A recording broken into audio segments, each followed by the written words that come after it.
Hey, YouTube, how is it going? I hope all is well. Riley, first in the house, thank you so much for being here. It's been a heck of a week. The wife's been sick. It's it's really mild for me. I haven't been sick in a really long time. I don't usually get sick. Since COVID, since 2019, I think I've maybe only caught COVID twice or something like that.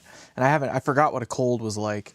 This one isn't quite a cold. It's a little bit different. It's something in the chest, but we're doing all right. For me, it's not that bad. The wife is pretty bad. So that's kind of why I've been on hiatus the last week. Work has been pretty busy this last week. So there's always that kind of thing going on. And just a lot of little things are going on. Earlier this week, I did change out these tuning heads for the ones that I had. Although they don't really need to be in on this guy, I got the staggered locking tuners. I put those in. I bought a set of the Fender Custom Shop Fat 50s. What's going on? Oh, yeah, that's right. And you got a new CPU. All right. Oh, okay. Only as fast as CPU. Okay, next step is the PC. Talk to me about that, Riley. The one that I'm using and the one that John is using is a hell of a machine, and for right around $1,000 all in, it's pretty hard to beat. Like, this thing is a beast. You kind of get an idea. But so yeah, I bought the Custom Shop Fat 50s and put those in here. So I spent a fair amount of money on this thing in the last couple weeks, and you can see here that we got that guy. This is more or less my shop dog, so I've always been kind of interested in doing upgrades on it. I really haven't done any upgrades on it in a really long time. I need to put a new nut on there. I don't know if you could see it, but like, we're starting to get some wear on the frets there, and then my first 3 strings, or I guess the last 3 strings right here, the nut has finally worn out enough that they're just a little bit low. There's not any real play there, so we're gonna change that out. I was originally just gonna get a different bridge. I wanted to get something that, not necessarily full floating. I was actually looking at converting this into a 2-pointer. But you have to drill the body out. You got to do all these other modifications. And this is like, I don't really use the tremolo for tremolo's sake. So let's just get something that's more drop-in. And as I was looking for drop-in units, I came across the Vega-Trem. And I've seen some videos on it in the past before, and it just didn't stick to me. And then finally, when I was looking around at these different tremolos and stuff like that, I came across that. And let's go ahead and just take a closer look at it, because why not? We're here now, right? So let me call that up here real quick.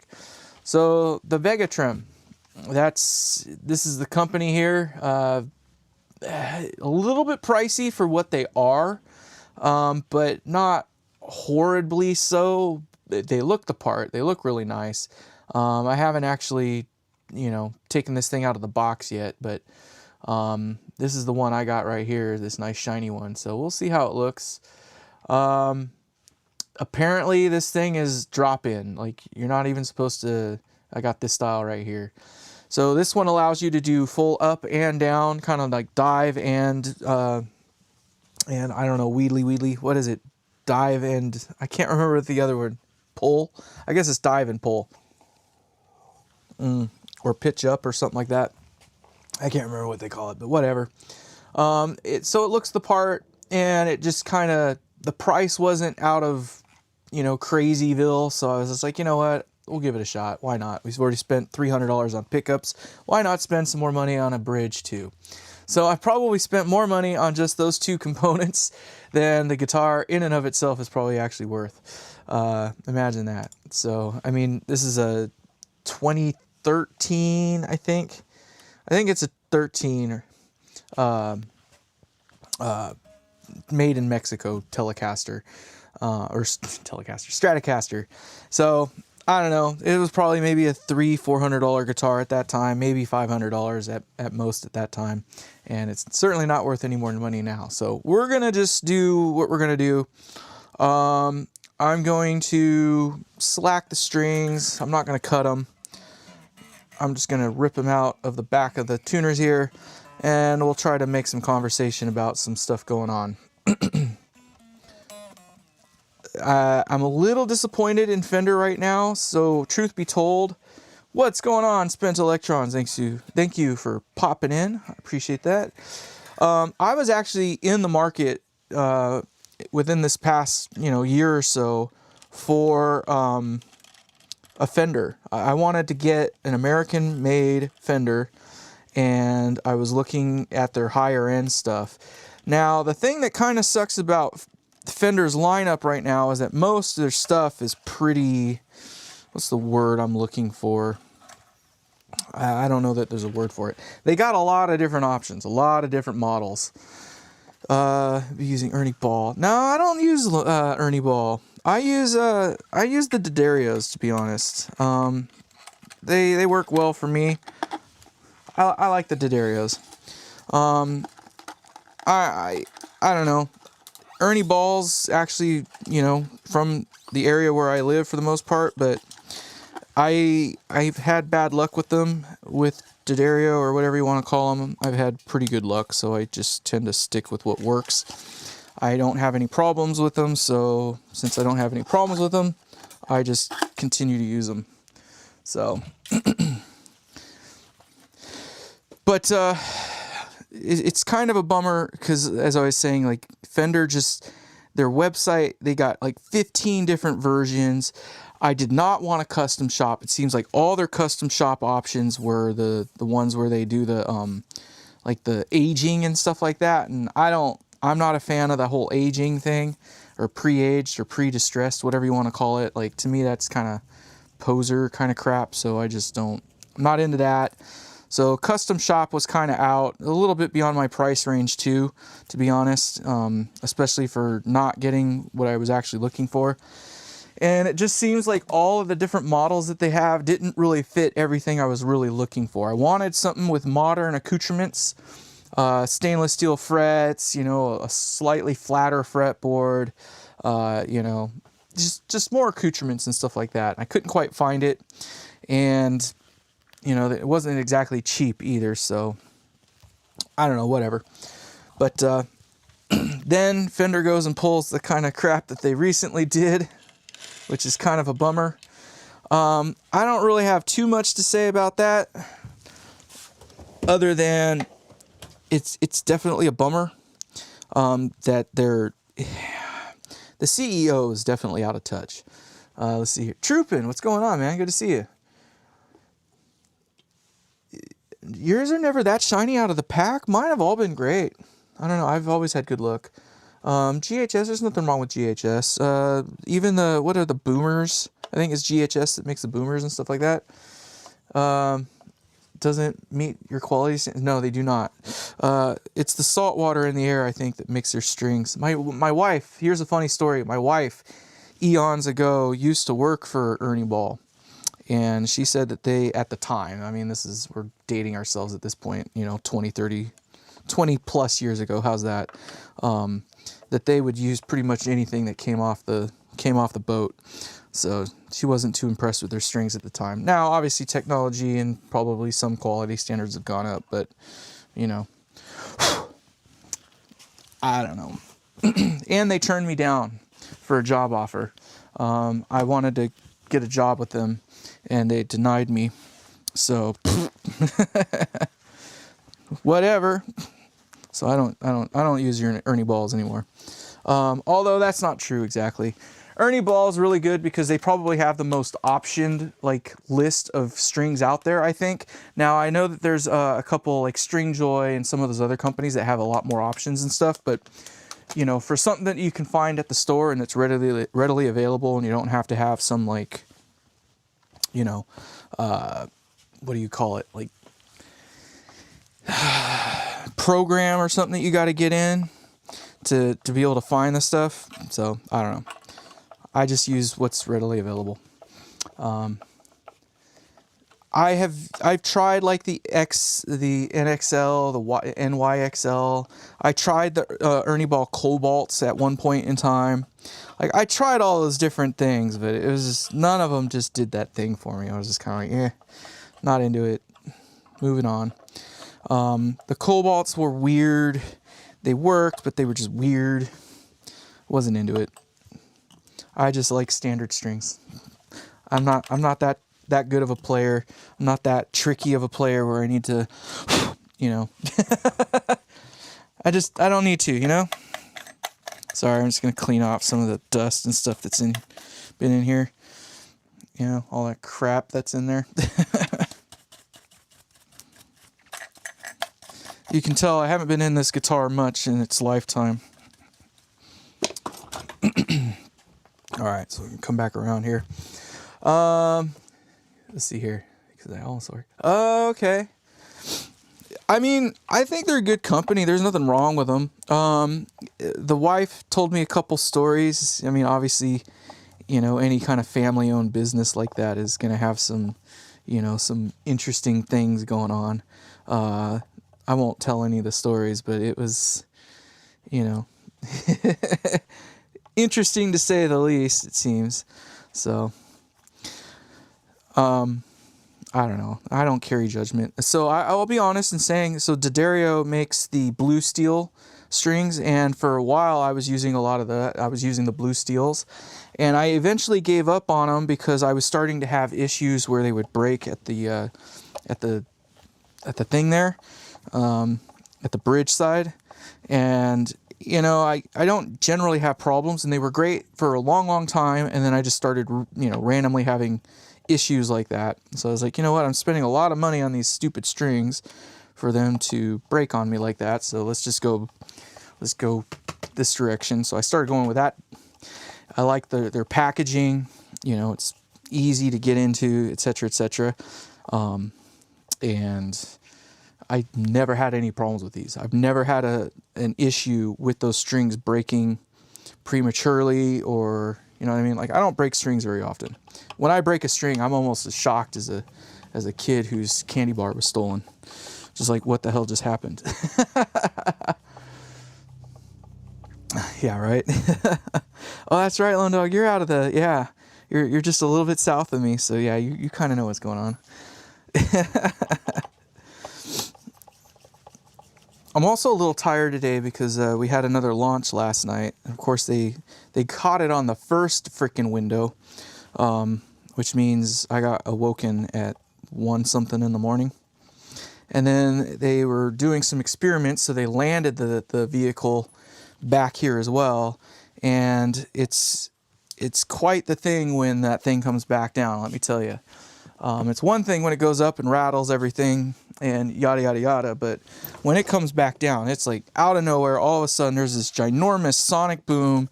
And, you know, like it's nuts. Well, I'll say they did a really good job on those holes there. They actually countersunk them a little bit there. I have never had this bridge off of this guitar. I was expecting it to be a little bit nicer underneath, considering I've never, you know, really reefed on it or anything, but there's just a little bit of an indent there. Obviously that's going to be visible at this point now. So we're going to kind of get to see all that now because of just how it is, but oh well. Okay, what's next? What's next on my agenda? I think we've kind of exhausted what we can do on this end for the time being. Let's go to the nut side. I'm just going to knock it out of there. And, well, I'm going to hope... Oh, it just bops on out. I love it. It's not often that it comes out quite that easily. All right. Ooh, it's nice and tight, though. Obviously, this nut has never been taken out of this guitar, so it's hella cool. That's right, I said it. Hella cool that it just kind of pops on out of there without much effort. I like that. I don't want to get too aggro with it, but I'm just going to kind of push it all the way out. If I don't have to break it, I'd rather not. Ooh. Yeah, so you can kind of see how deep those things are. I mean, that's almost 20 years now. It's over 20 years now. So those are pretty deep now. The height was, oh wow. They did a good job on this guitar, to be honest. Like, this guitar has always sounded a little odd to me. It is the swimming pool model. If you're not familiar with that, what I mean by that is on some of the earlier Fenders or some different Fender models, they only route like the pocket for the thing, and then they put a little channel here, and then they put another pocket and another channel, and etc. Those are the ones I think that are better. More wood, more mass, sounds a little bit nicer, I think. But this one has the swimming pool, which they just route out a giant freaking rectangle in the thing. To me, it takes a little density away. This guitar doesn't have a sustain problem, but whatever.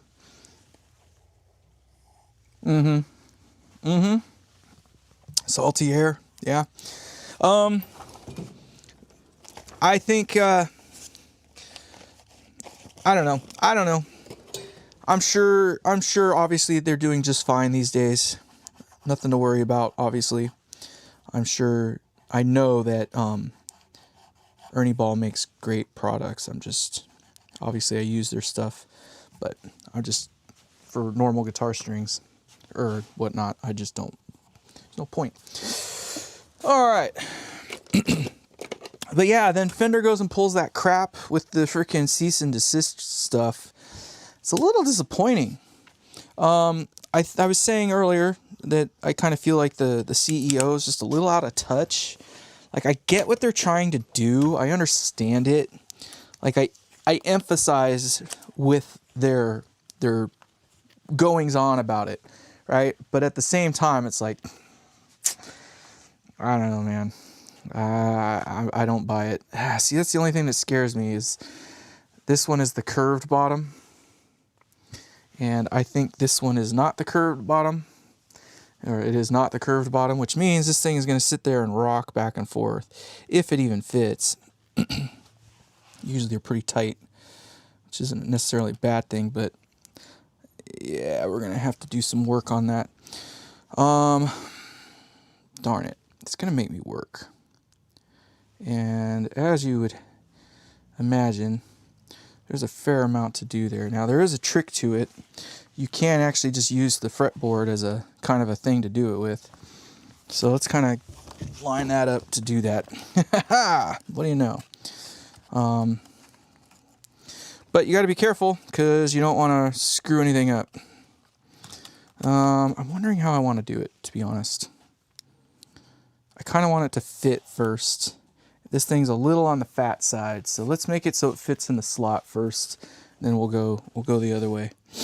Let's get out some 2Ls. I'm gonna go with 150 at first, just because I don't want to dink around with it all day. And I am gonna go on the. I like to do it on the string side. I don't really mess with the back side too much if I don't have to. And this is tapered anyway, so I will skin it up from the string side. And I'll just rough it out with 150 at first, and then we'll move to 220 or something like that after we know that we can get it to fit. Still a little on the fat side. JIS, sure, it's a vessel. I like my Japanese tools, so I use vessel.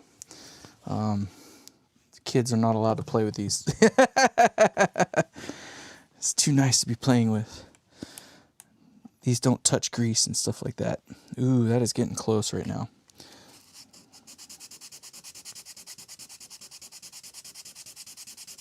I'm picky about my tools. When I was younger, I didn't used to be that picky about them. And then it came to a point where it was just, tools are expensive. So,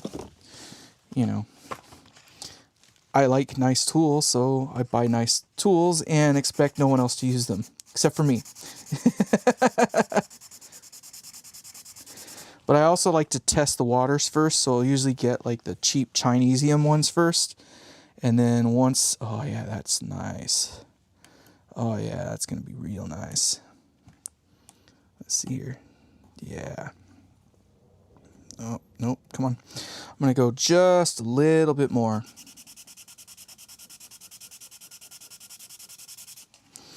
want it to be just tight, but not so tight, but also not. There we go. That fits in there quite nice. Like, I'll take that. I will take that. Now the question is it actually curved down there? Oh, great. I really stuffed it in there. Put it in there a little too far. Come on. The question is it actually, I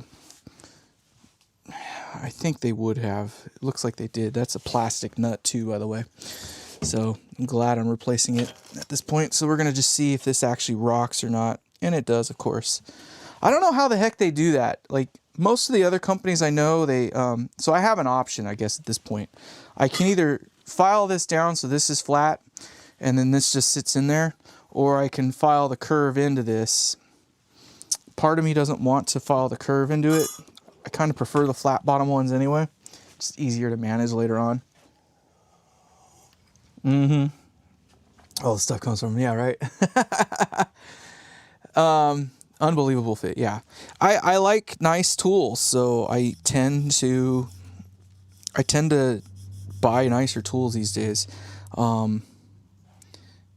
Which, you know, double-edged sword, I guess, really, because I generally will buy the cheap one first, like the Icon stuff or something like that, and if I really like what I'm working with, then I'll go and splurge on the next best thing. But oh yeah, that's so great. I love it. Nice and glossy and smooth. This isn't going to be quick, by the way, so if you're here for a fast, like, hey, this is how we do this thing, you come to the wrong spot. We're going to chit-chat kind of more or less in real time, and I have to make a stupid decision right now. I'm going to come back to this. I'm not really worried about this so much. I kind of want to get this thing going here. So let's talk a little bit about the Vega-Trem. I noticed when I was looking at the box a little bit ago, so I bought this off of Amazon. So from the best I can tell, it came from the Vega store that they have. But when you get it, you would think that they would block out or check mark which version you got. They didn't do that. They didn't check mark which one, like, you know what I mean? All it says is VTS1 standard glossy. I don't know what the standard is. I don't know if that means that it is the whatchamacallit. Now, for a nearly $300 unit, I didn't pay quite that much. I think it was more like, I don't know, it was like 200 and something. But it comes with a papery thing, whatever. I thought it would have come with like a more cardboardy, you know, like cardstock kind of thing. Comes in looks more or less like Chinesium box. I gave it a quick once over when I got it, but it looks to be the real deal. They give you a clear sticker, like a Windows sticker. So that's cool, I suppose. A little paper thing. Here's the bar. It's interesting how it angles like up. I've never had one where it angles up quite like that. I can see why they did that, but interesting. So I'm used to the other style where it just bends. I guess that is standard, huh? It is a different shape, but yeah, I guess they do kind of bend up as well, but that was just me being ignorant, I guess. I don't really use these that much. I'm not a huge whammy bar guy, so looks like they give you different springs. That's cool. At least they give you like every string tension known to man. So my understanding is that they only use 2 springs, not like 3 or 4 or whatever. I don't like using 4 if I don't have to. Or 3 to be honest, but most of the time it takes at least that many to kind of do it. And then that one says standard, but I don't know. I don't know that I want to make this an actual usable whammy, if you will. I did buy a stop so it won't dive or pitch up. I don't care for the pitch up thing. I don't like with this one here. I tighten the springs all the way up so that it, even when you bent the strings, it wouldn't actually even dive or whatever. So we're gonna see how it does, but let's see if they actually gave me the right one. This is gonna be the moment. Okay, they did give me the right one. So this is the style for the, you know, this one, and that is crazy. This is something I didn't know. It makes sense now. So it's basically a 2-point. So the knife edge is there. So that's the knife edge and that's the knife edge there. So this just bolts down in there and it looks like it's going to fit dandily in that spot. I thought that it was a knife edge all the way across. So that's kind of cool. So it's basically a 2-point. So far I'm pretty impressed. I like that they give you options. That's cool. Ooh, that is a hell of a brass block. Okay. I didn't know it was a brass block either. That's quite a funky looking block too. It's got all kinds of things going on. And I know it's shaped like that, so that way it will, you know, allow you to articulate it entirely inside of the thing. It looks like they gave it, like they tried to get it so it's somewhat intonated or whatnot. So far, I'm quite impressed. I wish the box was a little bit higher quality, but you know what? I'd rather the part be even better. So, color me, I don't know what the word is for it. Color me smitten. I will drink to that. Now, I don't know that I can put this in right now, but I like that it uses 2 springs. I think I'm going to start life with the medium. I don't mind being able to make it a diver. But we're going to see about how I feel. Yeah, okay. I may not be able to use the stops. We'll have to see how that's going to work too. But I would prefer to make it so it can't pitch up. I'm probably also going to take the little... So what I do to make these things so they don't ring is I put like little chunks of whatchamacallit in there, and that keeps them from ringing. Actually does a pretty good job. So if you're looking to make your springs not ring inside of your Strat, just get some shrink wrap tubing that'll fit inside that diameter and just cut it to length. It works really well. Some people stick pieces of foam in there, but those work great. So let's go ahead and get that part on. I'm actually really impressed with that. It looks the part. I kind of wish they would show you more of what was going on, because it would have been cool to know like how their technology worked with the knife edge on there. But you can kind of see it from here too. Like you can see how it's got a little thing there and there. So this is supposedly hardened steel. I'll take it. I'll take it. I believe it. So let's get this guy in there. And standard. So this must be all the hardware for it. Yep. All right. Those are some screws. Let me tell you. Oh, they went with stainless. I love it. Stainless screws. Let's go. That's proper. That is proper. All right. So I'm going to go with the outside screws first. I'm a big fan of stainless. I dig the stainless. I think they could have...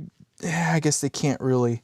These ones, I feel like they could have gone the next like size up, but I get the feeling that they're trying to make it as stock as possible. So they're not trying to use a screw that's bigger. I guess it might have been helpful if they just made it so you could have used the original screws, but obviously, I don't know. I like them. And my vessel fits really well in there. I had to pull it out of that screw that I just put in. It was attached. Yeah, right. As long as it's not a counterfeit, that's a huge thing. That was what I was worried about the most, to be honest. Like initially, it was just like, ugh. So if I'm gonna buy stuff like this on Amazon, I will generally make sure that it's coming from the actual store that most of these places have, because a lot of these, what do you call it? Manufacturers will have their own store. So, I mean, if I'm going to buy something that I know is going to be counterfeit, and I don't care if it's counterfeit or not, I won't pay that much attention. But something, you know, high ticket like this, I will try to make sure that I'm not doing something stupid. So my understanding is that you've got to, it gives it a little bit of wiggle room this way and that, you know, fore and aft, I guess, if you will. So we're going to have to come back to that, obviously, because I do not know for sure how that thing's going to fit in there and what angle and all that jazz. But that is pretty cool. And it's got a little bit of wiggle room anyway. All right. Well, we're going to come back to that. This thing, I'm going to loosen it up just so it can wiggle. I got to say, so far I'm impressed. So far I'm impressed. There we go. That moves around. I've heard a couple people, it says keep lubricated, huh? I guess. I've never lubricated my bars before, but it uses just a plastic collet. So I thought, because it's got this other adjustment thing here, I thought there was a set screw for them for tightening, like how tight it is, but I guess not. So this one here, it's just the intonation thing. It would have been kind of cool if they could have made it so it was the same screw type for both, but whatever. All right, let's get this nut in because that's going to be a big deal right now. Part of me really wants to just make this flat because I'm never going to put not another nut in there that doesn't come with a flat bottom. And I know that they make different versions of those. Let me see if I have that other version. I had a couple of them sitting around. I usually always have a couple sitting around, it seems. But where did I put it? Nope. Same. So they do make a version that is, it's got like the little, what do you want to call it?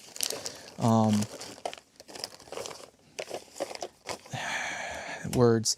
So they make a version of these where it's like carved out in the center sections, and then it's got like a little tab in the middle, a little tab that goes right in the middle, so you can just file down that little tab to make it fit. But it's so scary. I hate messing with these things. Now we're just gonna do it this way. We're gonna do it the ye old hard way. I'm never gonna use another nut on this thing again, I don't think. These last for freaking ever, it seems. So I'm gonna just run with that. So we're going to just try to find a way to, make it work. So I'm just going to kind of do this.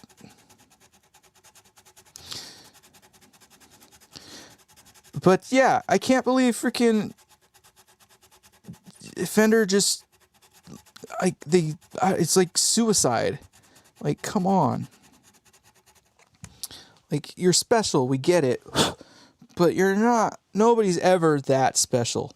And if somebody can do it better than you, then by God, let them do it better than you. Or better yet, get better yourself. It's not freaking PRS's fault that they were able to start making a better version of the guitar than you. I get it. It's a little bit risky when you start using almost the exact body shape. But they went with a completely different name. What is it? They call it Sky? I don't know. I can't remember. I don't even know what the freaking version they call it is. But you know what I mean? Like, it's got a different name. It's got a completely different headstock. It's got a 3-on-3 sort of thing going for it. Like, that's huge in and of itself. So it's not like it was copied really one-to-one. The jack is different, as I recall. I think they even went with a different jack setup. So they did enough, I feel, to make it so it's not like an obvious, nobody's going to look at a PRS and relate it to being a Fender, a Fender, period. So somebody that wants a Fender is going to always buy a Fender, right? Like, somebody that wants a Fender is always going to buy a Fender. If somebody wants a real freaking, what would you call it? A real Gibson Les Paul. There's only one way to get a real Gibson Les Paul, and that's to go get a Gibson Les Paul. So nobody's going to sit there and try to wax poetic on freaking getting something else. We got a little ways to go. I'm kind of wondering if maybe it would just behoove me to go this route. I don't know. You know what I mean? Like, what is the other term that they use for that? Like, flattery. It's like the imitation is the greatest form of flattery or whatever. Like, take it. Like, you got a gift right now. Like, somebody's basically loves you so much that they're going to copy you.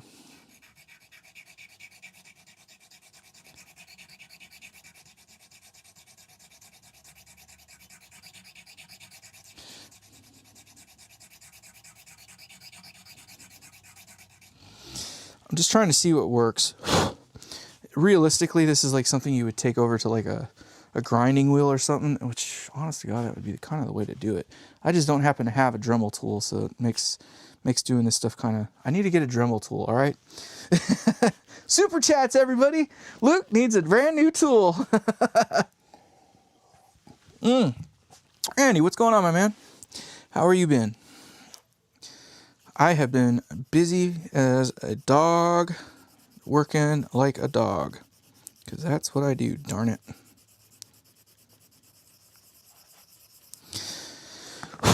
I seen you though. I seen you have a couple videos out lately of the Colemans. Words. I'm slow today. Just bear with me. I'm freaking slow. I think everybody else can attest to it. This will not be an exciting live, but we will make some noise later.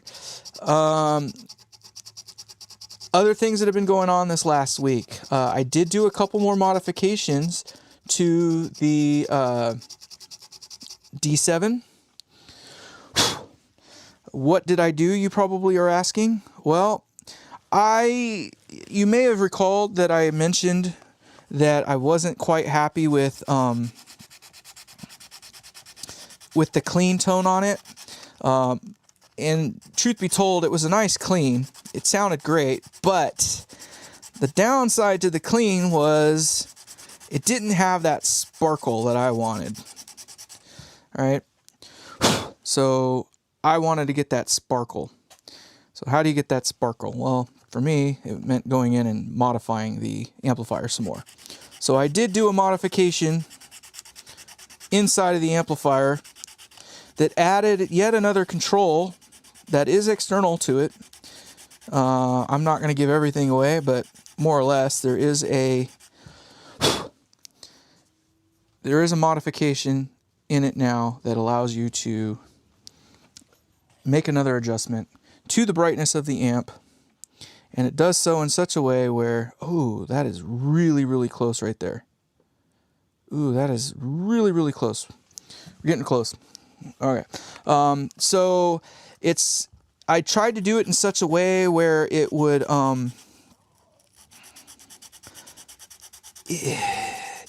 like, I think some people might like it on the gainier side of settings, right? So when it's gainier, it might be, to me, it's a little too bright. It's more like an air control, if you will. I almost want to call it dimension, because it's kind of what it is, you know. It's like very airy, like the sound that it has, that control. So it just kind of adds like this glassiness or air on the top. And some people probably like that. Some people maybe not. But the cool thing is if you turn it all the way off, that control, it's essentially putting the amp back to the state that it was without it. So kind of cool in that regard. If you're into that kind of thing. All right, GraphTech, let's see what you got here. Okay, so we have enough of an arc here. I think I can get away with it. I'm going to go just a little bit more, but we've pretty much gotten this thing so it's going to sit the way it needs to sit inside of here.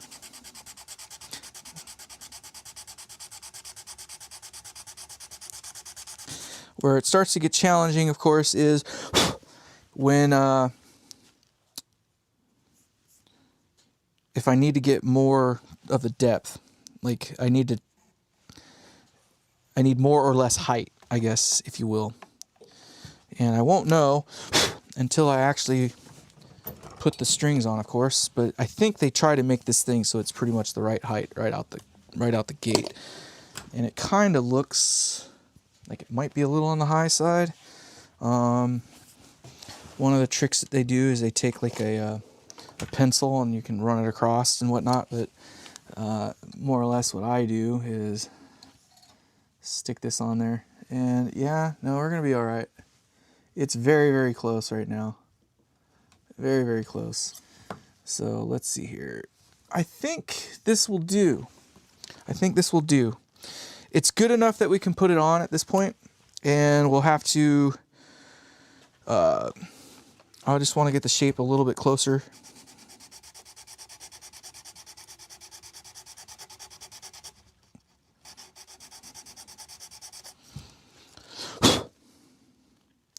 So far it looks like it's wearing pretty evenly. I'm deeper on the front side than I am on the back. Which is to say that I probably needed to put more weight on the back than I did on the front. But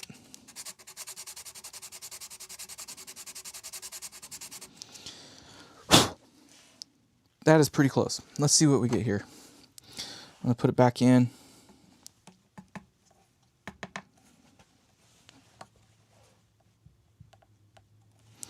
So there's like a dive on this end over here. Let's see what we got here. It'll sit in there. I just don't know if it's going to sit. It's kind of actually not bad. Okay, I see where I have an issue at. And it's either there's a bump in there that I need to square or round off a little bit. Where did I put that thing? I thought I had it out. I do have it out, but I just don't remember where I put the dang thing. I put it somewhere. Darned it. Right here.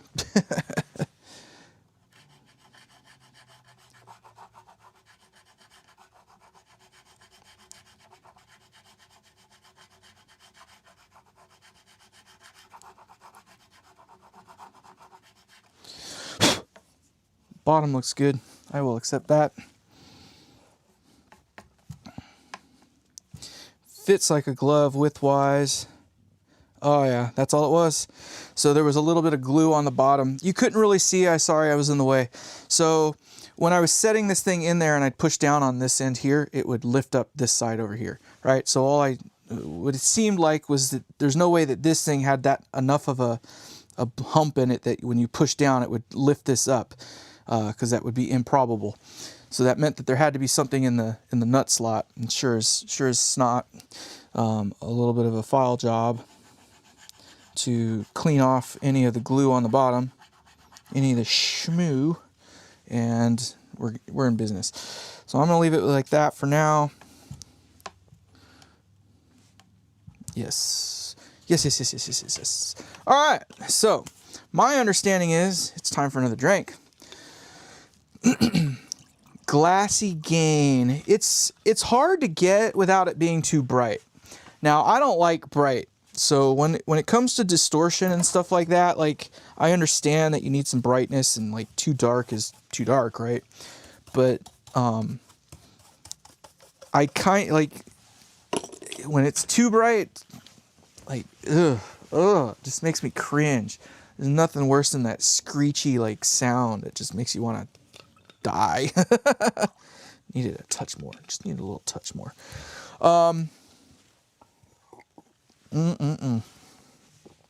So we'll put that there for now. Let's start with the medium and see how that's going to do. Nice springs, at least anyway. I like the color.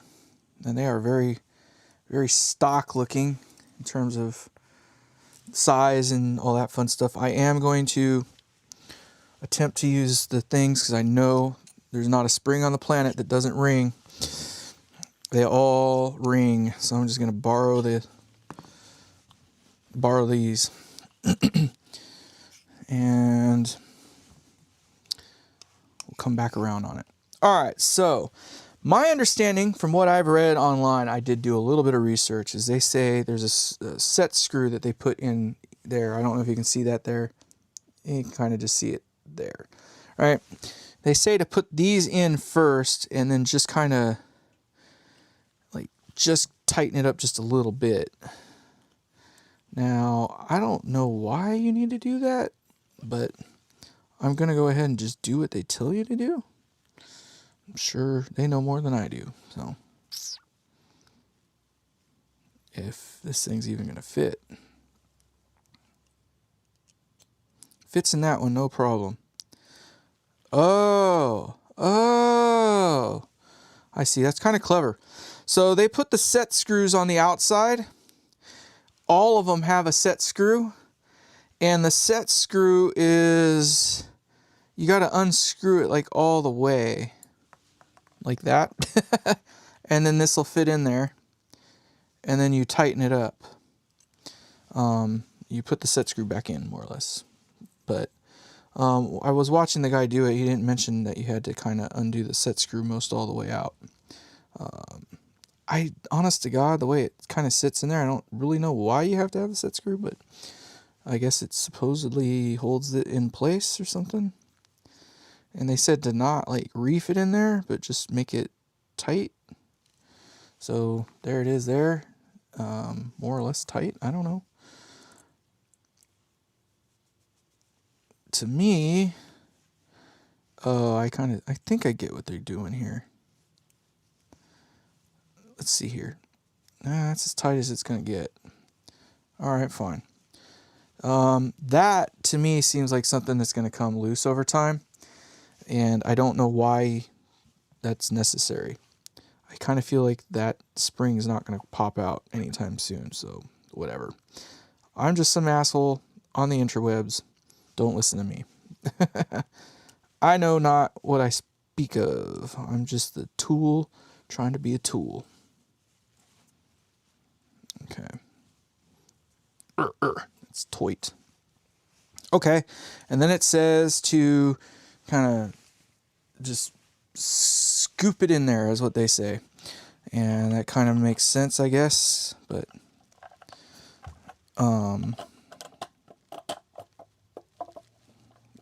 it doesn't really okay, there it goes. That wasn't as bad as I thought it was going to be honest. And then you turn it over, and if you've loosened up the claw enough, it should, be able to be, reached over. But I can kind of already see where this would be a challenge. I'm gonna be rude to this thing, because I'm not that worried about it. As long as that kind of stays put. No, that's going to work. Because then they say to put a couple strings in there to hold it in place. But you can hear me fighting with it. So, now that I got that there, my trick for these sort of things is to use the whammy bar to hold it in place. So that's actually what I'm going to do. Putting strings in there doesn't seem like the answer to me. At least not yet. So I'm going to use this tool that they give you that is meant to... Oh my God, it's going to make me work. There it goes. Sort of. Oh man. It actually stuck to it. Of course it did. I see why they say keep it lubricated though. But then they go and they put this actual sticky stuff on there that you can't rip off. So what the frick point is the lubrication when you got freaking gluey ass tape on there? Keep lubricated. You should have lubricated it before you freaking put the damn tape around it. Sorry, that's just me being frustrated. Because it looks like they're using O-rings. And if I could get the sticky stuff off, I would be able to confirm that. But,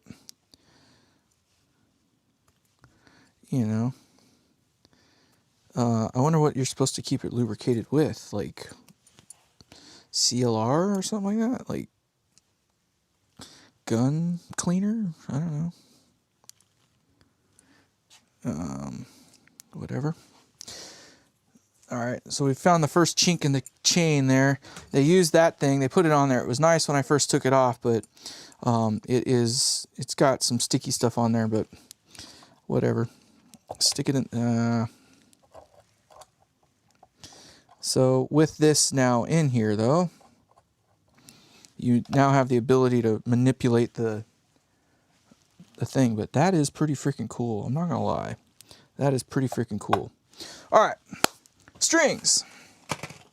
And I can tell you right now, based on what I feel, medium tension's like pretty sweet in terms of like its strength or whatnot.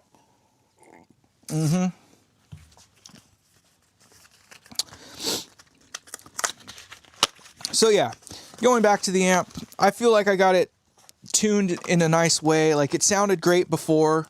I just added another thing that you can now adjust to tune it to your taste a little bit more, without affecting the original tone of the amp.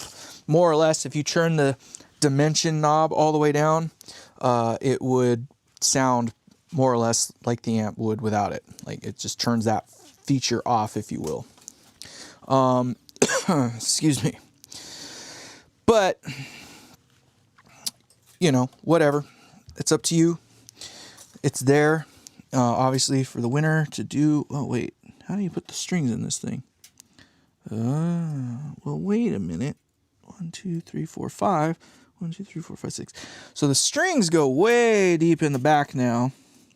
It's a very unique thing. I see what they're doing. That is unique, though. Okay. That's different. That's going to be less than fun to do string changes, especially if you keep the plastic cover on. I like keeping the plastic cover on. That is a me thing, but whatever.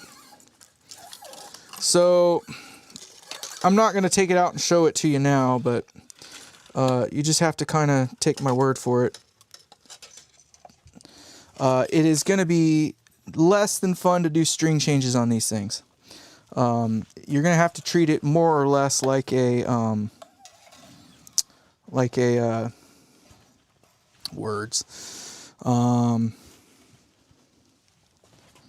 Floyd Rose.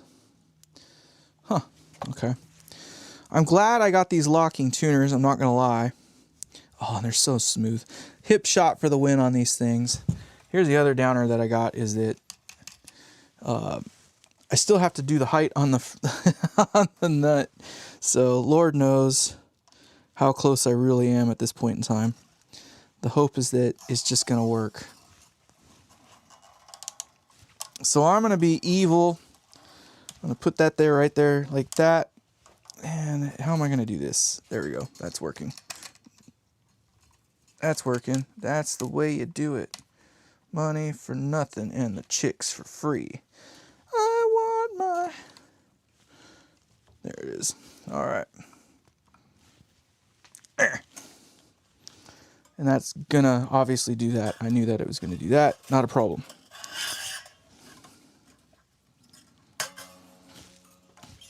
Okay, next.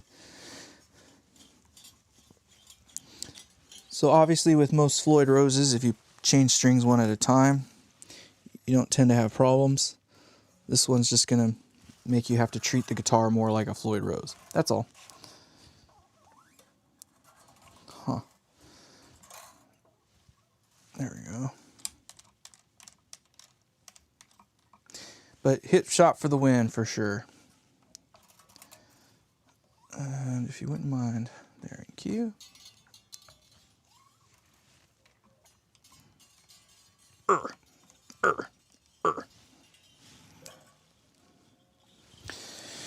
And it sucks that they put it the way that they did. I get it. I see now why they did what they did. Alright, so... Okay. I can already tell that where this thing is at, it's fine. But I need the thing to be in there, right? So they put the screws on the outer edge. I'm learning in real time. I'm kind of relaying what I'm learning without actually having an instruction manual here. Okay, so they put 4 screws in this thing, and they tell you in the instructions to put the 2 outer strings on and then tighten them to minimum tightness, something to just keep this thing in place. And then they want you to put the other strings in, and then whatever. But I think the reason that they want you to do that is because this bar needs to be placed in such a way that you can tighten it in place, so it's centered on the neck or whatever, because there is a little bit of play. So I'm gonna be a good boy, kind of follow their instructions and put the E string on now. But now that I got that in there, it's a little less daunting. So whatever. So follow the instructions. If they, I'm telling you right now, it seems that it is good practice at this point to have done what they said and put the two outer strings on first before doing anything else, to make sure that the trem is centered. And then once you know that the trem is centered, then you can go crazy doing all that other stupid stuff. So I'm going to undo the second string so I can get to those things there. I got a little dimple, not that worried about it. And what we can tell is that obviously it's centered pretty well, all right? Like, I got a lot of room on either side. So I'm not really worried about where this thing is at. There is a bit of playroom. And you can see I can move the whole thing sideways. So I'm going to just try to get it so it's centered over each of those. That's pretty good right there. We'll call it good right there. So let's go ahead and tighten up the inner ones. Now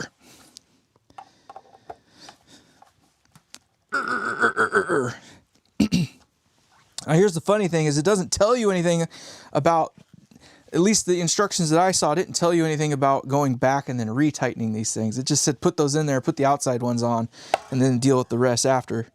But obviously you need to get in there to tighten these outer ones.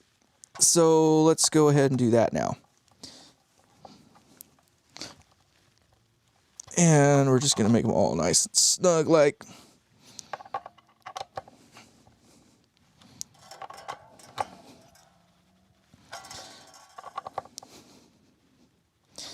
I can see a situation with these where over time you're going to want to go back and make sure that they stay tight. Because I'm noticing that it gets tight, don't get me wrong, but it ain't tight.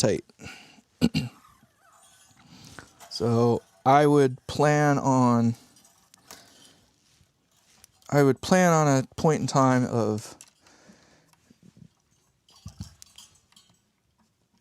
doing a full reinstall, I guess, if you will. All right, so let's go ahead and tighten some strings up so this thing tries to stay put.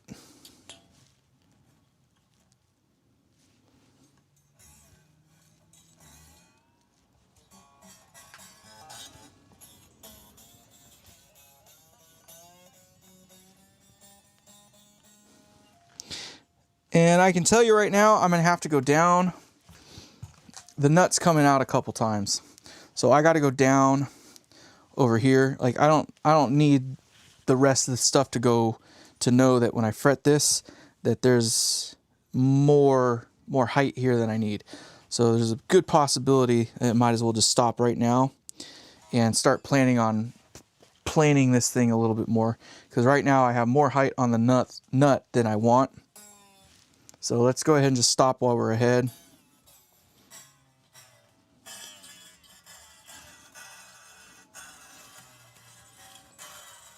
And do that, because right now it ain't gonna work. So oh, it's getting warm up in here now too, darn it.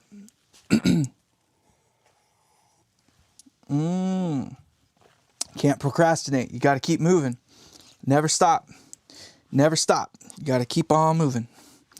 That's them's the rules. As you can tell, even when I'm sick, I'm trying to keep the ball rolling here. I'm not really that sick, don't get me wrong. It's not like I'm dying over here. I'm just, just trying to keep on keeping on is all.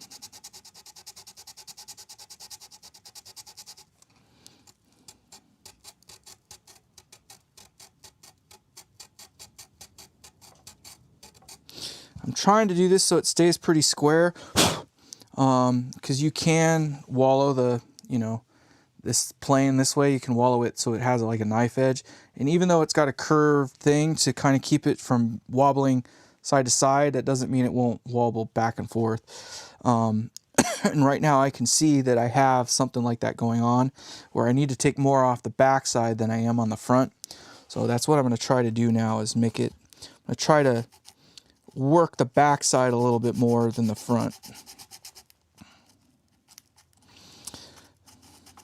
And it's easier said than done, of course, so, you know.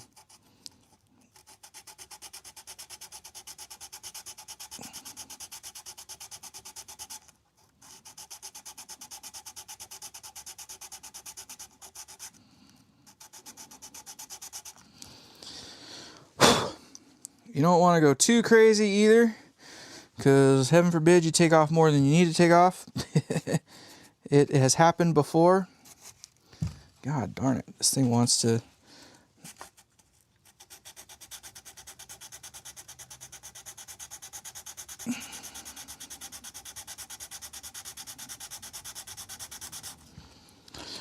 Once you kind of get a rhythm going though, it does help. But I can already tell that right now I need to work on this end more. The fat side. I need to work on the fat side a little bit more.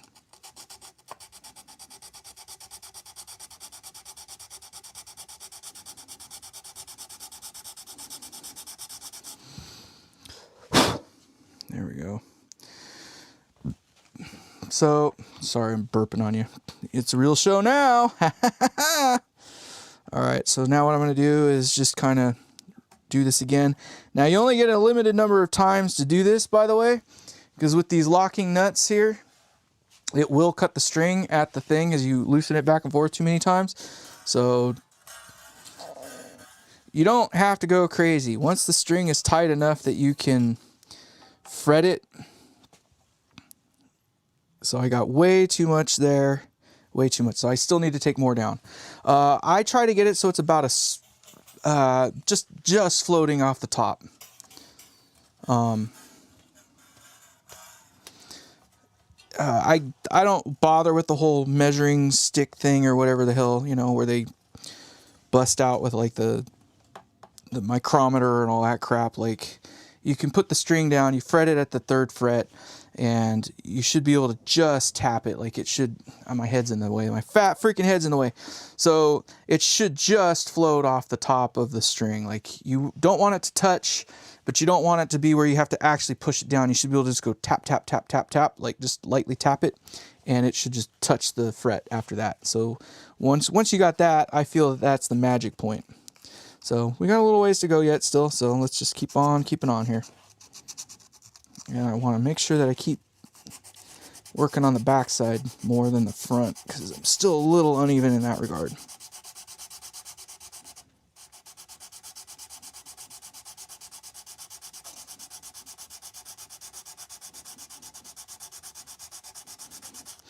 So this is 150 grit, and I'm using slightly older material, so it's not too aggressive. Again, we're not trying to, you know, murder anything over here. And I can tell you right now, based on what I'm seeing, that we're getting very close already. Like, I think we might... It's got the same shape and it's almost the same height. You can just see in the middle it's a little bit taller on this, but those are dug down a little bit deeper too. So we're getting pretty close. We're not too far off.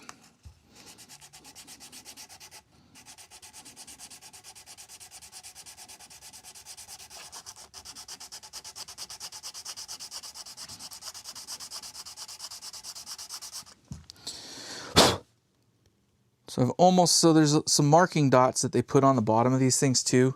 You can kind of see where it's shiny there. So see where it's shiny there? I need to work that in probably a little bit more. That's on the back side, but see those other little dots? Those are dots that are there to help you know if you got the thing squared up or not. So as you can tell, I've got a little bit of work to do.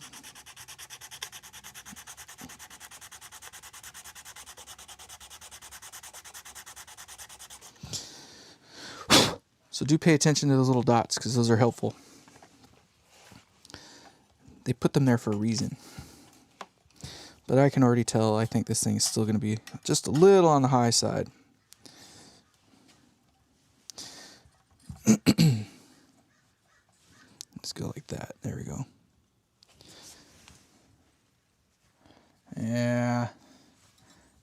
see here. Let's tighten this one up. We got a little ways to go yet. Still, we're getting close though. It's getting better. It's getting better. I know this is so exciting. The most exciting day anything. All right.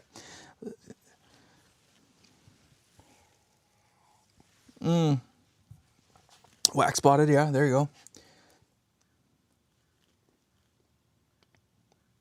Okay. Yeah.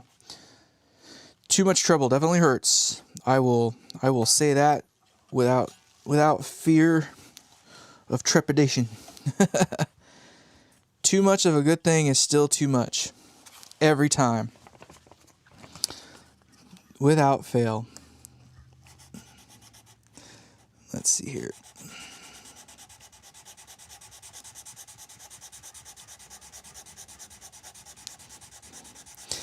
I like a fuller sound. Many of my amps I tend to go probably a little on the bassy side, a little too much bass, but not so bassy that they're just like unusable. I don't know. It's tough to say.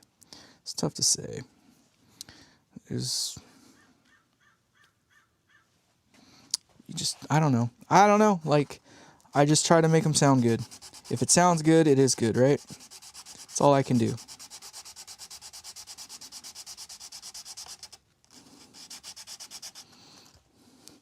That's all I can do. Make it sound good.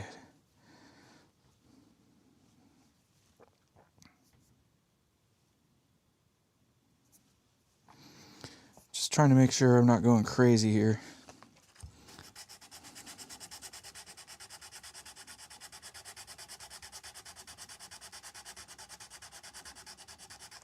I know I'm going to end up with a spot right there. I'm going to end up with like a blister or something like that. It is just what it is, like no two ways around it. It just happens. And let's see here. How are we looking here?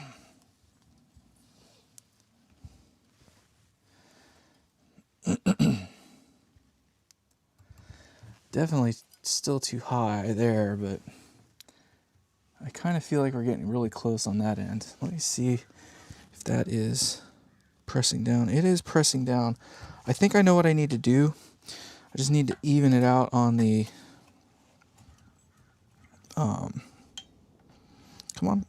Now it wants to stay in there. There it goes.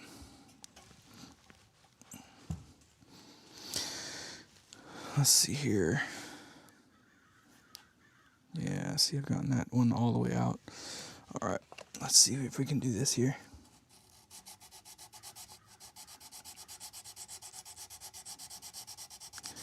So what I'm trying to do, you can't really tell, but it's like too far one way or the other. In this case, it's too far this way. So the angle, like if this is the flush face, it's going down at that angle. I need it to straighten out. And I think that's really all I need. It's not egregious at the moment, but that's kind of what the issue is at the moment.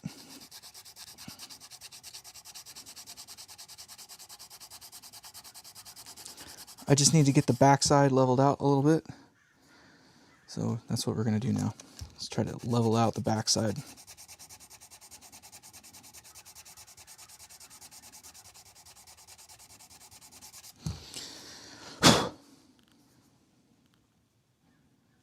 Yeah, we're kind of getting there now.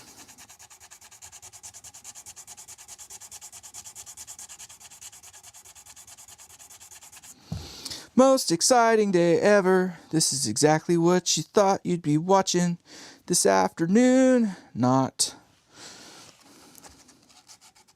how to be boring.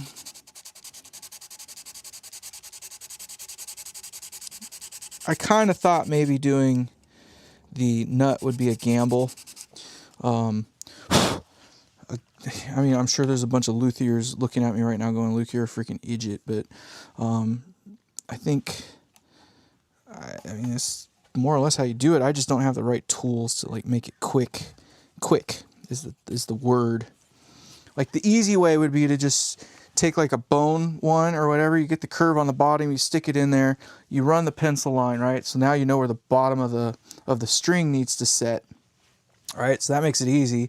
Then you file the nut in there, and then you go back over the top to make it so that you don't have a channel a mile deep on it. Makes sense, right? Well, with the Graphtec, you don't have that luxury because they make it so you have to work it from the bottom up instead of the top down.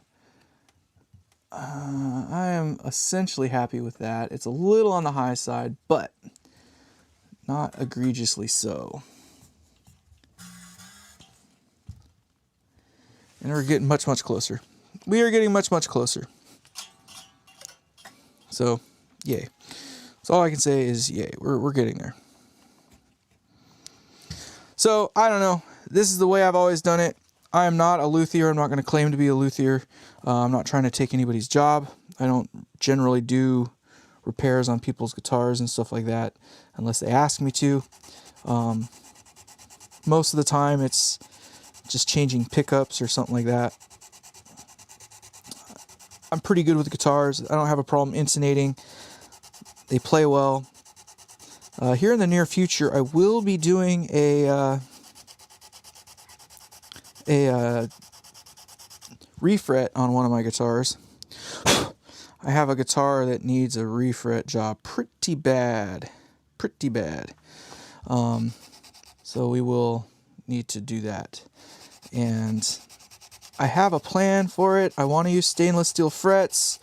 My intention was to use the bridge that came off of this guitar here on that one. It's a cheap one. It's the first my first electric guitar is what I'm going on about actually. And it just needs some love. So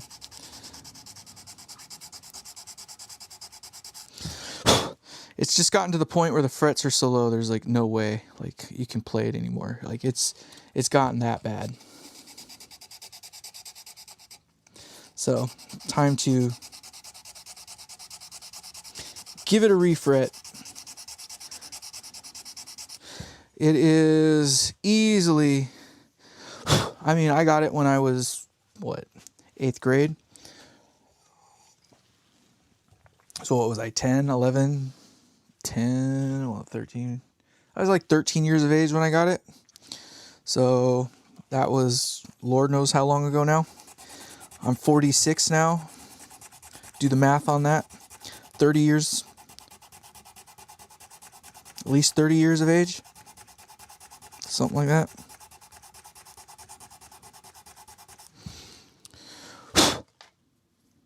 Okay. Let's see if that has done it. I still feel like I'm a little fat on the low side, but I kind of feel like we're getting really close there on the high side. So let's just do some more testing. Getting pretty close there. Okay. Cool. Let's do this. So I'm going to go like that. Just want to make sure. Yeah, I think we're.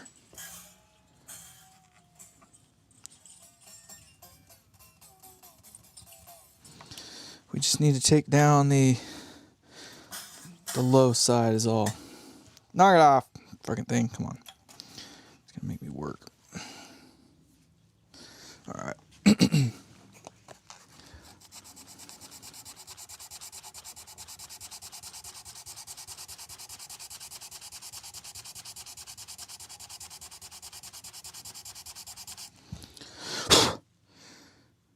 Starting to go into the middle a little bit there, a little more than I'd like.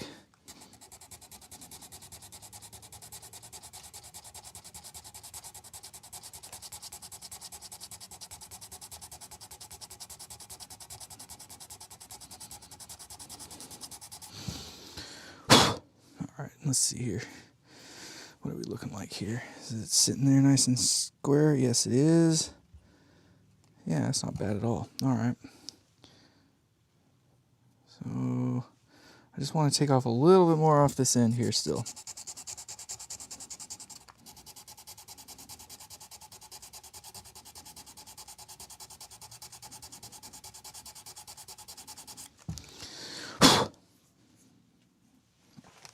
All right.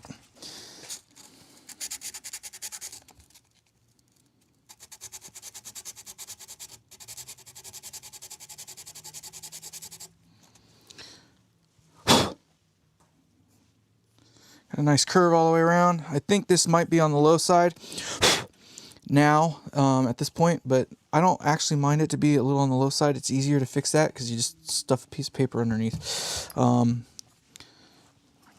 The nuts, I don't think the nuts are really that important in that regard. Like, I think a lot of people put emphasis on the nuts. I have never had a problem with them. I don't know. My guitars sustain well. They stay in tune. All that fun stuff, so. Oh, yeah.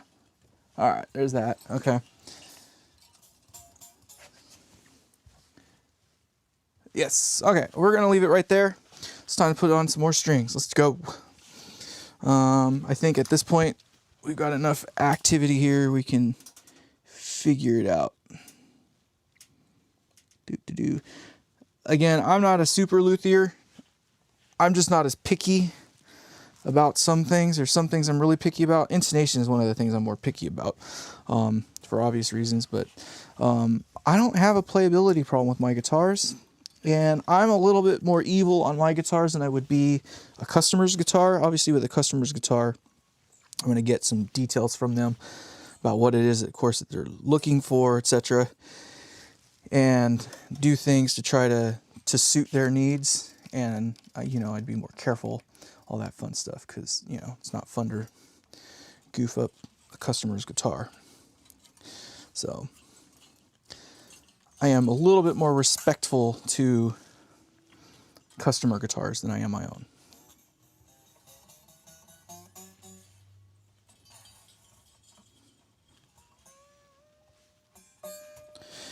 Now, what I'm noticing is that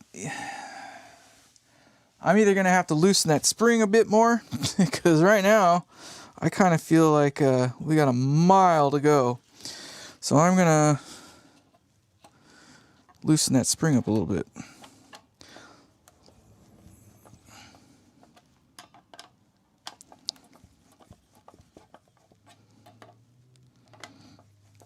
Because even when I put these other strings in there, I don't feel like that thing's gonna pull.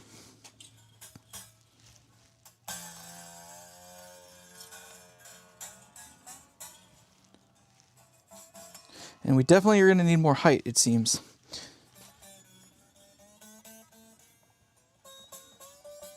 But let's get a couple more strings in there. So there is some height adjustment on this. Looks like we're going to need to go up. So not a bad thing. From what I can tell, that's what it seems like at the moment. So we'll find out. But at least it's starting to hold almost level at this moment in time. I'll probably actually need to put a little bit more spring tension back in order to get the bridge to float level.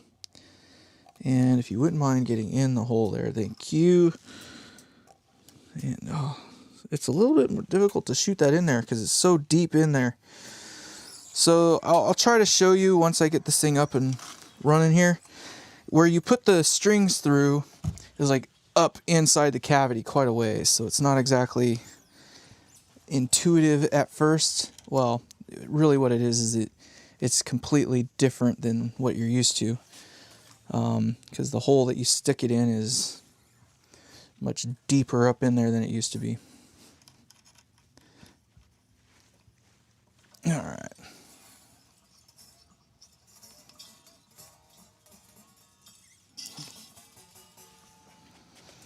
And this thing, by the time it goes level, we are certainly not going to have the amount of motion that we need. So we're going to have to raise for sure. I can already tell for a fact that action needs to be raised. I'm kind of shocked that they didn't give like shims to put underneath the base plate. I can see why they didn't, because it would probably make it so it moves around a little bit much. But I would have thought like that would be a clever trick to make it so that the brake angle kind of stays where you need it to stay. And, you know, you just shim this plate up, and then, you know, the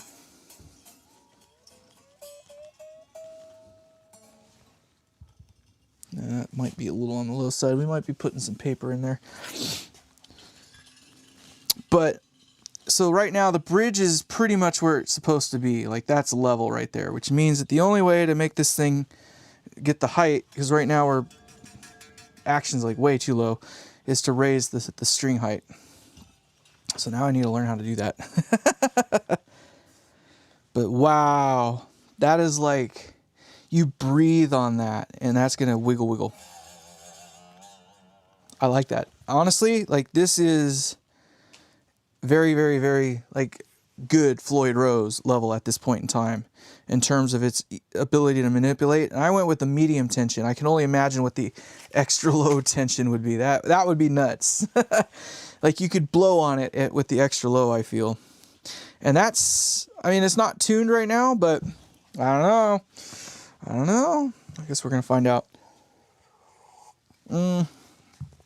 So the next thing I got to figure out is how to raise these things up. And I'm going to assume that I got to loosen up these, not set screws, but Allen head screws right here.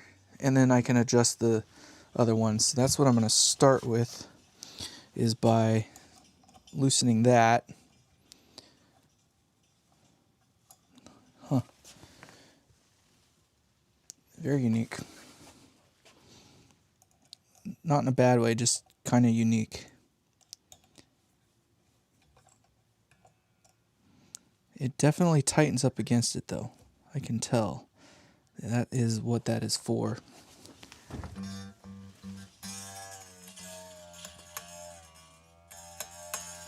So we're starting to get a playable note at this point in time, so I feel like I still need to come up just a little bit. I don't know if I was supposed to back off that guy. I think this one in the back there is for the intonation. I have no idea where the intonation needs to be yet, so I'm not even going to bother with that. I think for intonation to be done right, it's best to get your height, all that kind of stuff figured out first. And that better not have been what I thought I felt, which is something trying to go strippy.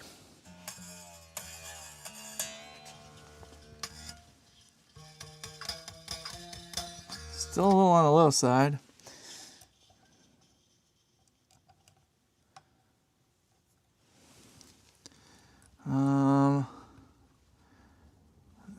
Is a little bit scary.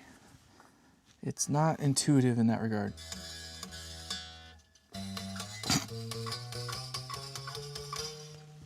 Still needs to go up.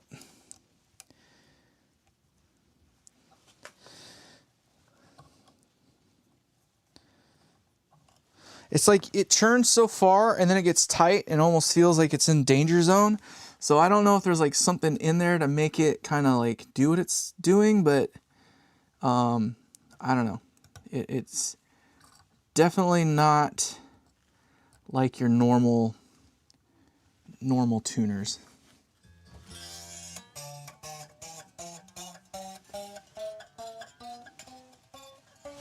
Now I don't mind low action, so I'm not gonna go crazy trying to, I don't know, I don't mind low action.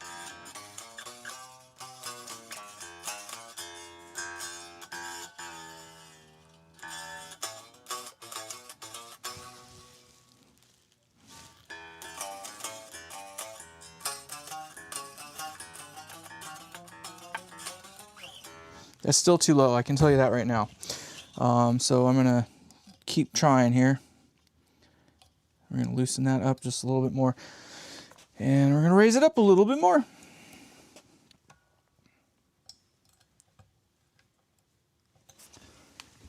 I can see kind of what, oh, okay, I get it. Yeah, I get it now. So if you see here, maybe not, I don't know if you can see it or not, but you can see that there's some gap on that thing.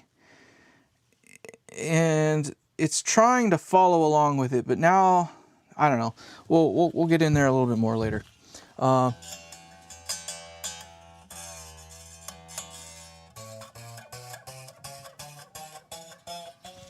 That might be pretty good.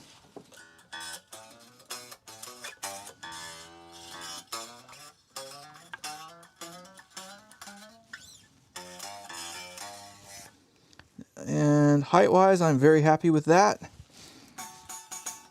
So now we need to do the same with the other ones, more or less. So what we're going to do is move those up. It looks like they just bottom it out all the way. And that's kind of that. Okay, so this one's acting a little bit more like I would expect it to.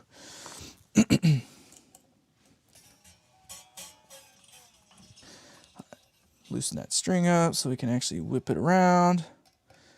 Whip it good. Down.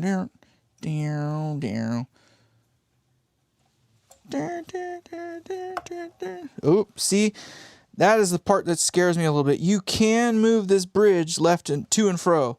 So be careful when you're reefing on it. All right, let's see what that does for us.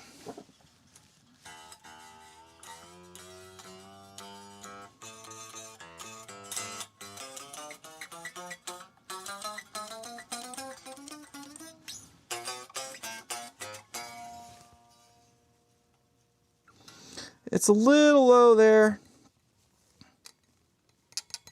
So we're gonna have to put a piece of paper underneath this to shim it back up a little bit, but that's not bad. That's not a bad thing. I always tend to go low somehow. But we still need to go up, is what it is. I don't know what it is. I always end up going low. It's just like a thing. And then I shim them back up. I always end up having to shim them back up. I don't know if it's just easier for me to go too low and then bring it back up or what. I'm not saying that's a good thing. I'm just saying it just...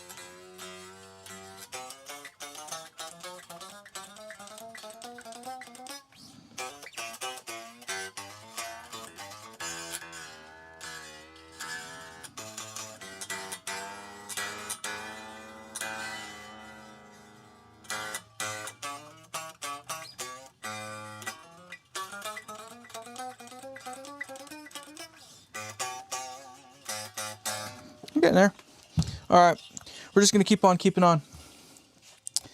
Gonna keep on keeping on.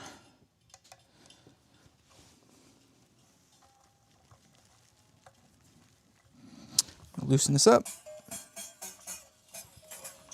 because I know I'm gonna need to, and then we're gonna go for the sky. I kind of see what they're trying to do here. It is clever. But I don't know if it's necessarily the way to do it. I don't know. It's clever. I kind of feel like the better way would have been to just have shims for the bridge. I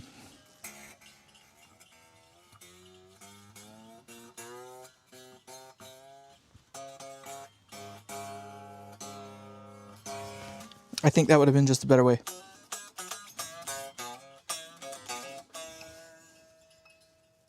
Yeah, too low.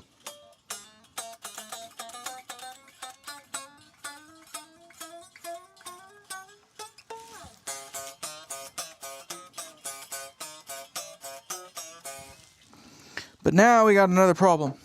So you can kind of see it now. The bridge is starting to pitch that way. So it is just like a Floyd Rose. You got to get that perfect balance. So let me get the height up on these other strings here. And I wonder, because I can kind of see a scenario where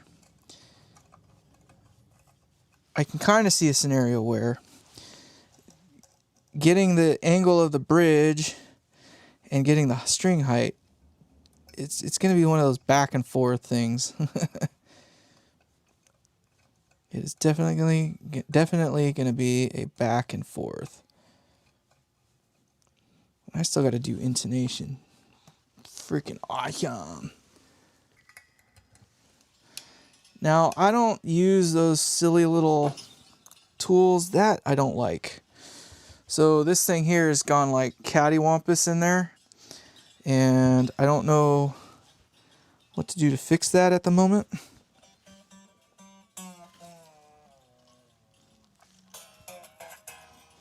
So I'm going to try loosening this. There it is. So obviously, got to loosen some pitch on the strings apparently.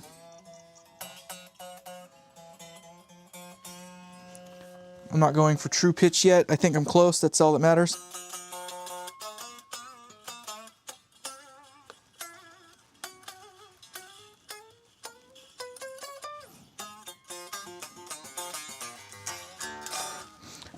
What I can say for a fact is that this bridge sounds really good. It already has a different feel and character to it, and I kind of like it.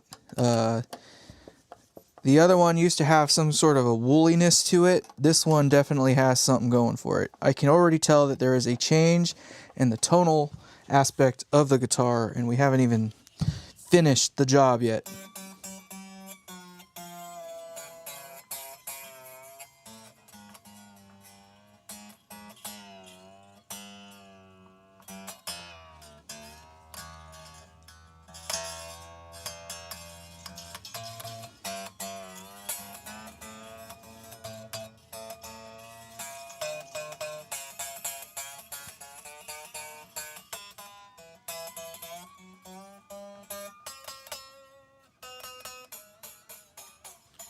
We gotta go up for sure.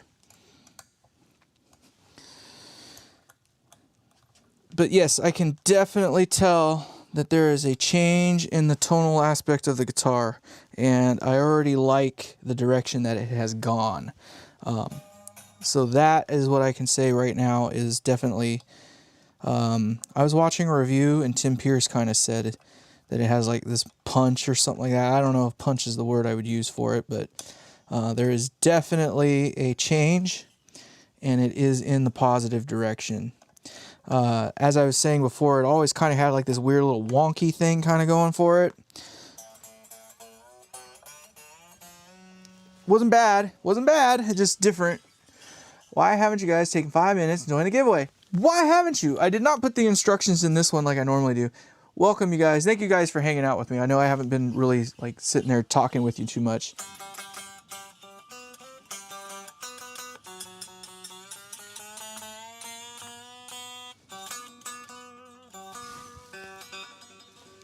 So we need to go just a little bit tighter still.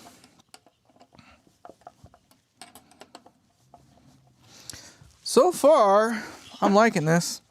Oh, that's going to be way cool. Yeah. Let's actually tune this thing a little bit. Let's see, because now we're starting to get to the point where the bridge angle is going to start to matter on pitch.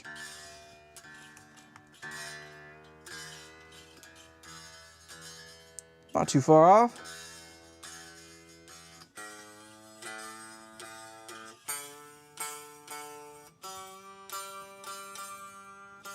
My ears are pretty good.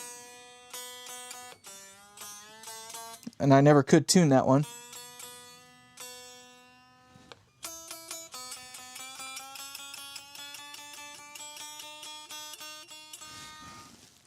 So we're getting to a point now where the bridge is starting to lift more. So it's just gonna, yeah, we've gone flat. So I need to tighten the bridge more anyway. So there's no point in trying to pitch that string up anymore. So I'm just gonna tighten the bridge, or tighten the springs. The claw, give him the claw. All right, let's see what that gets us. I imagine some of these are gonna be tight. Yeah, that's right on.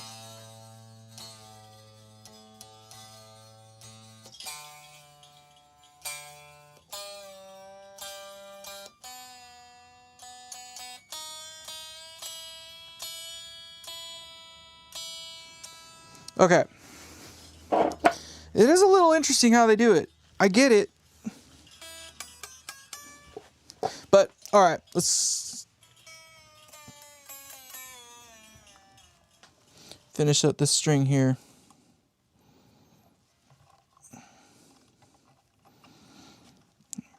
Another thing I haven't done, and I don't know that I can do, is if I can tighten down the set screws yet, or the whatever that Allen is on the top there. I imagine that's what locks it into place, but I haven't done that yet, so I don't know. I'm just a dude learning as I go along here.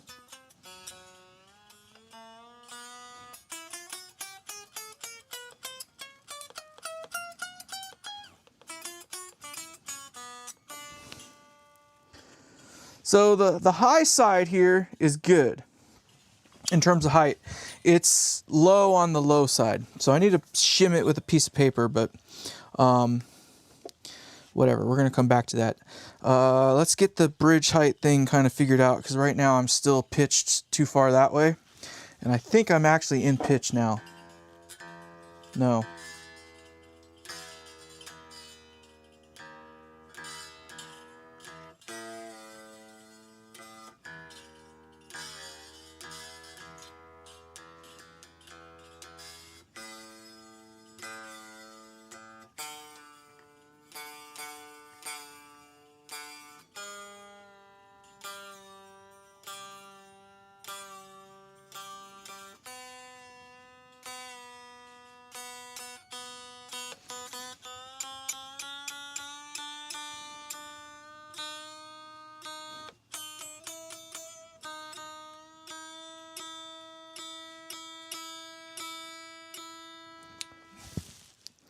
It's so close.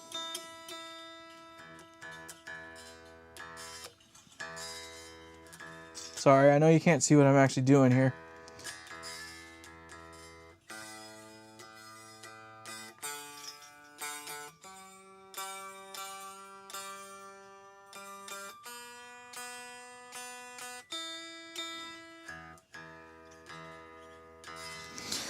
So I still need more spring, is what I need. So we still got to go a little bit tighter on the claw.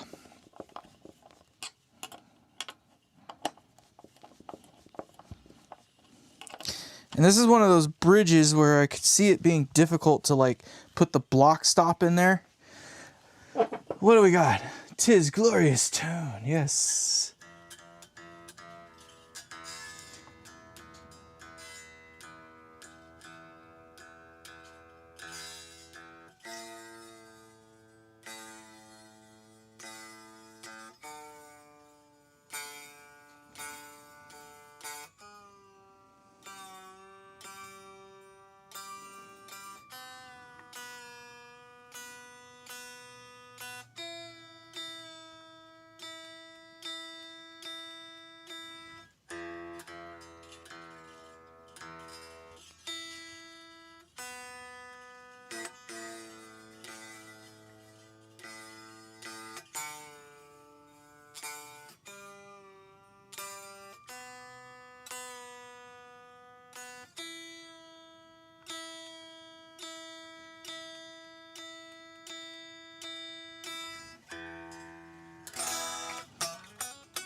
Oh, I actually like the sound of this bridge.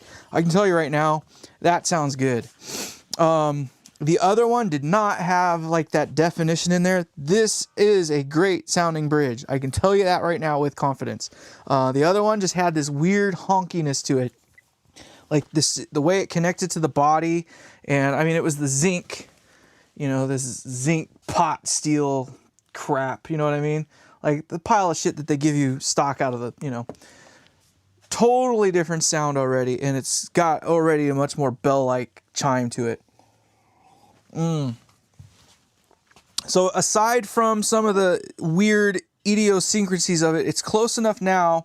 I think we got the bridge angle right. It's floating where it's supposed to be, and we're in tune.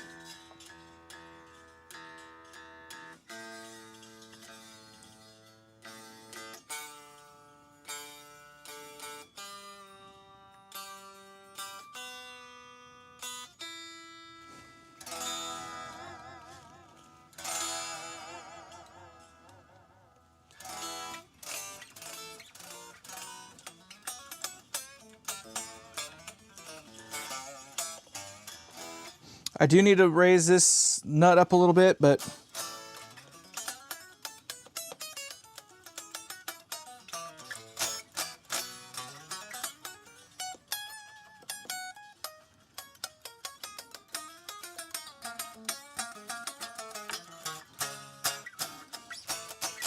and I still need to go up in height on these guys here for sure.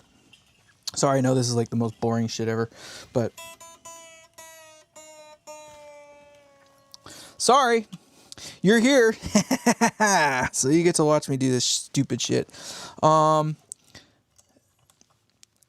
I could see a situation where a shim would definitely be ideal for that guy. It would just be, because right now I'm getting towards the top of the threads, like they're pretty much all the way down, and I don't know that they can go any much higher. Not that we're pretty close anyway. I mean, we're really close, but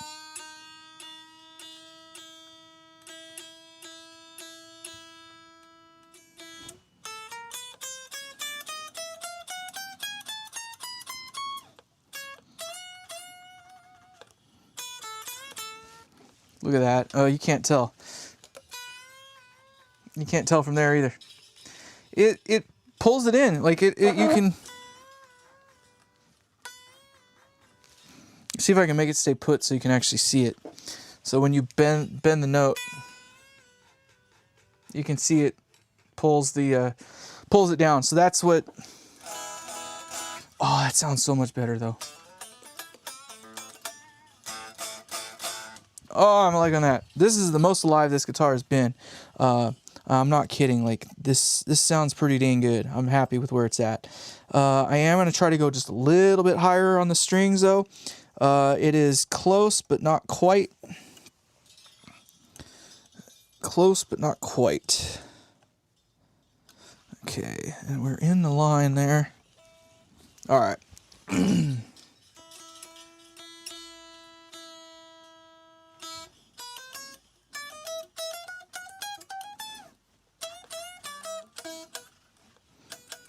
So that's choking out. That's the B, but the E is good.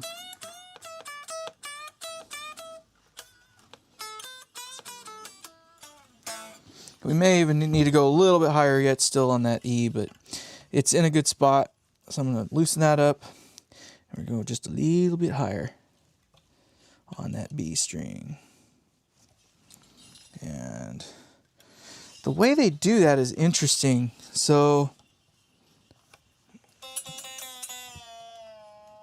you gotta loosen that string up quite a bit to get it to like not interact with the, there it goes, to get it to sit square. So these are like parallel with each other. Like this G string is a little odd right now. The G string definitely needed to come up anyway, but it's just unique. I get where they were trying to go with it. I just don't know if it was like the way to go with it. I can see where they were trying to, but I don't know. Man down. I don't know. Pretty cool though. I like the way this bridge sounds. It's definitely got the thing going for it. I'm happy with it right now. And apparently I gotta get all the tension off that guy to make it sit where it's supposed to. It's got these little things in there. There we go. That seems more right.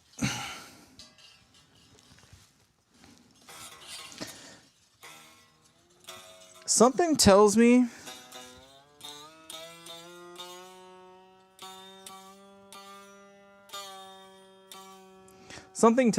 it's a two-part thing.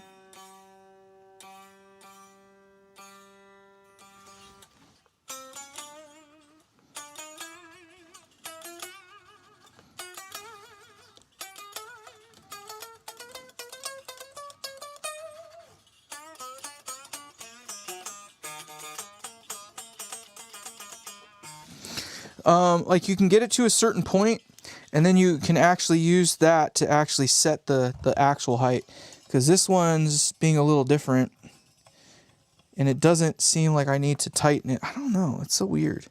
It's different, that's all I can say. It's just different, and I'm trying to learn how to work around it, that's all.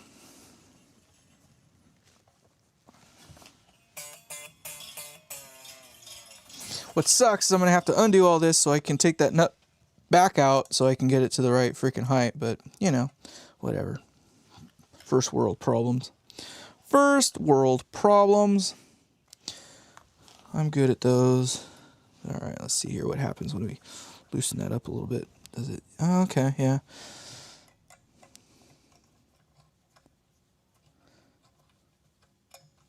So it looks like it's a two-part deal. You can use this back one to set the height. So you kind of get where you want it to be on the front side, and then you can use the back to kind of rock the, you can kind of see it on that first one there, how it's got kind of like a kickback to it, but the plate itself is, it's a little on the low side, but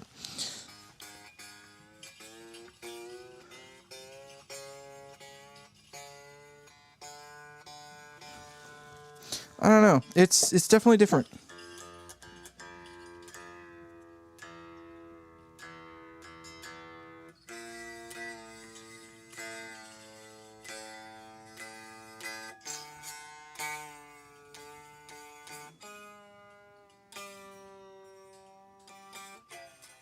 Oh, I guess it'd help if I tighten that one back up. I'm expecting to go through another set of strings to do this. That's why I haven't cut these yet. I'm almost positive that I'm going to have to burn a set of strings.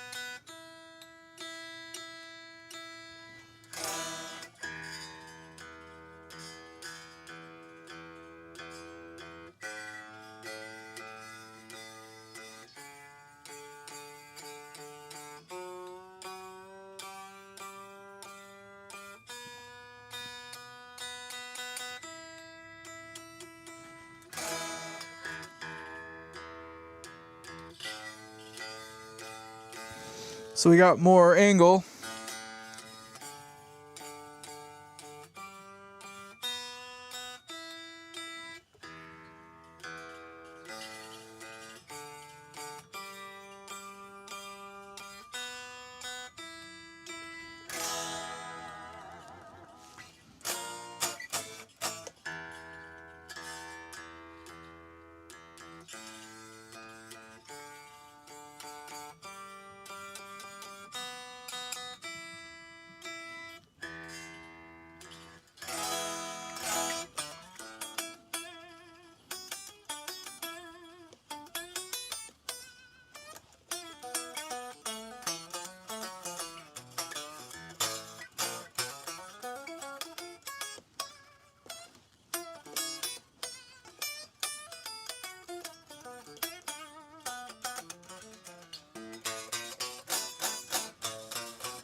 All right. So I need to go a little bit tighter on the springs yet still. And we're pretty close on everything else. So I'm going to just do that little bitty bit, and it's going to be tighter.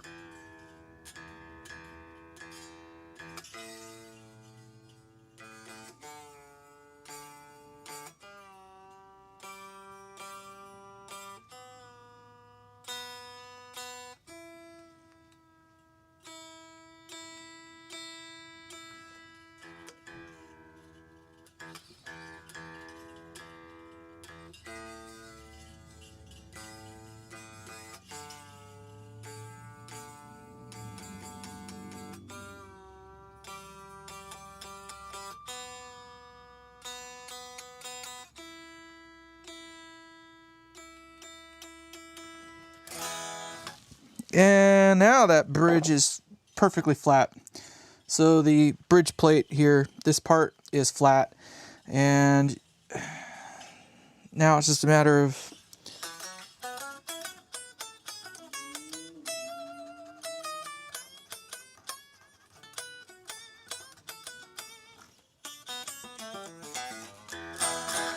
So I do need to go higher on those other strings yet still, and I can see that I do. So we're going to go up on the B and the E just a little bit more as we block it in just a little bit closer.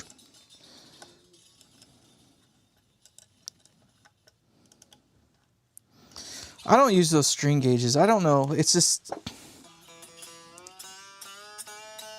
I'm not worried about the height. Like, does it fret out?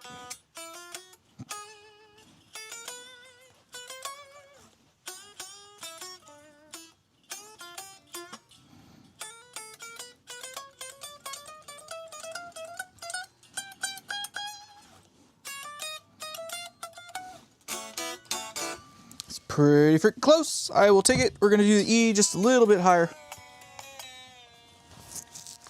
Just a little bit higher. And it seems like you can almost make it go higher. So you set the height there, you push that one down, and it seems like it would make it go up, but I don't know for sure if that's how it works. I don't think it does. So we're going to unloosen that a little bit. There's something to that. I got to figure that out. I'm going to have to do some reading, I guess is what it really is going to come down to, because it doesn't seem like what I think it should be is what it is. Intuitively, it ain't adding up.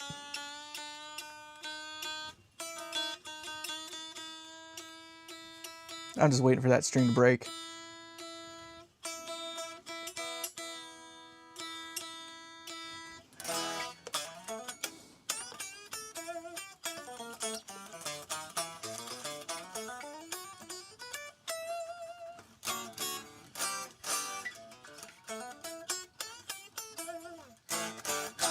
Well, this is the lowest this action has ever been for shizzle. Oh, I see what they did there. Oh, clever. How clever. Okay, so that makes sense why this one's acting a little funny. You can't really see it, but this one here and the E string have like a deck that goes out. So this one is a little bit longer than the other ones. And it's to make it so that it can intonate further that way without running into the stop. So that makes sense why it's acting a little bit differently than the others. So that's kind of cool. They were thinking ahead to make it intonate. I can see all these other ones here go straight down, and then this, like this, the G string has like this deck. So it comes at an angle up to the thing. Instead of going straight down, it comes in and back at an angle. So it's a little bit longer than the other ones to make it so it's able to be intonated.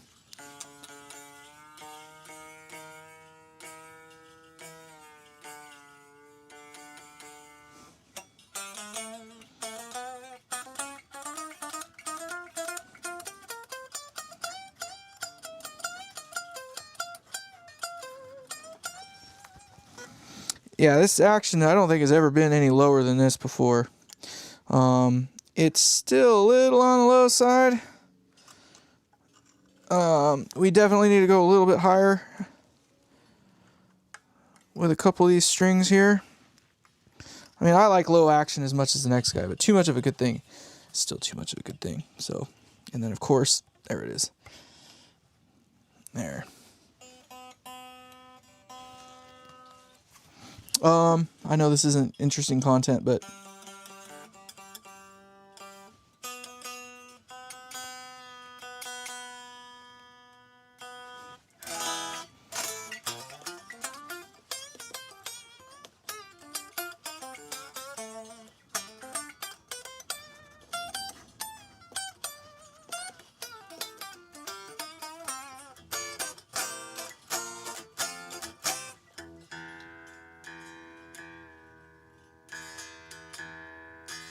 I like the sound of the bridge though.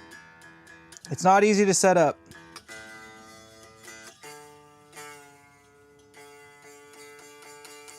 Some of it isn't helped by my nut not being at the right height, but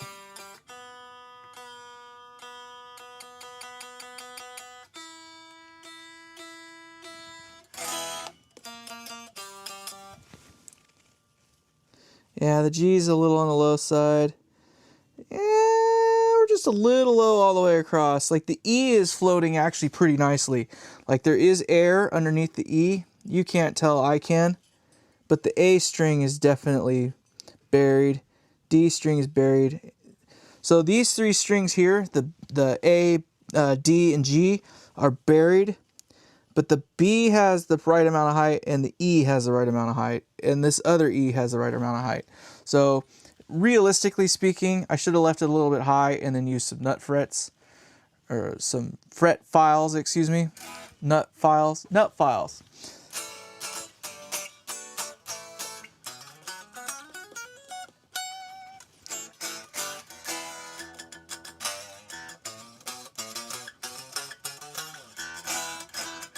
But we do need to go up on that low E string still. So let's go up on that low E still. Just a wee bit more. Now that I know how it works a little bit more, let's do it ye old fashioned way. Okay, I think we're in a good spot there.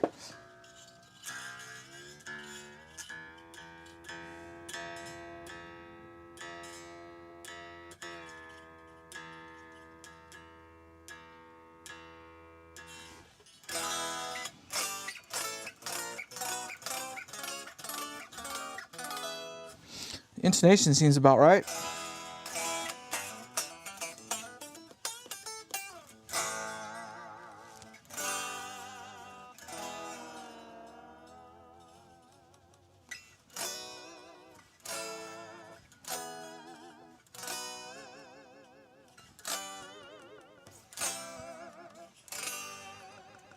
I know it's not exciting because you can't actually hear what I'm doing or see what I'm doing, but I'm just basically trying to make the strings go out of tune.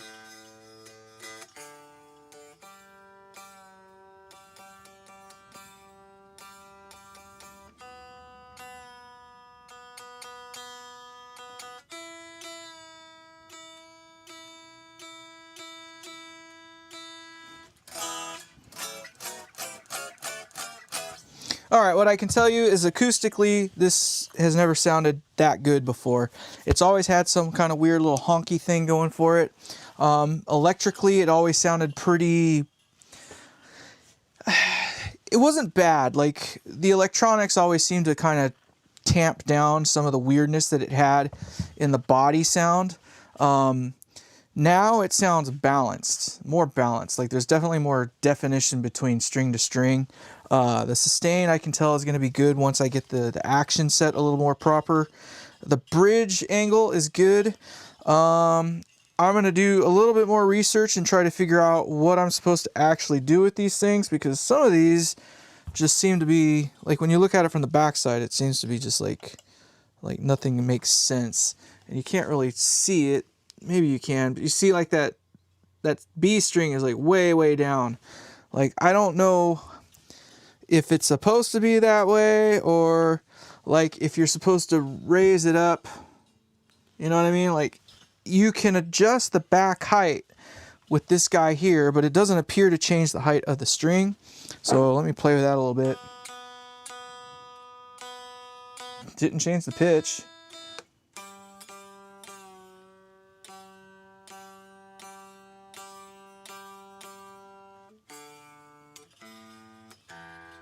Aside from the nut being cut a little too short,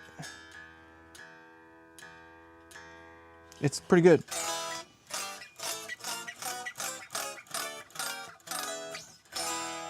Acoustically though, this thing is the best it's ever been. So if I had to judge this based on just that alone, that is a nice improvement. Definitely a clear improvement there. And then as far as the ability to actually have basically a Floyd Rose on a Stratocaster without having a Floyd Rose, pretty freaking cool. I like it. I don't know if I'd call it bias confirmation. I'm used to a certain thing. Like I like Strats. Strats do that thing for me. I don't like that there's knobs in the way and stuff like that, but you know, it is what it is. I got the amp going now.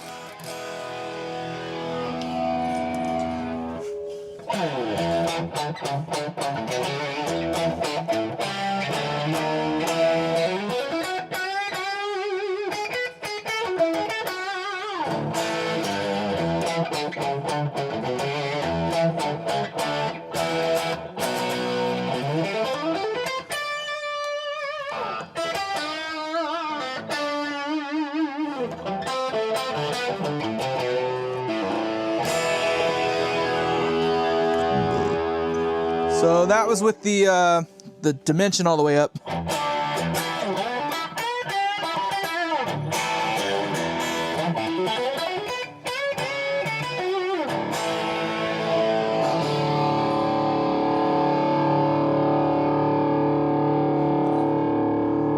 So that is dimension and highs right up the middle, and just a skosh of mids.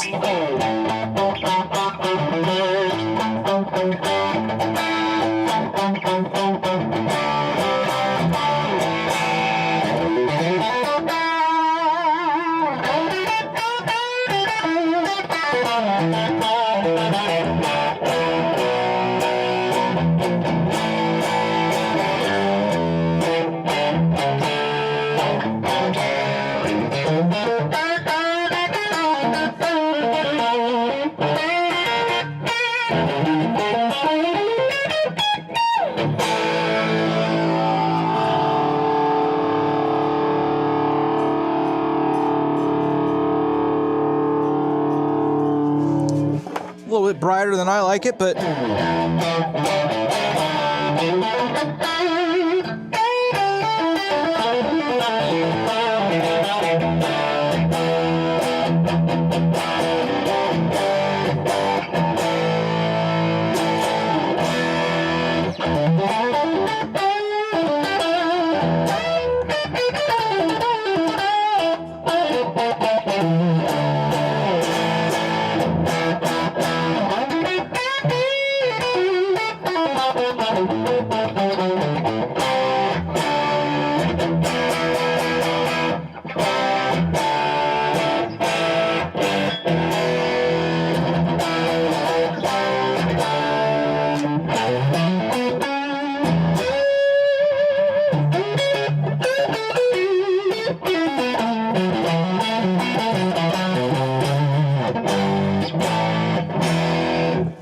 nice, very clear. That was with the dimension kind of turned down a little bit, so not teabag. I'm actually pretty smitten at the moment. Let's go for clean tones. And we can kind of show the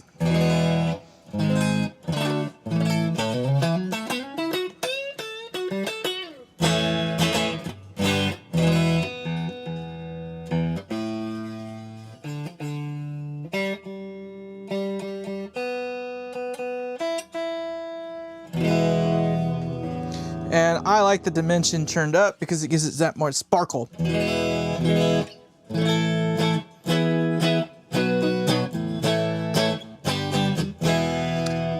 I still would like a little more action height. It's still a little low for me, which is to say that this thing plays pretty clean even as low as it is. Turn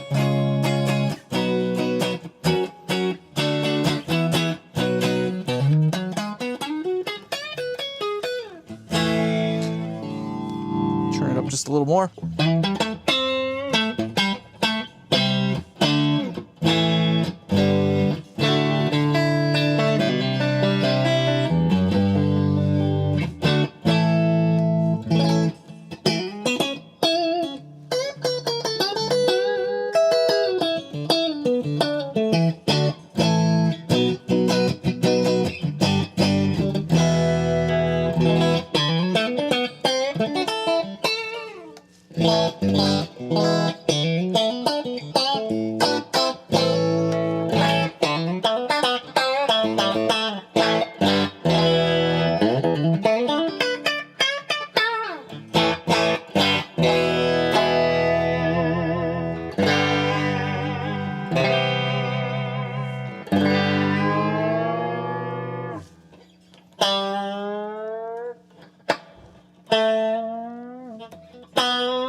Well, for new strings, I guess it's not horrible bad.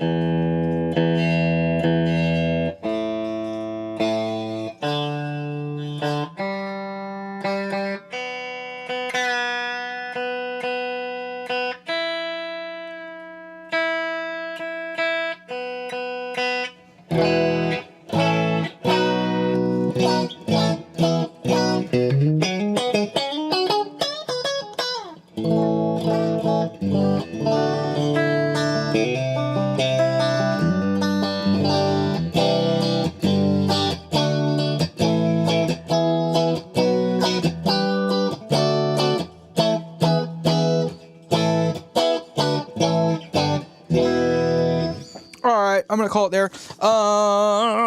That's enough of that. Pretty freaking cool, man. Okay. Time for another drink off after all that. Come on. I'm gonna end up burning up a set of strings here. Obviously I duffed it on the nut height. I do need to shim it with literally like the thickness of a piece of paper is probably really all we need. The E, the B, and the E and the B are good. Both E's, the B and the E are good. Unfortunately, the G, the D, and the A are too low. So I don't know if I took too much out underneath there and it's caused it to cave in at that spot. I don't know. We're going to put a piece of paper underneath there because that seems to be about all it needs. It's just like right freaking there. So I took off just a hair too much. Not the end of the world. I do need to bring the action up a little bit higher. It is still a little too low for my tastes. Let's just see if we can figure out how low it is. This is 1 mil right here. Let me double check and make sure that's what it says. It is a 1 mil. So it's a little fat of 1 mil. It's less than 1.5 though. I'll tell you that right now. Let's see if I can quantify that for you. So fretting at the first fret, bottom of the string. According to this, it's actually more like 0.75. According to this, it's 0.75. I don't know that's what it is. Without being fretted, it's setting right at 1. And then, yeah, as soon as I fret it, it goes right to it's just above 0.75 and just under 1. So it fits over the top of that guy. It's more like a fat 1, I think. So that gauge is probably a little off. I don't know. That's why I don't use those things. And I don't like using, so I have them. Just so you know, I'm not a freaking, heathen in that regard. I do have the curvature gauges and stuff like that. I just never found, it's a brat and a half to put these things in there and then try to set the things like that and be like, oh, I'm off. Fuck these things, dude. This is dumb. This is dumb. Don't bother with these. I tried it. Run the string down until it chokes out. It's too low. Makes sense? All right, bring the string up. Bring the string up and keep bringing it up until it doesn't choke out anymore and plays the way you want it to play. Does it matter what the freaking height is at that point? No, because it's playing the way you want it to play. That's the way I do it. Now, if someone else is there and it's a client's guitar, obviously I'll work with them more directly and be like, okay, I set it for 1 or 1.5 mil. I can tell you right now, once I start getting above 1 mil, I start getting a little worried. If I get to 1.5 mil, I am not happy. I will, crown the frets. I'll do whatever I can to make it so I can get closer to 1. One of my guitars, I do have it set up so it will play at 0.75, and it plays quite happily there. Forget the digital calipers and all that crap. This is not a precision thing. You just run the strings up until you're happy with the height that you have. If it's too low, then raise it up. If it's too high, drop it down and do it per string because each string is just a little bit different. There's no perfect arch. Setting it for that perfect arch right out of the gate is not the answer. I can tell you that right now. In 30 years of playing guitar and trying every little trick in the book, the one that always seems to work the best for me is just set the string height to what makes you happy to play the instrument. I mean, if it just happens to be that 1.5 mil is your happy height for your G string, cool. If it happens to be 1 mil for the freaking, you know, your D string, whatever, you know, it doesn't matter. They're half a mil different. If that's where you're happy playing with it, fine. I don't know. That's just been my experience with it, is just you find what you're happy with. Some of the other things just make sense. There are some practical duh moments, I guess you will, you know, like the bridge angle being flush with the body. That's, you know, a Floyd Rose kind of thing. Obviously, your break angle on the neck, you know, it's nice to have a little bit of a break angle, but it doesn't matter so long as you can get the, you know, the nut height or the bridge height that you need. In this case here, I have to raise it up quite a bit. I don't recall if I had to shim this neck at all. That might be something I'll check, is to see if I put a shim in here. It might very well be, because if you look at this bridge here, you don't get a whole lot of playroom, and you can see I had it down just a little bit. Like, it was down a little bit. But we still had some playroom to go up. But, you know, those are sticking out the top. That was my happy height. And if you look, you can see I didn't really have like any crazy angle going on. It has just a slight curve that goes lower and lower as you get towards the E side. So I don't mind the low E being slightly lower, but you can see it has just a mild arch. But the neck, it definitely doesn't have that profile that I had there. The neck has a much more pronounced curve than that. This one here, based on what I can see, it's almost identical to that. It's just a little bit lower. Right now, I can see that I need to even out the angle of the dangle on a couple of these guys. So might as well just do that while we're at it. Looks like the B needs to come up there. That looked like it did pretty much what it needed to do. The A, ooh, that pissed it off. A is now more in a better spot, but now I gotta, there it goes.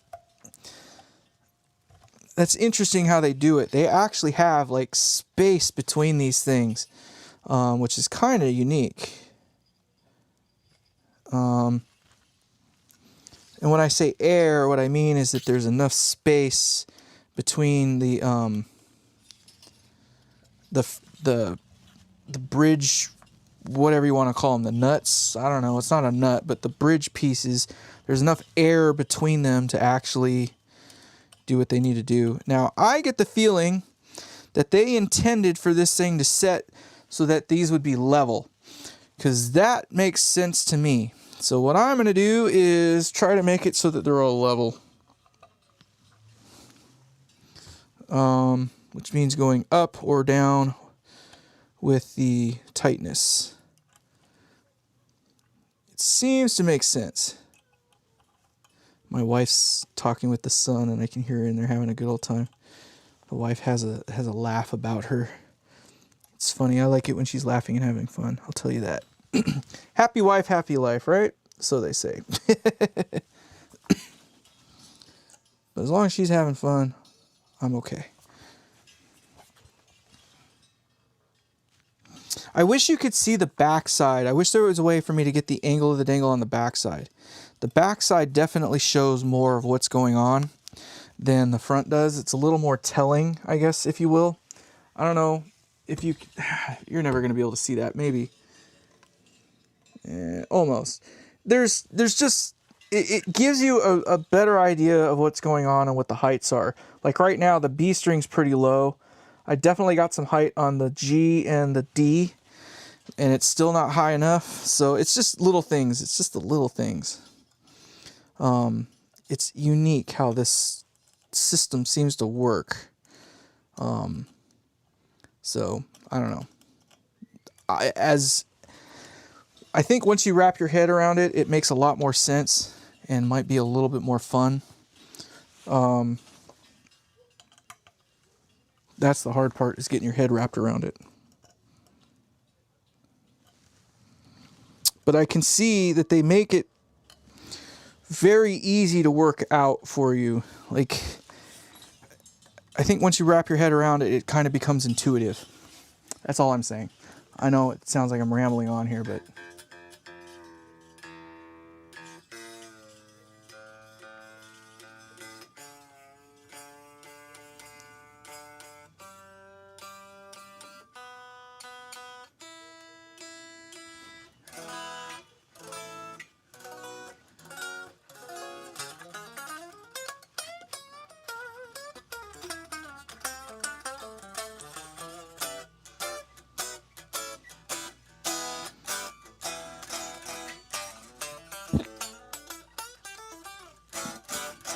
I like it. I like it. All right. Let's do an actual review now. Something a little more concise. Okay. Vega-Trem. Not exactly cheap. Not exactly cheap. But I can tell you right now, it is definitely a step up from the stock unit. Not just in the functionality, but definitely in just the tonality of it. Tonality wise, I can tell you right now, it sounds more like an electric guitar should sound to me.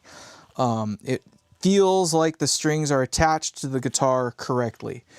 Where it was before with that other pile of junk, the stock unit, it wasn't that it sounded bad, but everything sounded a little more smeared.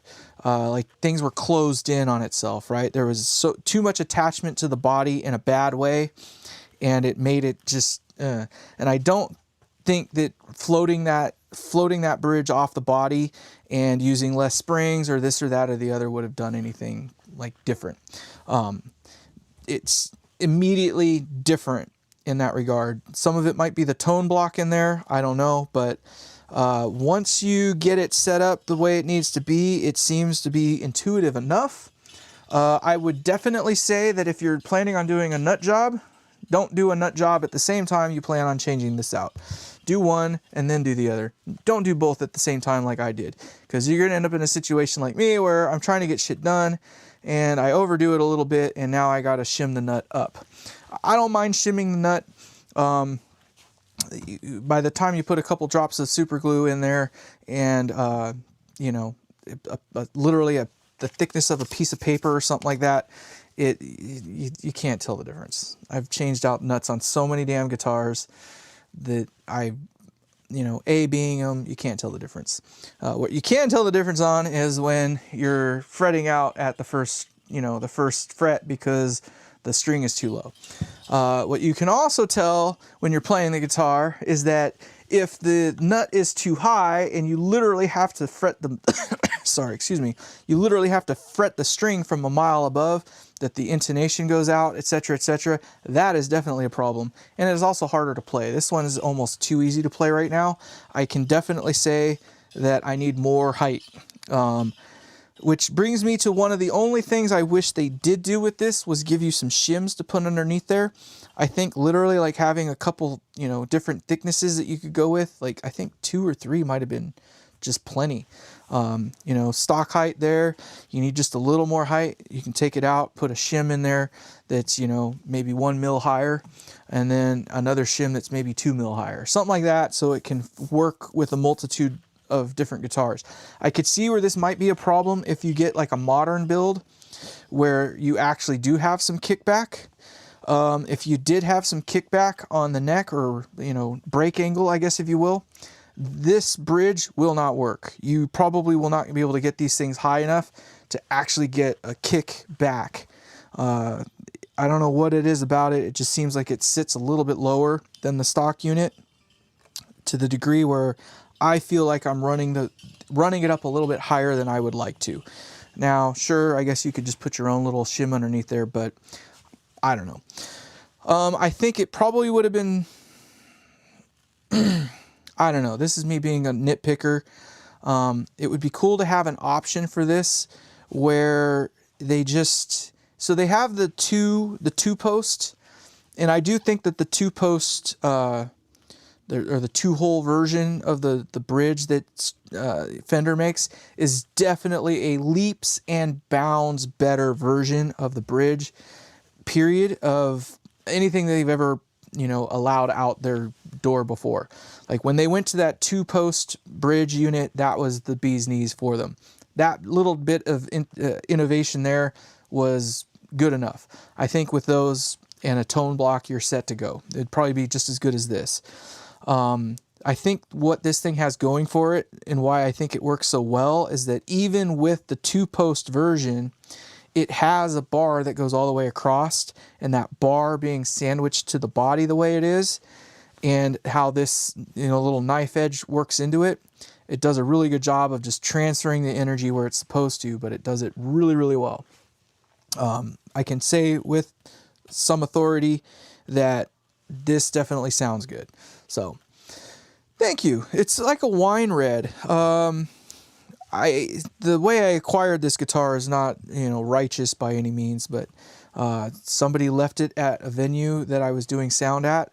It wasn't my particular night that I was doing sound, but I came in the next day and this thing was sitting on the stage in its case. Like, just, it was the only thing left on the stage sitting in its case. And I was just like, okay, cool, whatever. Stuffed it in the closet, told everybody, hey, if somebody calls, there's a guitar, it's in the closet. And literally a month later, not a single phone call. Nobody said a damn thing. So I tucked it in the back for another couple months. Still never heard a thing. And I was finally like, well, by that point in time, I was the only one doing sound anymore at that venue. So I was like, you know what? I'll just take it home. And if somebody mentions it, I'll give it back. Nobody's ever mentioned it to me. So that was damn near 20 years ago. This is a 2013, so we're in 2020. We're past 23. That was over 20 years ago now. So, or is it 20? No, 13 years ago. 16 years ago. A long time ago, okay? So in that regard, I've tried to respect it in that way, that I've never used this in a live show. I've never done anything with it out in public. My intention was if the right person come along and gave me the right details, I would provide it back to them at whatever state I had it in at that moment in time. But I highly doubt that that's going to happen, because I have not disclosed what those details are. So you have to know. You'd have to know. But in either case, I am going to go back now. I'm going to cut all these little danglers off, and then I'm going to slack the strings up. I'm going to take the nut out, and I'm going to take a couple pieces of paper and shim that up just a little bit, and then I'll play around with this a little bit more. What I can tell you though is this is the shiznit. I do not think that my impression of the sound is partly due to the nut. I like Graphtec nuts because they are easy to work with. As you've seen, a few minutes of sanding with them, and you can take off quite a fair amount of material. Obviously, even too much material, in my case. Even as not a luthier as I am, I can tell you that it's probably best to work from the top down, not from the bottom up. So when I say that, I mean it would be best that you don't have to mess with the bottom. And you can see this one here, like the plastic stuff is still in there, right? Like, you obviously know that this thing was not sanded from the bottom. So they worked it from the top down. Well, this thing is so old that the strings have finally grooved themselves down quite a ways.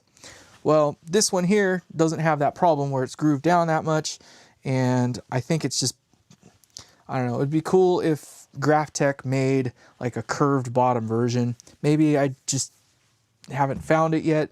I know that they make one that has a little stub in the middle that you can use to get the height so you have it where you want it. I think that one's honestly a better design, but this one here, I think it would have been better if I got it to just fit on the bottom, and then once I got it to fit so it laid flat against the fretboard, that I just then use the files to file it down and then shave the top. So I'm one of those types that I do believe there is a difference. So, you know, this one here, like that E string is carved down there. Same with that D string there. That D string is down. Like, it's just worn it out all the way down. And the D string was the one on here that was giving me issues, along with the E as well. The A wasn't so bad, but, you know, whatever. But the only way to repair it is to put in a new nut. And, you know, I like having it so the strings sit just on top. Like, honestly, you just need a nick in the nut for the string to sit on. And they do a really good job with these. See if I can get it to focus. They do a really good job with these. You can see like the other strings actually sit proud. The E string at least sits proud of the top. Like, that's huge. So Graphtec makes a killer nut, I think. They don't bind up. At least I haven't had a problem with them binding up. They do what they're supposed to do. So, I mean, I think most of the money comes down to the neck. Like, a guitar isn't made so much by the body, it's made by the neck. You can always tell when you're starting on a Monday, or you're in the middle of the week when they've gotten their groove going, or the one made at 4:30 in the afternoon on a Friday, you know, where the guys just get this thing out of my life, I want to go home type thing. It's time to have, you know, my drink of choice. But there's a guitar that I have. It's a Fender Squier. It's a Squier 2. And I don't know what it was or what it is about that neck, but that neck is something else. Like, it's the one that I can get down to 0.75, and it's just clear as a bell all the way across. I mean, to me, it's clear as a bell. It's really, really low action, but I like low action. So it does, you know, seem choked, I guess, maybe for some players, but for me, it's choked exactly the same all the way across the neck.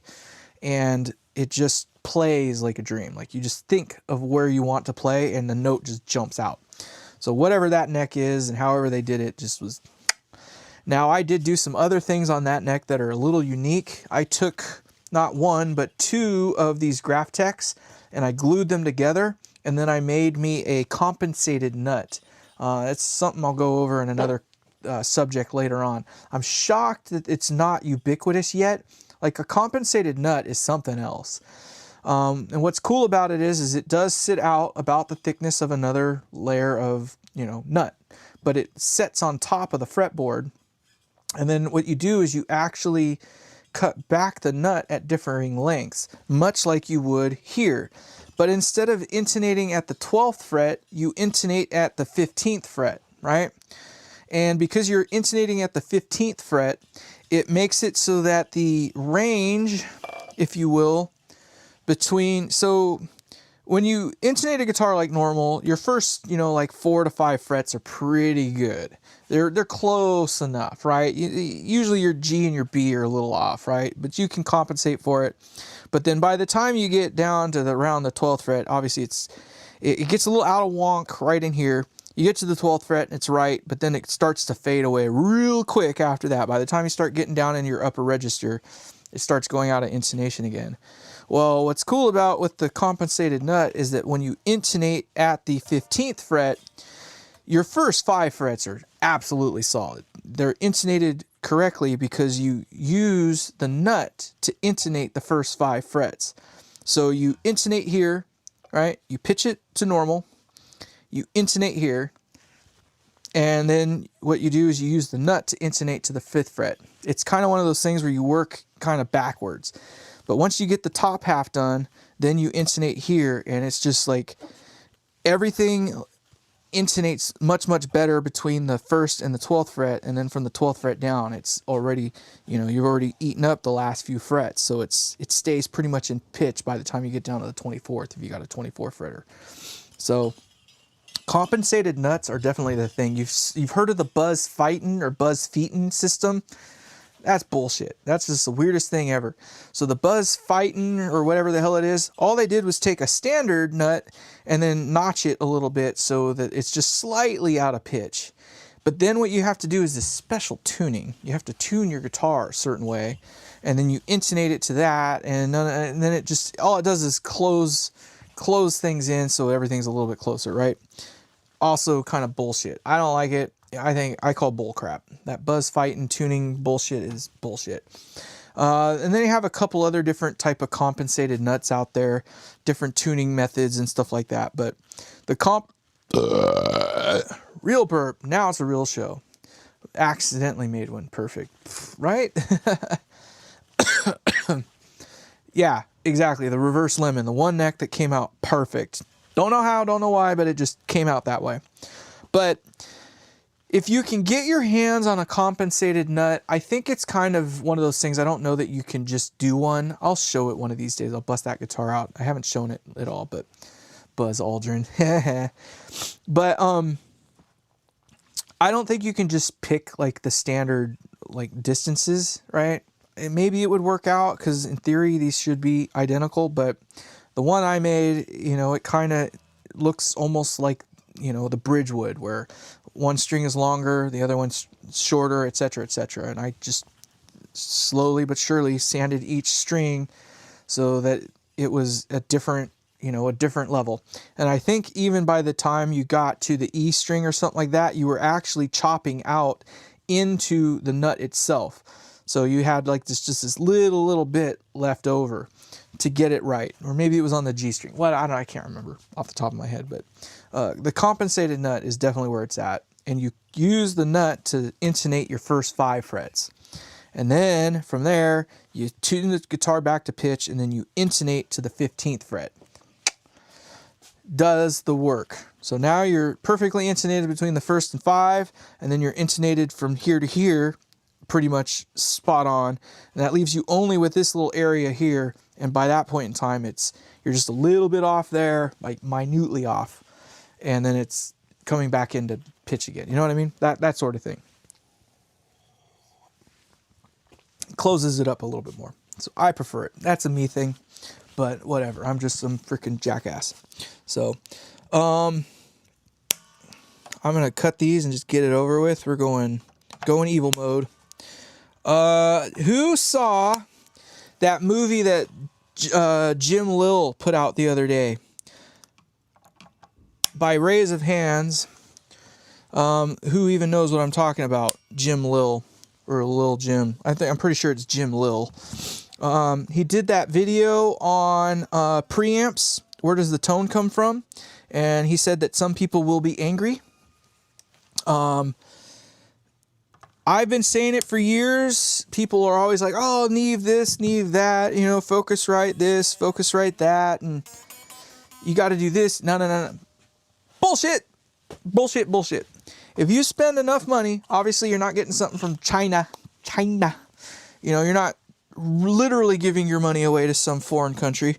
I don't think the weak link in the last 20 years has been in the preamps. It's always just been a, have and have not sort of thing. Sorry, I'm putting stuff in the trash. Have and have not sort of thing, right? A Neve console is, a multi-$100,000 console. It's meant to go into the venue one time and never move again, right? And by chance of God, somebody decides to sell it and, some other venue takes it on, then obviously it's modular enough that you can take it apart. Modular enough so much that even just those individual channel strips are a thing, right? They used to make analog mixers that way.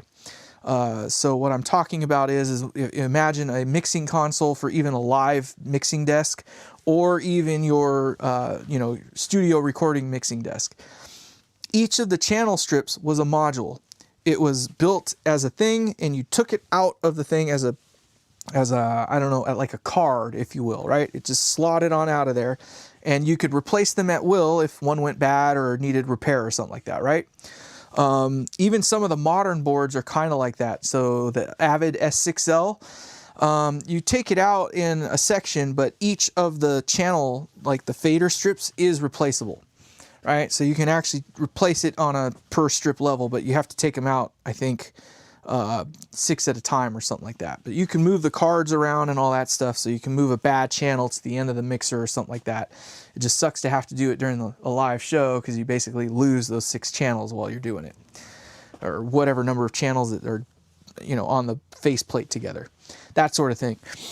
But they used to make it so each channel was its own little thing. You could take it out and replace it with another one. Fast forward into the modern era, Allen and Heath, I think, was the first, maybe not the first. Soundcraft was kind of a thing. Soundcraft is kind of dead now. But Soundcraft, was doing it. Allen and Heath was doing it. And then finally they got to these modular setups where it was more like a bank of cards, right? So they put like a bank of 6 or 8 or whatever, just like I was talking with the Avid S6L, right? Everything was still a card inside, but you had to take a bank of them out. The Behringer is like that. The Midas M32 is like that. So when I say Behringer, I'm talking the Behringer, whatever their digital board is. I can't remember. X32. How could I forget that? The Behringer X32, right? It comes in banks of 8. Each row is still replaceable, but you have to do it in a bank of 8. By the time you actually get to the part where all the knobs spin and all that fun stuff, that is something else. That's something else. But they got to that, and here we are now in the modern era where you can literally just buy a single module. Like I think they call them the 510 series or something like that. It's, you know, about the size of the radio decks that you used to put in your car, like a 1-DIN radio deck or something like that. A little bit smaller, but, you know, whatever. Almost this size right here, actually. Whatever that size that is, it's about what size they are. The 510 series, I think that's what they call them. So, I don't know. That's how they used to do it. I'm just explaining the evolution. And then we got to a point in the 2000s. I want to say right around the 2000s, like everything started to become non-modular. So that, what I mean by that is that everything was just built onto a single board, and you could replace certain parts independently, but everything just started to come as a single board. And I think it was right around that era that they realized, like, you cannot skinch, whatever you want to call it, on the preamps. And that's when it started to churn a little bit. And the preamps started not becoming so disparate in terms of their quality from one to the other. Obviously, some had a little higher self-noise, so the noise floor was just a little bit higher. They didn't have as much headroom, so, you know, maybe the super-duper high-end stuff had 115 dB of dynamic range or something like that, and maybe the pile of shit one had 106. 106 dB of dynamic range is still freaking phenomenal. I think that's more than a record has in and of itself. All right, so even from its quietest quiet to its loudest loud, it was still plenty of dynamic range. By the time you start getting up into 116 dB of dynamic range, you got more than you can even hear or determine in your, you know what I mean? Like, humans can't even conceptualize it. And now we got these ones, you know, where they measure everything in dBu now, but, you know, you can do plus 24, plus 26, or plus 18 dBu or something like that, right? So some of the limitations of most of these things nowadays is just like how much input can you feed the damn thing. I'm going to be honest with you, if you're really trying to push things to the volume to that degree where, you know, 4 dBu even makes or breaks your event, sorry, that's not going to change anything. I want to say probably by 2010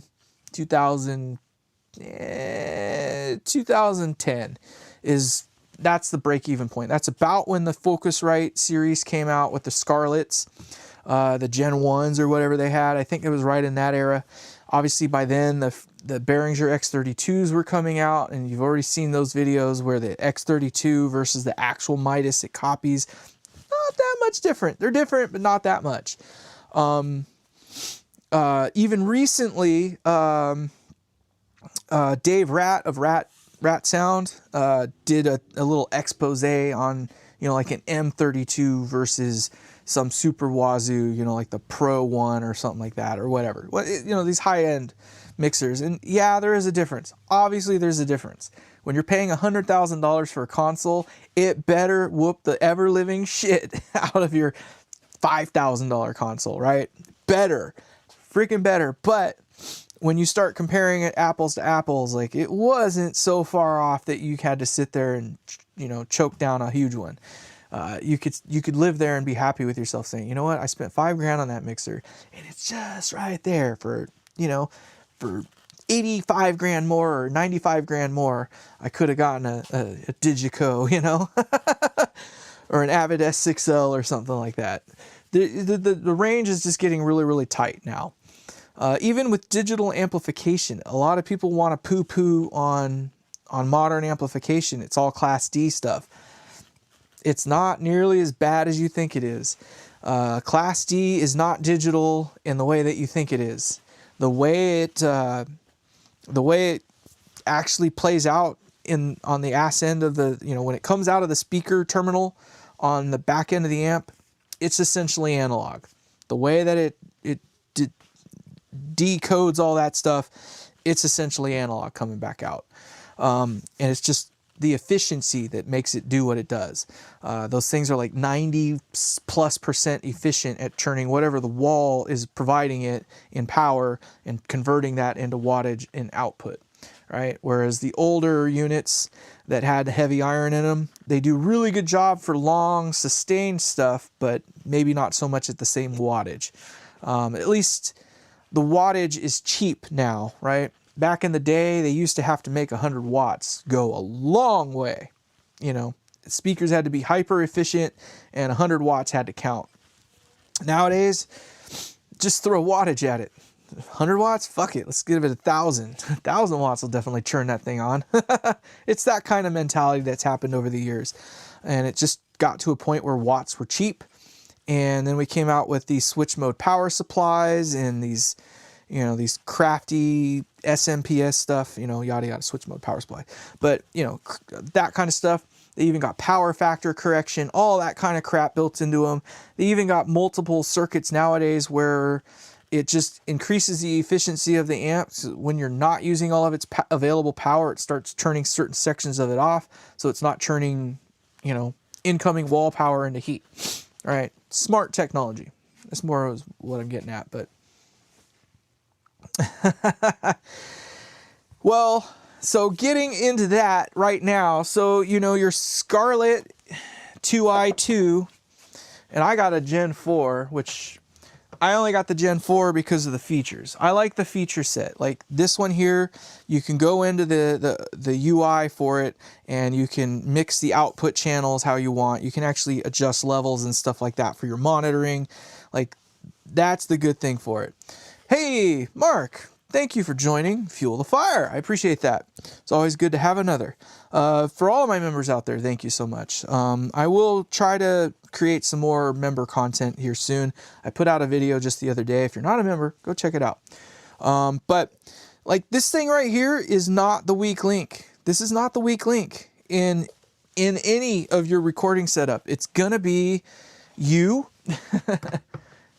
you and or the microphone or what it is you're capturing, right? That is not the weak link anymore. It hasn't been for a long time though. At least the last 15 years, dare I say last 20 years. Whatever you had that was available to record that was commercial. I mean, they've had what the 8-channel racks out and stuff like that. The fire with the Firewire stuff and all that jazz. They've had that stuff for eons now. The Room helps a little bit, yeah. But they've had these really super wazoo stuff out with ADAT and all that kind of stuff. You know, I had a Digio 2 in the early 2000s, right? A Digio 2, that, again, it was a consumer product, more or less. Killer freaking thing, not a weak link. Now, obviously, they had their HD system. The first, I think, #1 hit for a digital recording studio type setup was early 2000s. I mean, we're talking early 2000s where you have a complete digital system where you had to have input cards and all that other stuff. Not analog, although they have setups now where you can take like a Neve console and run it into these things and whatnot. But you know, around that time, that wasn't the norm. You would take that Neve console and then direct it out into a digital preamp. So one way or another, you were going digital at some point in that signal chain. And Timo foam squares are... That's funny. Funny you say that. It's funny because it's true. I don't know. It's just like... It still boils down to talent. In the grand scheme of thing, it boils down to the talent. You cannot take a 2-year-old, you can't take a 2-year-old, put them in a room and say, take this, that, and that, and the other, and freaking make me a #1 hit album. It's not gonna freaking happen. Just never gonna freaking happen. I have this saying, and I still say it to this day, and it's not meant to be like derogatory towards the average person, but I have this saying is that a monkey can walk up to a mixer and mix a great, you know, mix the band really, really well. Like somebody can just walk up to the mixer and make it sound great. But if I took that entire system apart, piece by piece, threw it in the middle of the room and told him to set it up or them to set it up and do the same exact thing that they just did when they walked up to it, they couldn't do it. Most people cannot take this pile of parts and put it together, tune it themselves, and get it optimized to the level where they can just walk up to it and it just sounds great. So you have to imagine how difficult it is and how much talent you have to be able to look at this pile of parts. I got a cable, I got an amp, I got a speaker, and I got a room. And I got to put this thing, you know, an amplifier, all that stuff. I got to put all this stuff together, and then I got to tune it myself, right? I have to use my own ears or my own measurement tools and do whatever it is that I need to do to make it so that it's the best that it could possibly be, so that when some other jackass walks up to it, the other monkey can walk up and just go, dirt, dirt, dirt, dirt, dirt, dirt, dirt. Sounds fucking bitchin', huh? I'm the fucking king. No, there's more to it than that. So that's why I say that, is because, you know, a lot of people like to judge, you know, like sound engineers or just sound guys in general. Like, oh man, that sounds like shit. I could do a better job. Can you? Can you? If I literally took this PA apart and then asked you to put it together and get it, could you get it back to where it is right now that you could do a better job? I bet the answer is no. So that is the big separator, I think, in the grand scheme of things, is the talent. Now, Jim Lil, excuse me, he's obviously talented. I mean, he's playing in an arena in front of thousands and thousands and thousands of people, right? He's obviously got the talent. Now, he makes the joke, I'm just a guitarist. Like, what the fuck do I know? Obviously, I think he's being tongue-in-cheek. Like, I think he's trying to pinpoint down, like what I was just saying. Like, it's one thing to just be the musician, but it's really, really, really difficult to be a musician who's also an actual good sound engineer who really, really knows their stuff and can float between all these different roles, excuse me. I've only come across a handful of musicians over the years where they're like, hey man, like, can you just take out like 3 dB of, you know, 630 hertz, please? It's like, it's just a little too for me. And you're just, you know, most people will just look at it and like, shut the fuck up. Like, it's 3 dB of 630 hertz. Like, you're that God, right? Well, there's one thing when you can't hear the problem and your impression of what they hear and what you know is wrong in the space is different than theirs, right? That's something else. But when there's really a problem in the space, you know that there's a problem, and the artist knows that there's a problem, and the artist can actually say, hey man, that sounds like it's right at 120 hertz. Like, I think that's what I'm hearing, right? And when they can say that, and you can sit there and go, I kind of agree, let's try it, and then you pull that down a little bit, and that was what it was. It's very rare that you get that kind of musician.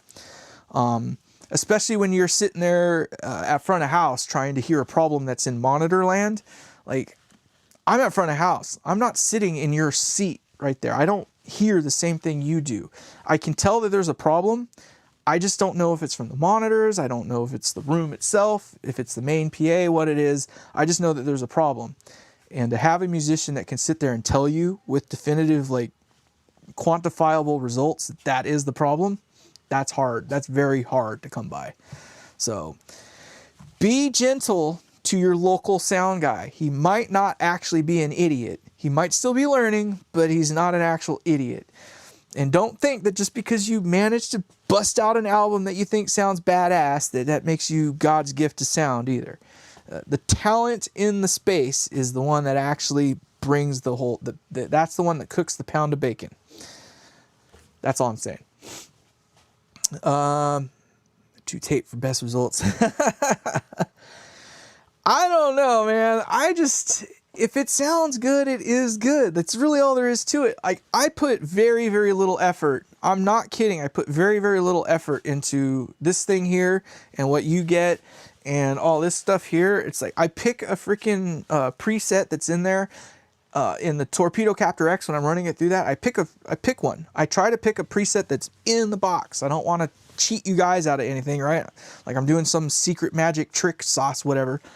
And then I tune it a little bit to taste, right? It's got way too much bass, or it's got way too much highs, or whatever it might be. Just a little bit, but it's in the box. I'm not trying to cheat you out of that. But then again, like the last giveaway I did, one of those was recorded with the Scarlett and a real microphone. This one right here, in fact. I recorded it with this microphone, a Luet 240 Pro, LCT 240 Pro. My apologies, a $99 mic.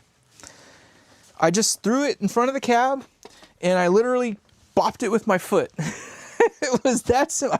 I stuck it about 2 feet in front of the cab. You know, cab's here, mic's out over here somewhere. And I just bopped it with my foot, and then at some point it came to a point where I was like, man, that actually sounds good. We're leaving it. That's where it stayed for 2 weeks while I did all that recording work with that amp. That was that amp through a 2x12 cabinet, a pile of shit Hughes and Kettner loaded with, at the time it was like Celestion rock drivers or whatever the hell they called them. It's now loaded with some of the Chinesium G12Ms, right? The greenback Chinese made ones. That's what you got. If you go back and you listen to that, not that album, but that recording of the Peacemaker, the last giveaway that I did, that's what it was. I just literally stuffed a mic out there. No EQ, no nothing. Just out it went. So I didn't put all that much work into it. And I think even in one of the episodes I did with it, I was running it through my M32 that I got. So I had my mixer sit up right here. I have the 16 channel version of it.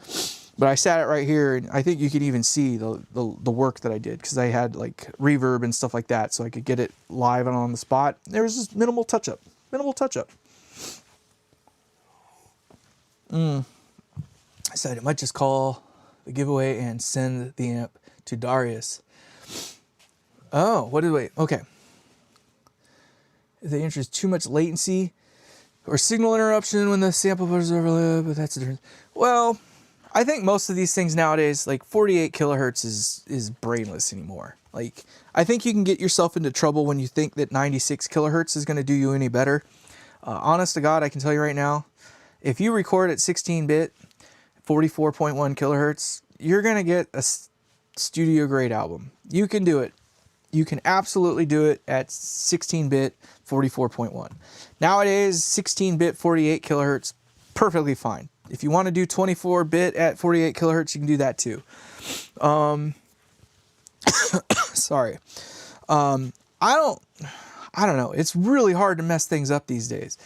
I had only one instance I can think of where something got away from me and I didn't catch it, while I was capturing it. I was doing a recording of this band, and again, I'm not a recording engineer. I'm a live sound engineer. I like doing live sound. So I was recording this band, and I had one point in a song where it just seemed like there was this random beep out of nowhere, and I could never figure out what it was. And it just seemed like it was a culmination, because it wasn't any one channel. When you isolated each channel at the spot where this beep came through, nothing. You couldn't find it.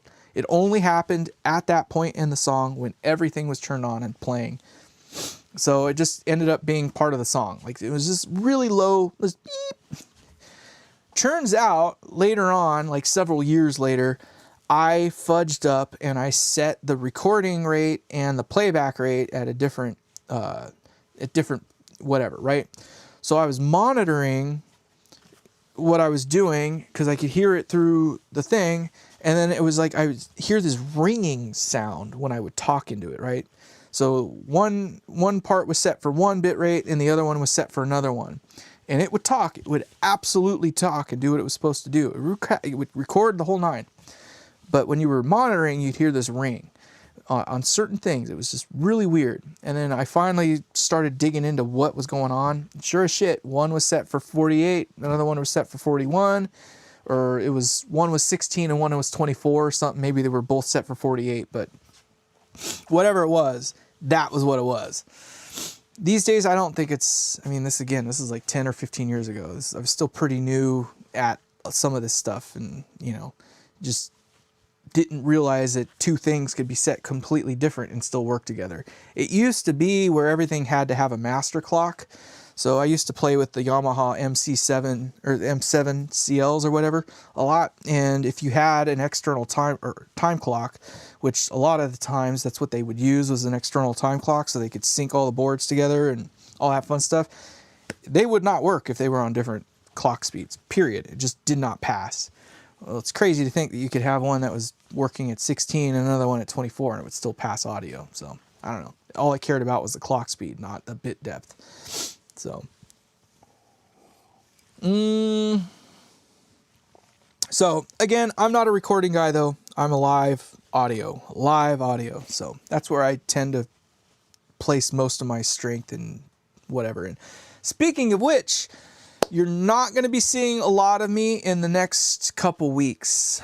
Why is that? Well, starting tomorrow, I have got to start getting prepped and all ready for a pretty large gig for me.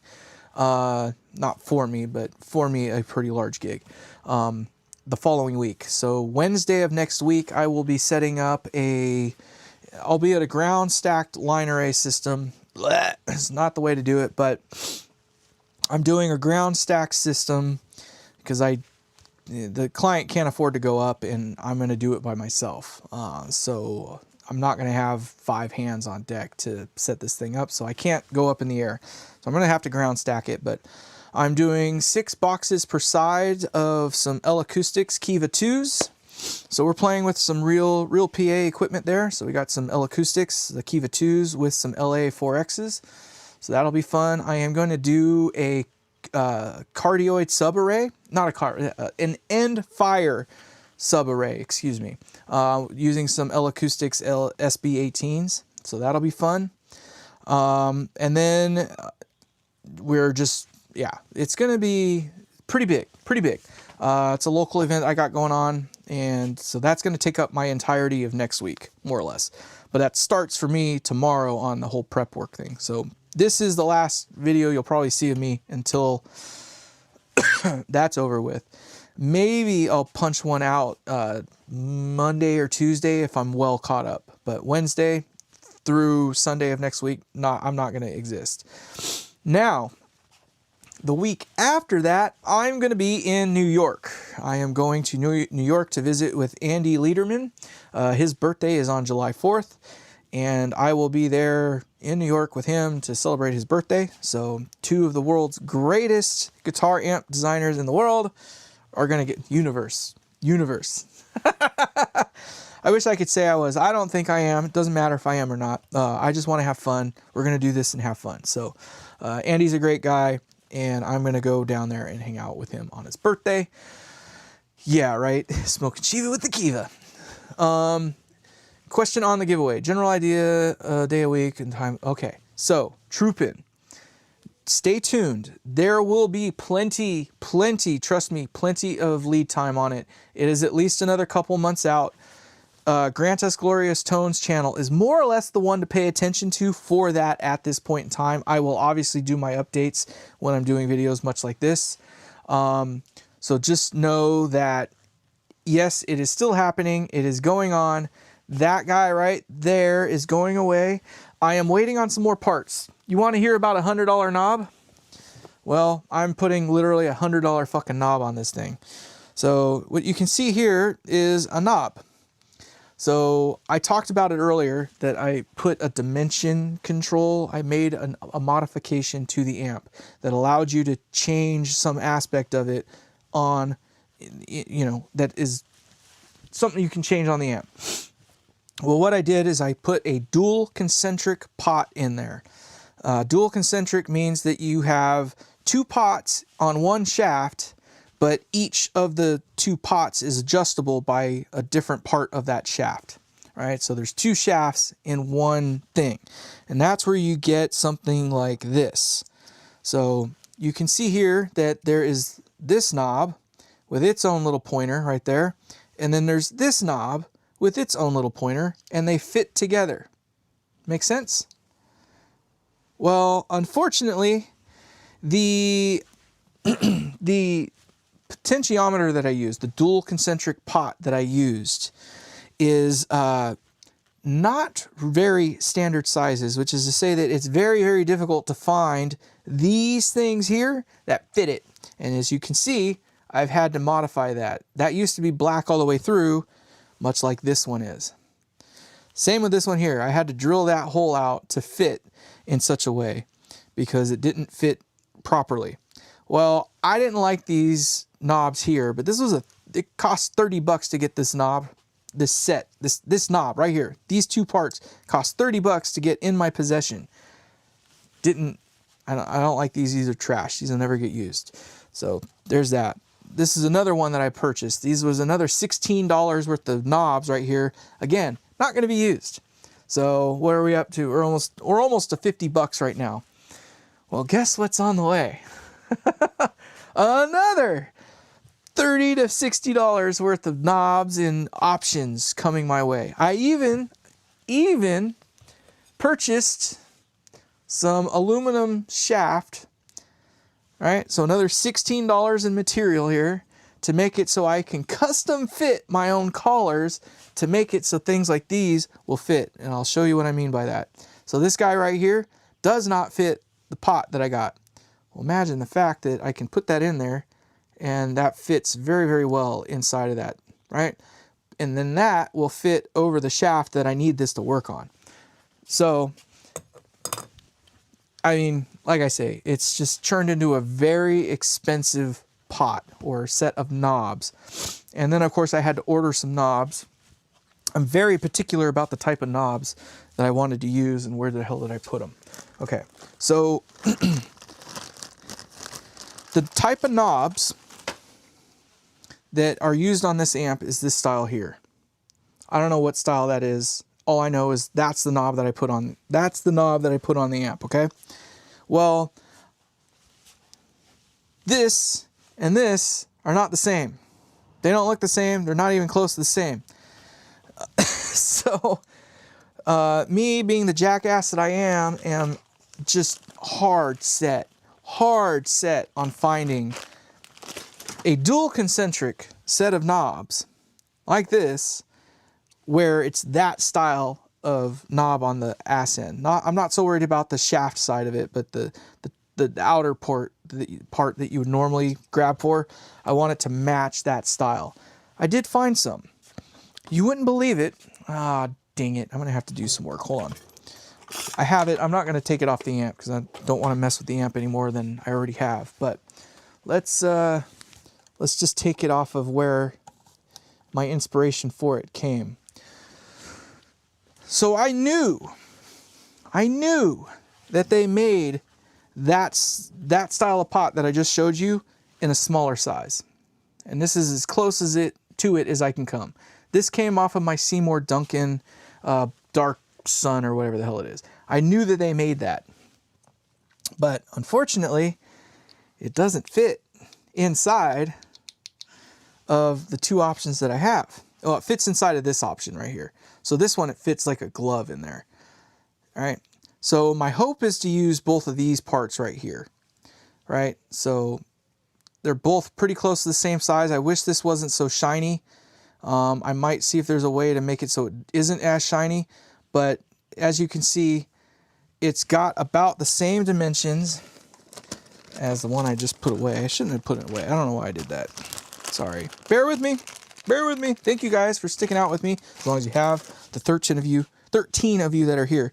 So width-wise, same width, right? And height-wise, it is a little bit taller, obviously, but it's a dual concentric pot. Like, we knew it's going to be taller, but it's not so tall that this thing is sticking out the front side of the amp, right? These are fairly tall, but whatever. Like, this is what I'm looking for. I might try to see if I can find a different base, one that has a more matte looking color, or I guess it doesn't really matter. So these ones are glossy and this one is more matte. So maybe what I'll try to do is see if I can get this to gloss up. I don't know. We're going to experiment. I have a butt ton of these coming, more than I need. And maybe we're going to figure something out. Okay. That's all I can say is we're going to try to figure something out. But that knob, just that set of knobs right there is turning into a $100 project. Because I'm a freaking nut. Can't let it pass. But I will not quit until I'm happy. Because I am a nut. It's not good enough until it's good enough.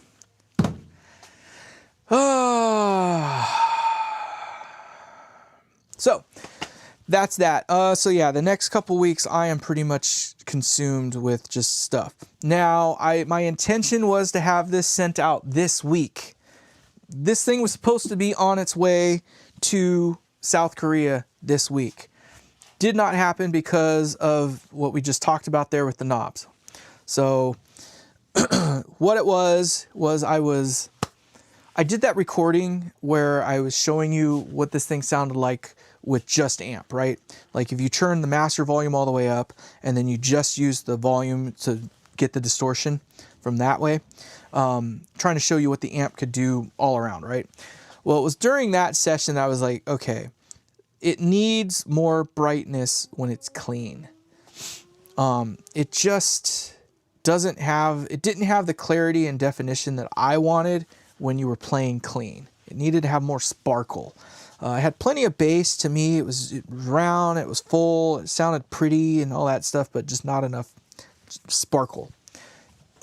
So I was like, you know what? I designed this amp to give me holes, like ways out, like ways to get out of a problem.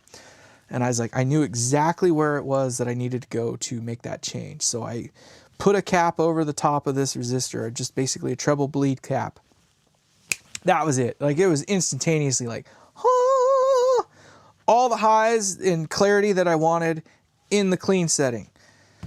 I was hoping I could leave it that way and just have it as a fixed, network, if you will.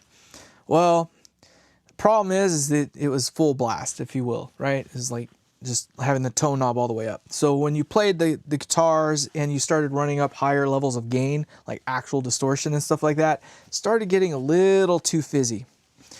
Now, obviously, that ain't gonna work. It was just too bright. So I was like, all right, there's only one way to solve this problem, and that is to actually make that function adjustable. And it sounded glorious when it was in the clean setting, and it just needed to be tamped back a little bit when you gained the amp up. So that's what I did. I put in that dual concentric pot. There was an actual episode that I tried to show that several episodes back in the giveaway series, and I couldn't find it for whatever reason, and it was literally just hiding on the other side of one of my transformers. So I was setting all my parts and stuff like that on top of one of my amplifiers that was just open, and I set it behind the transformer and in between the tubes. And when I was looking at it from the angle I was looking at it, I couldn't see it. So whatever, it was there the whole time. But needless to say, it required modification. I've done that modification, so I spent another 5 hours inside of this thing. I did some other work on the effects loop as well. I went back in there and just did a couple more things. It is dialed in right now. I'm going to do one more video on this amp before I send it out, where we'll show the dimension, knob, if you will, and just kind of nail down some of the things on the effects loop of it, its strengths, its weaknesses, what it can, what it can't do, all that fun. We'll answer all those questions. Unfortunately, it didn't go quite the way we wanted it to, but what can you do without actually having done some R&D on that, right? Yes, get a shop press. I'll get all the tools. Get all the tools. You would be surprised, Troopin'. The accuracy, you can absolutely get the accuracy that you want. I'm telling you right now, I absolutely can do the accuracy that I need on most all of this stuff. So like with that, that tube stuff here, I was able to order it. I know that I can make it work with this. So you can absolutely be accurate. You just got to be anal retentive like me. You got to be an OCD kook like I am. But so yeah, we'll do a whole video on that. Other good news though. So me and Mr. Elam 1894 have been talking a little bit. I have en route, not one, but two. I have the one from this one here. I have a second V2, actually I guess it's technically a V3 version of the effects loop that's in this coming my way. So I have another one of a kind effects loop coming from Mr. Elam's 1894. Definitely go check out his channel if you haven't already. Just go at Elam's 1894. It's ELAMS 1894. And give him a visit. Subscribe to his channel because he's a hell of a lot smarter than I am. But he's sending me another effects loop so I can do some R&D work on it. The objective on it is to try to figure out if we can add some more, like, not tunability, but just like features, I guess. It already has bypass, it already has polarity, you know, switching and stuff in it. It's meant to work really well in the section of the amp that you need it to work in. It's a parallel effects loop, which is the best kind that there can possibly be, that kind of stuff. Oh, hell yeah, let's do it. Let's go, trooping, get on it. But the objective is for me to try to, for me, not necessarily for him, but you know, I'll use it to try to get it to do some certain things that I would like it to do. So one of the goals that we would like to work out is being able to use it as an actual effects, like a preamp out, if you will.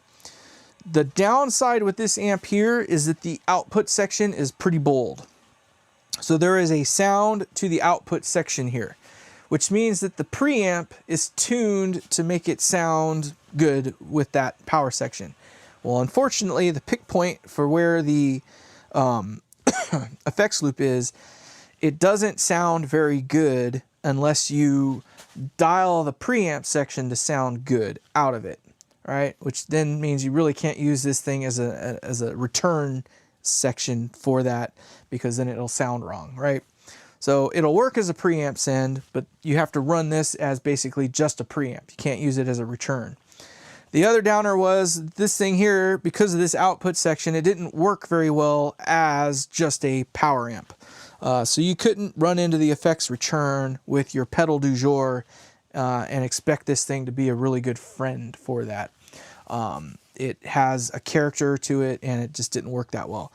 So there are aspects that we were hoping that we could use, like a tilt EQ is one idea that I have in mind, or some sort of a tone control, if you will, that would allow it to make it so that you can get more mileage out of it, but yet still have this point where it's, you know, when you turn it off or when you set it to a point, it is essentially off.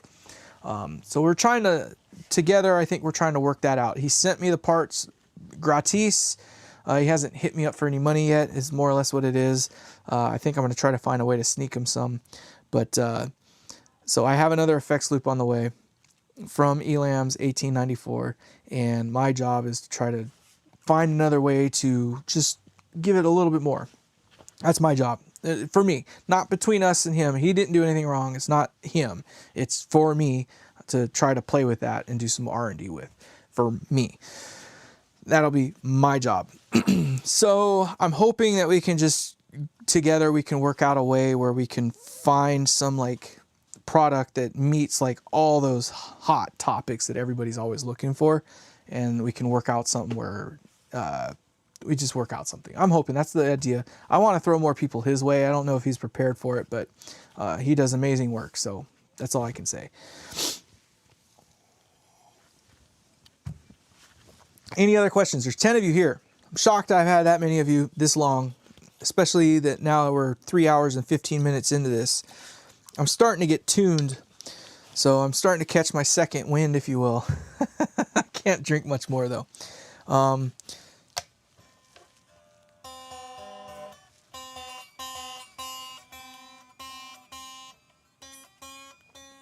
I cut that string and it detuned.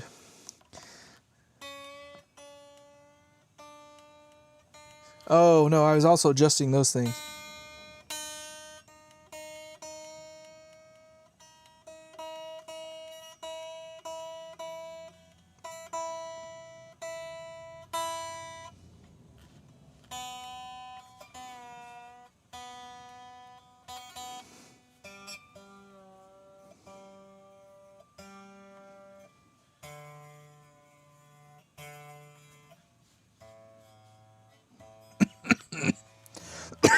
Don't get sick, everybody. Sucks. I don't know what I got. It's not bad, as you can tell. I'm not like dying or whatever, but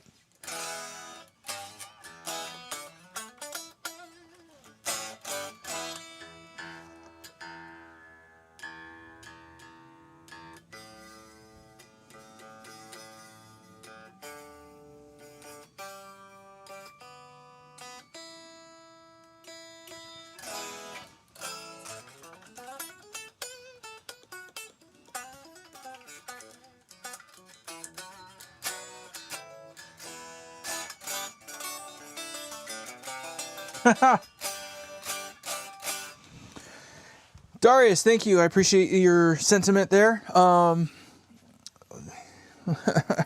Yes, I think we're gonna have a great time. To be honest, I'm looking forward to it. Thank you, though. I appreciate that. Spence Electrons, you have no questions. How are you doing on your build, by the way? Just out of curiosity. Yeah, right. COVID 27 beta for sure. I'm not a beta though. I'm beating the fuck out of it. I don't know what it was. I got lucky. I got super freaking lucky. Both times that I got COVID. The first time I lost my sense of smell. I had a fever for a couple hours, and you just felt like doo-doo for a couple days, right? It wasn't that big a deal. Like, that was it. I lost my sense of smell and taste or whatnot for like a month. It was like 30 days of not smelling dog farts. Oh no. So that wasn't that bad. The second time I got it was a little bit meaner, but it was shorter. I noticed like towards the afternoon, I was starting to get like a headache, and it was just like, things aren't going so hot right now. And by that evening, I ran up like 105 fever, but I only had a fever for like 4 or 5 hours or something like that. Long enough for the wife to tease me and freaking make jokes as she pointed the freaking, the little gun or whatever that they got for that. She'd sit there and point the little thing over and be like, hey, your balls are freaking no degrees temperatures. Shut up, wife. I'm like reeling a little bit. So that kind of crap, right? And the next morning I was like, I don't feel great, but it wasn't, I don't know. I could have gone back to work. I felt like it was just whatever. So, you lose a few days of work off of that. And that was it. That was early on too. We're talking like 2021, 2022 maybe was the last time I got sick with COVID or whatever.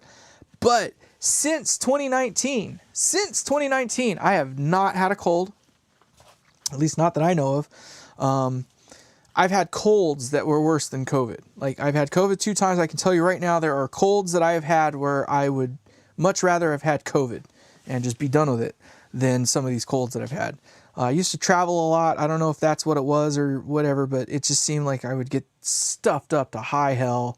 You get the gnarliest of gnarliest, like sore throat, and just things like that. Haven't had a sore throat since 2019.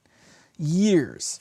I haven't had a fully plugged up nose where I'm just like, oh my God, I'm gonna freaking die, I can't breathe, since 2019. Like, this is the only time I can say I've caught something, but I can't put my finger on what it is. It's not a flu. It's not COVID. It's just something different. It's in the chest, like it's in the lungs. It's annoying, but it's not bad. Like, I don't have a headache. I'm not coughing out of control. You heard me. This is as bad as it's been. My sinuses are clear. I haven't taken any medications, no Tylenol, no nothing. No antihistamines other than what I use. I use Benadryl to just help go to sleep or whatever, just nod out a little bit. But that's something I do regardless. Like, it's pretty typical for me to just take a Benadryl and go to bed or something like that. By the way, I used to not sleep very well. It's gotten better over the years, but what do they call that? Insomnia is the thing. I used to work odd hours anyway, so there's nothing quite like being that guy that would work the 10 o'clock until 3 in the morning type shift, and then have to do a 6 in the morning call time till 10 o'clock at night call time the next day. Like, it wasn't uncommon for that kind of crap to happen. So, doing that kind of stuff for 20 some odd years, yeah, you end up with some sleep problems. Problem is, the doc can't give you the shit that works long enough to make it not be a problem anymore. So you just kind of have to find other ways to work around it. Woohoo! I'm half kidding, but I'm also being serious. Like, insomnia freaking sucks. Nothing worse than being absolutely beat to death and tired and, going to bed at 8 o'clock, knowing that you're beat to death and tired, and watching 2 o'clock in the morning roll by, 3 o'clock in the morning roll by, 4 o'clock in the morning roll by, and you're just sitting there going like, I'm tired. Why can't I just go to sleep? you've taken the Benadryl and you still can't go to sleep. And you're just like, why? The wife's like, I drank 5 Red Bulls yesterday. Yeah, I needed 5 Red Bulls just to stay fucking awake. Ugh, 4:30 to 2:45? Yeah. Yeah, that sucks. So I used to have like that kind of schedule though, like it was just all over the place. So it was really hard to keep track of things. And then, you know, for a couple of years I was able to go to the doctors and they would help when they could on, you know, medications that would knock you out. And there's nothing better than being like, I'm freaking tired. I just want to go to bed. I'm about to go on this 8-hour long freaking flight across America or whatever the hell it was. Yeah, it wasn't quite 8 hours. It'd be 5 hours, but you know, you're just like, I just want to go to sleep. So you freaking pop a pill just before you jump on the plane, but before you even are off the ground, you're like, the next thing you're like, woo, we're here, and you got 5 hours of sleep. That kind of crap, you know what I mean? Or you know, a lot of the wife didn't understand this, believe it or not. So she thought that I was living it up, like being in all these hotels all the time, you know, right? So I was doing a lot of corporate work, and every week I was off in some other part of the country, staying at a Hilton or Marriott or some other high-end, you know, 4-star-ish resort, right? I got to stay at Dana Point a couple times. Let me tell you, man, Dana Point's where it's at, but a couple 5-star resorts I got to stay at. But, you know, whatever, she thinks that you're living it up, but then she got to realize as she started doing it now for her work that it's not all fun and games. You get up at 6 in the morning or 8 o'clock, depends on when your call time is, but usually it was earlier in the morning, and you spend 16 hours usually staring at the backside of an LED wall or a curtain wall or whatever in a dark space with like 5 or 6 computers surrounding you and a wall of amplifiers and another wall of, you know, RF gear. That was my job. You know, I usually worked in the back doing like the A2 kind of work or something like that. So I was your tech, if you will.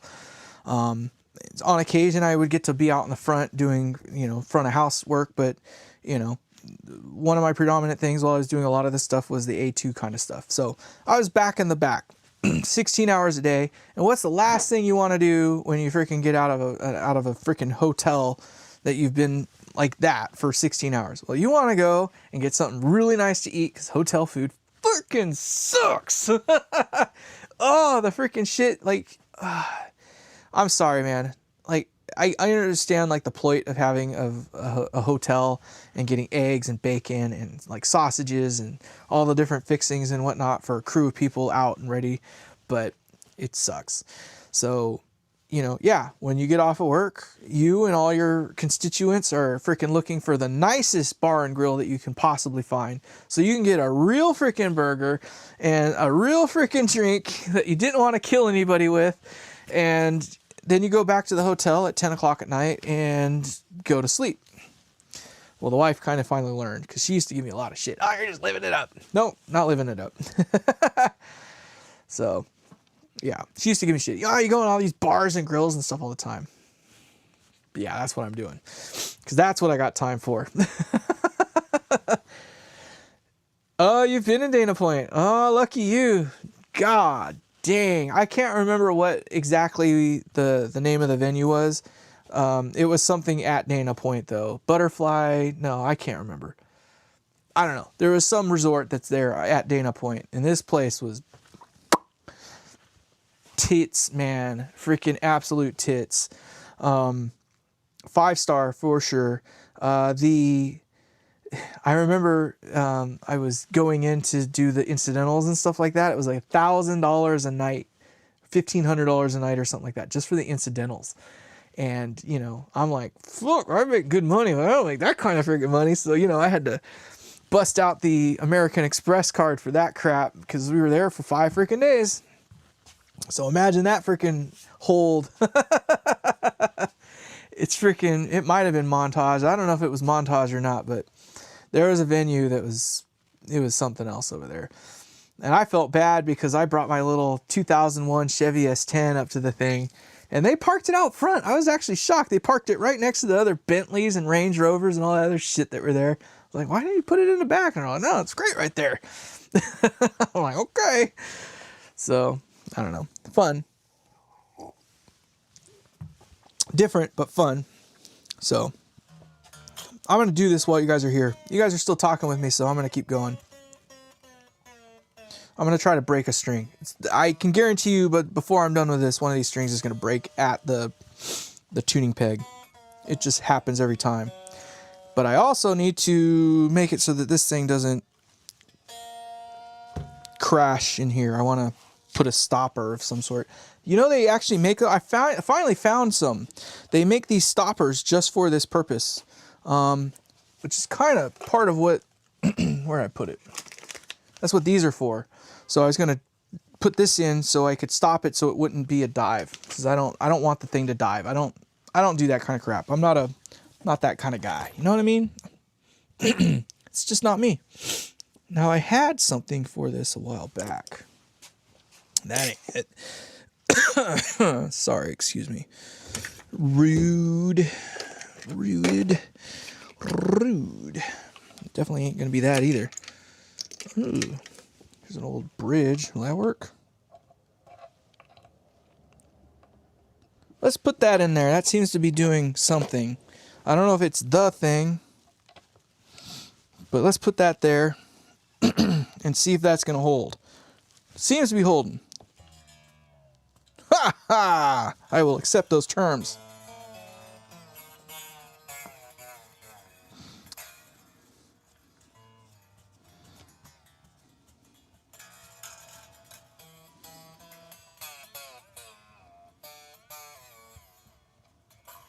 Oh yeah. I know you guys got better things to do, but I am gonna do this because I can. Alright, so we're gonna just make it so I can get this thing out without killing anything. I think this is gonna work. There we go. Haha! I got it out. So now what we need to do is just get a piece of paper. Literally, a piece of paper like this is all it's gonna take. And I'm just gonna use my skizzers. And I think because it's pretty good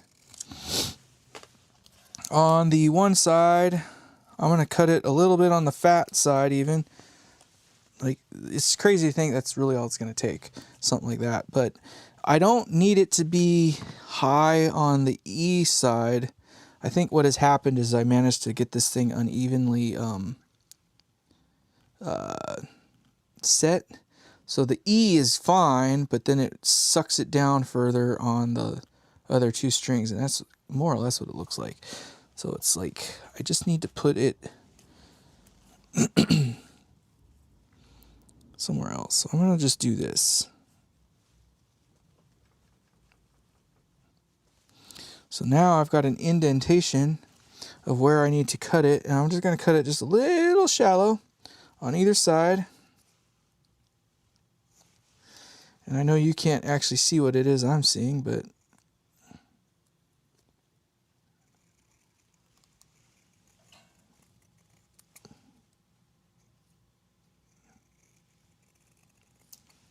okay.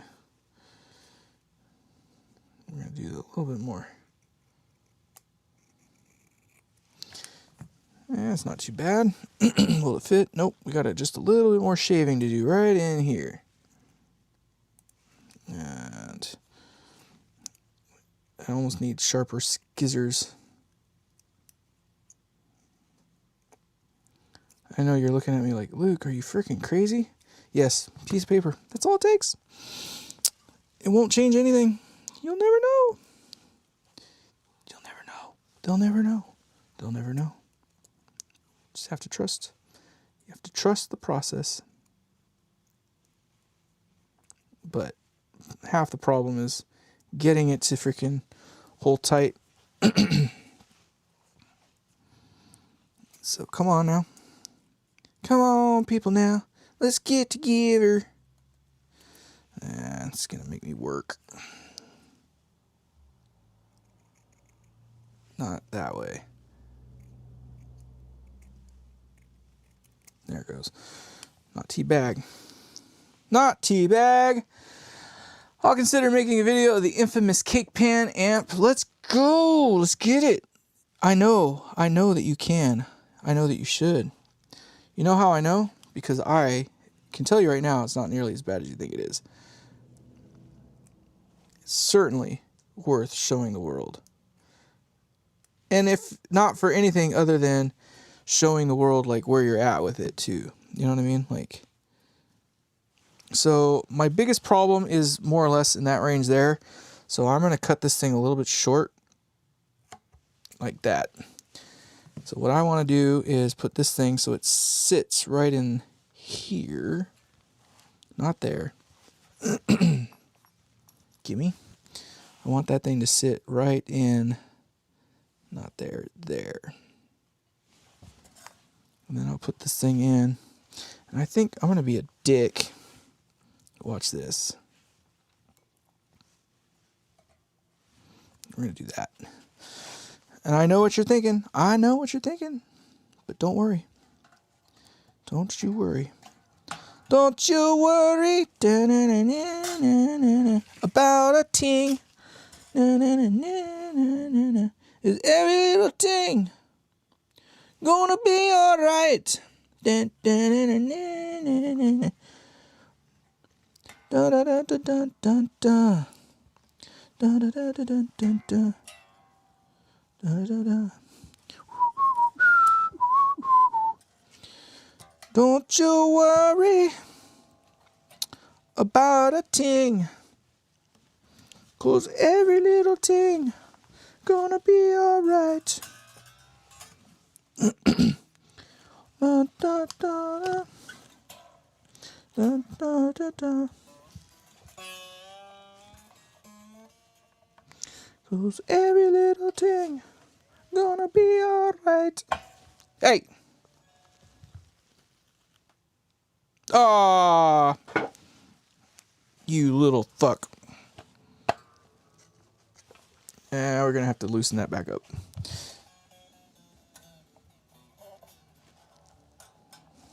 So what has happened is I had enough string tension brought off of it that it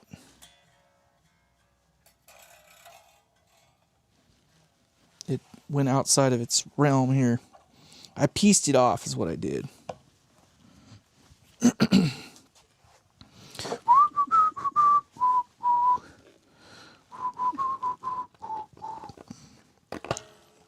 So don't you worry da, da, da, da, da, da, about a ting. Ah, it's gonna make me mad, 'cause every little ting is gonna be alright.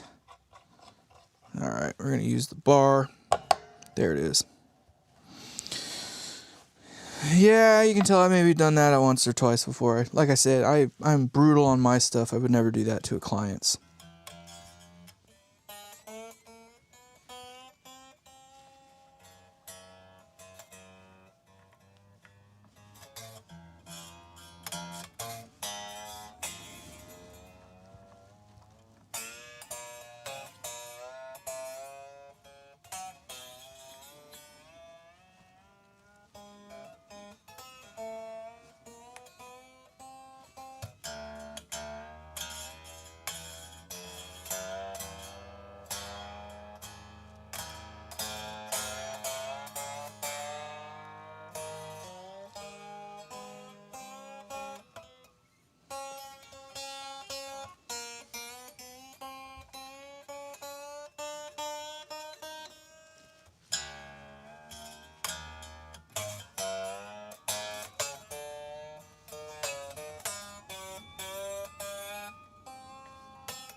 Alright, we're getting somewhere. I think it actually might have been pretty good. I can already tell just by playing it that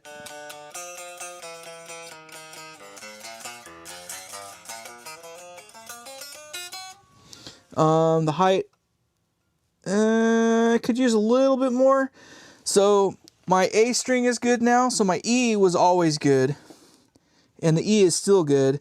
The A string now has the right amount. The D string is buried. The G string now actually has a little bit of play.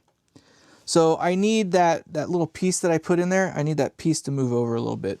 It's much closer. The D string, which is the one that was a little tight before, is the one that's still tight now.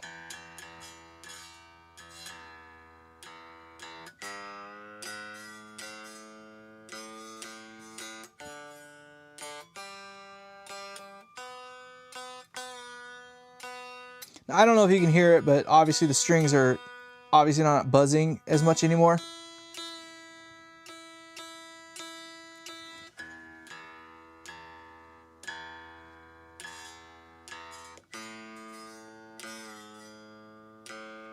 When and open.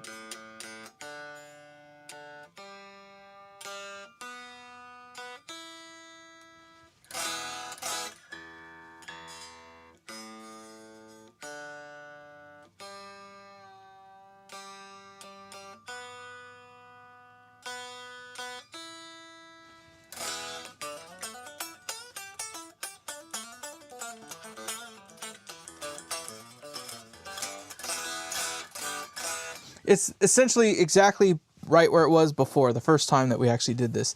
Where the D string was like the one that was rattling and it was the problem string, and the G string, those are still the ones that are kind of being a problem, but yeah, whatever. It's back where it was. I like it. I'm happy. Let's play some more because I want to play. And you guys are still hanging out with me, all 14 of you. It's freaking weird. Don't know what, but I'll take it. Thank you.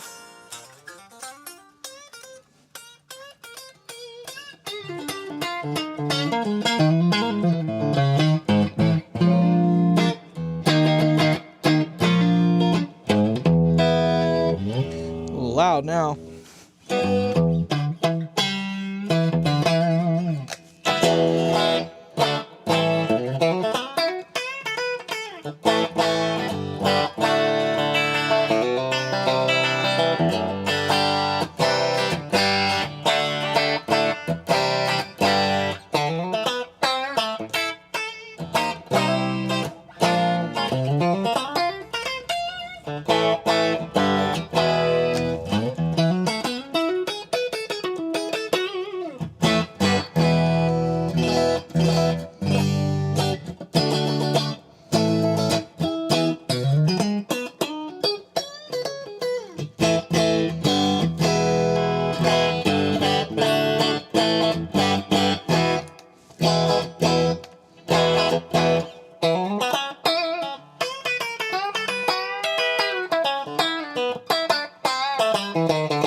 So much more fun.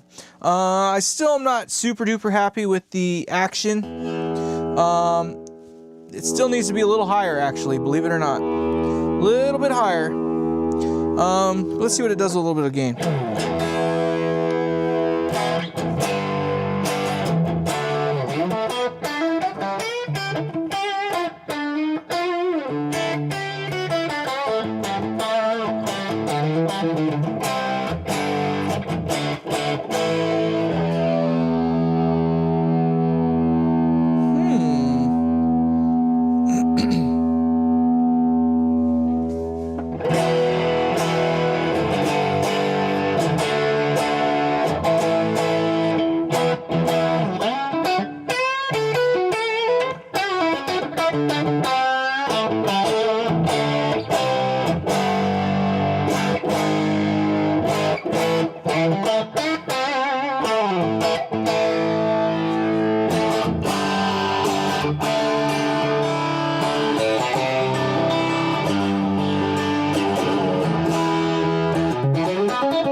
Need a little more height.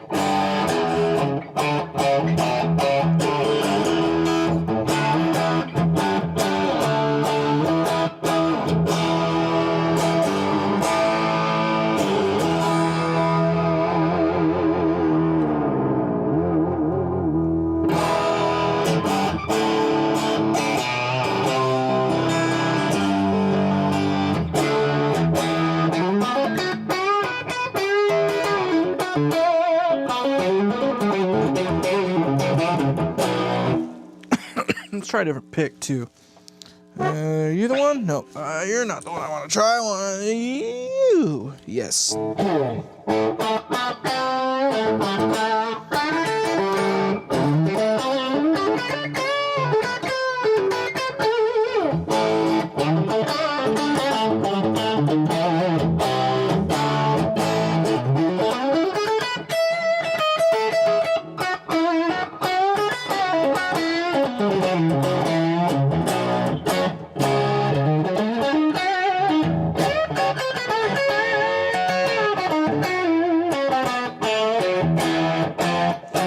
I do what I fucking want, bitch. What's up, Leaderman? About damn time you showed up. Let's see here. What do we got? July is almost freaking here, dude. Yes, Dale, it sure as fuck is. Oh, so all of you guys come in all of a sudden. So obviously you've ended your live stream. The guitar is fucking awesome, dude. So I'm digging this Vega-Trem thing. I need to raise the action. I don't know if you've ever heard of that as being a complaint. I need to raise the action. It needs to be higher. Action needs to be a little bit higher. So I am going to do that. But for now, it's quite awesome. I don't know if you noticed that. This is guitar on. This is guitar off, and I am literally right in front of the speaker. You can actually hear the Wi-Fi in the room. That was almost full blast too. I love this thing. This amp is fun.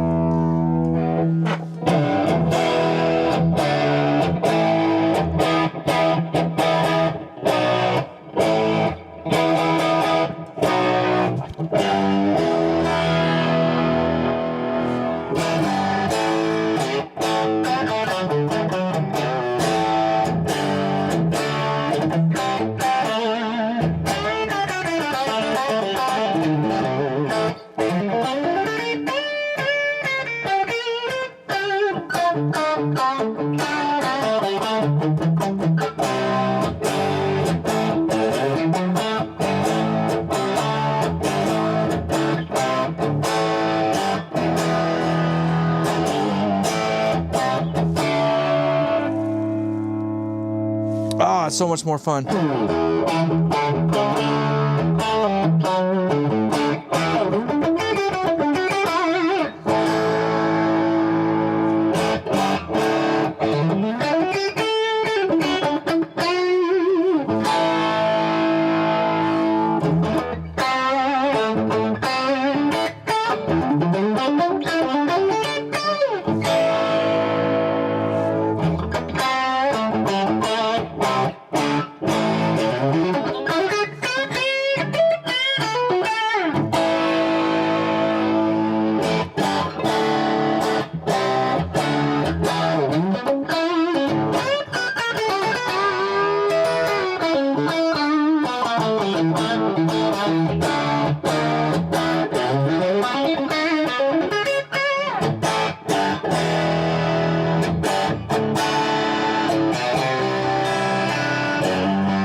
a little mushy, but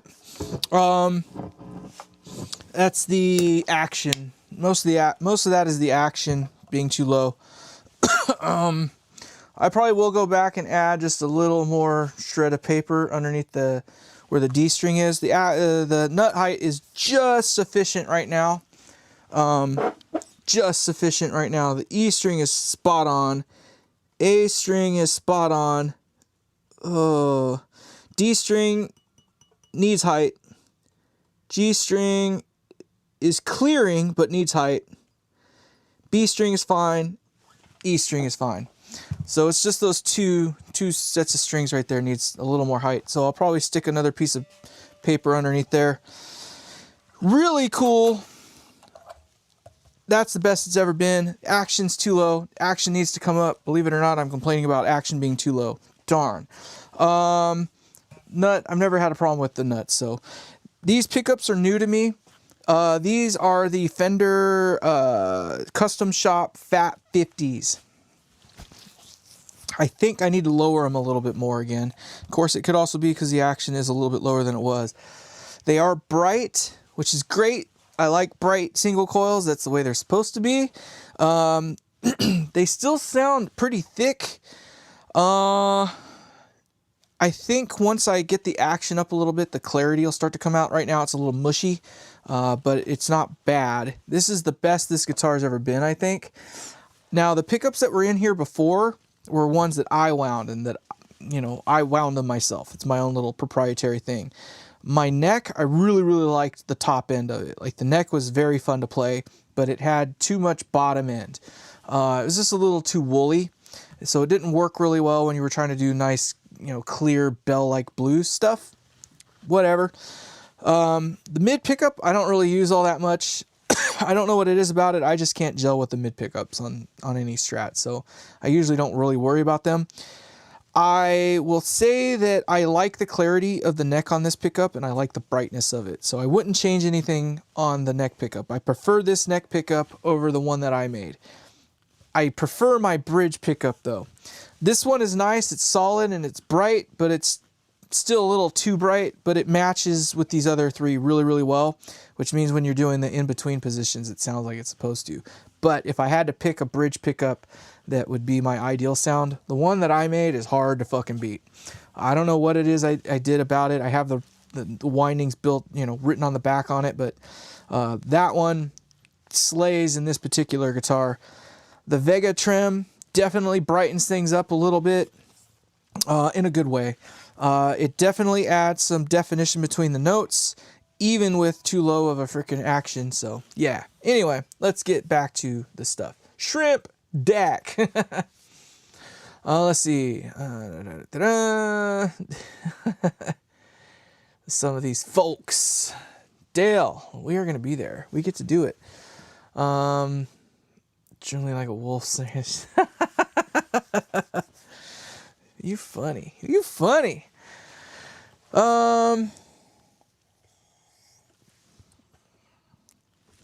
Welcome, contenders. You guys are funny. Why are you guys so fucking funny? Why you guys gotta get me all wound up and shit? Why do you guys gotta distract me?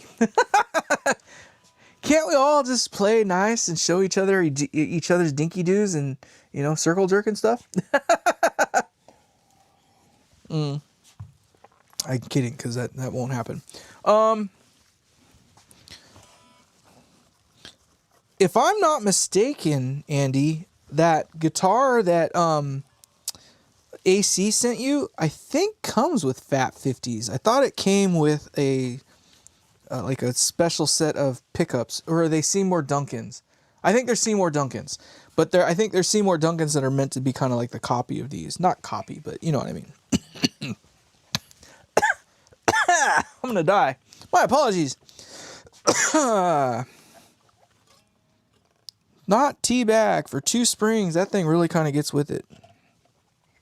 I guess the next question is, do I put in my stopper? I think I'm going to wait because it doesn't seem to be too problematic with this guy. I like where the bridge is sitting. I might add just a little bit more tension. Let's see what we can do here. We're going to literally go like that. And I'll bet by the time we get back into pitch, it'll be right. Because I know that pitched up.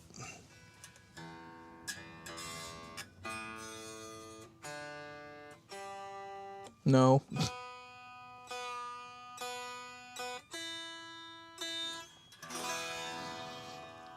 Oh, it's just never rang quite that clear before.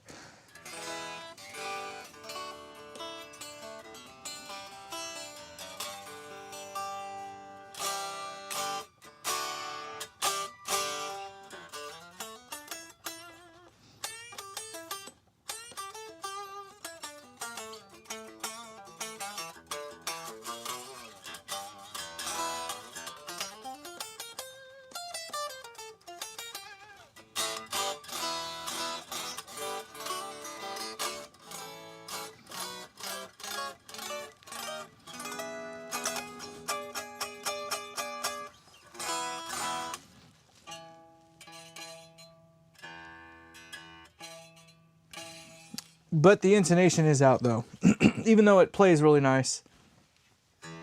So there's the open E.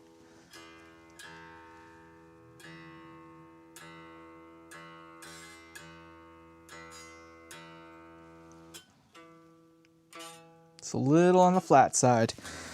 So we got to go a little bit longer. So we got to do intonation on this still. Although it does play quite nice. It's not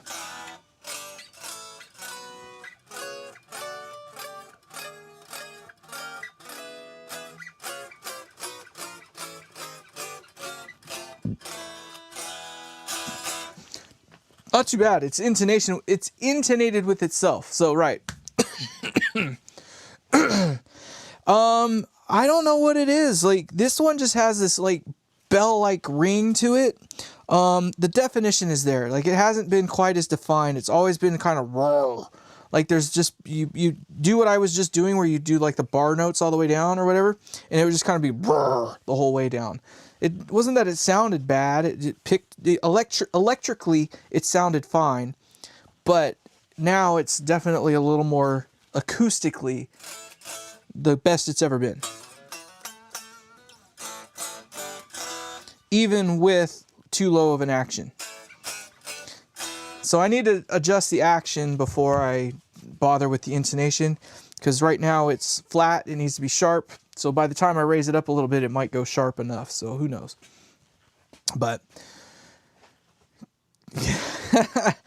right? I'm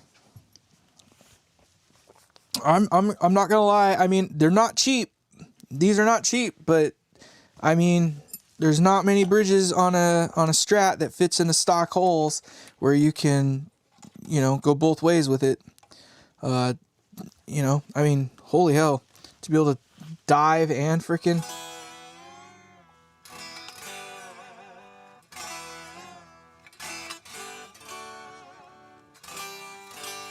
It's pretty much holding in tune, too.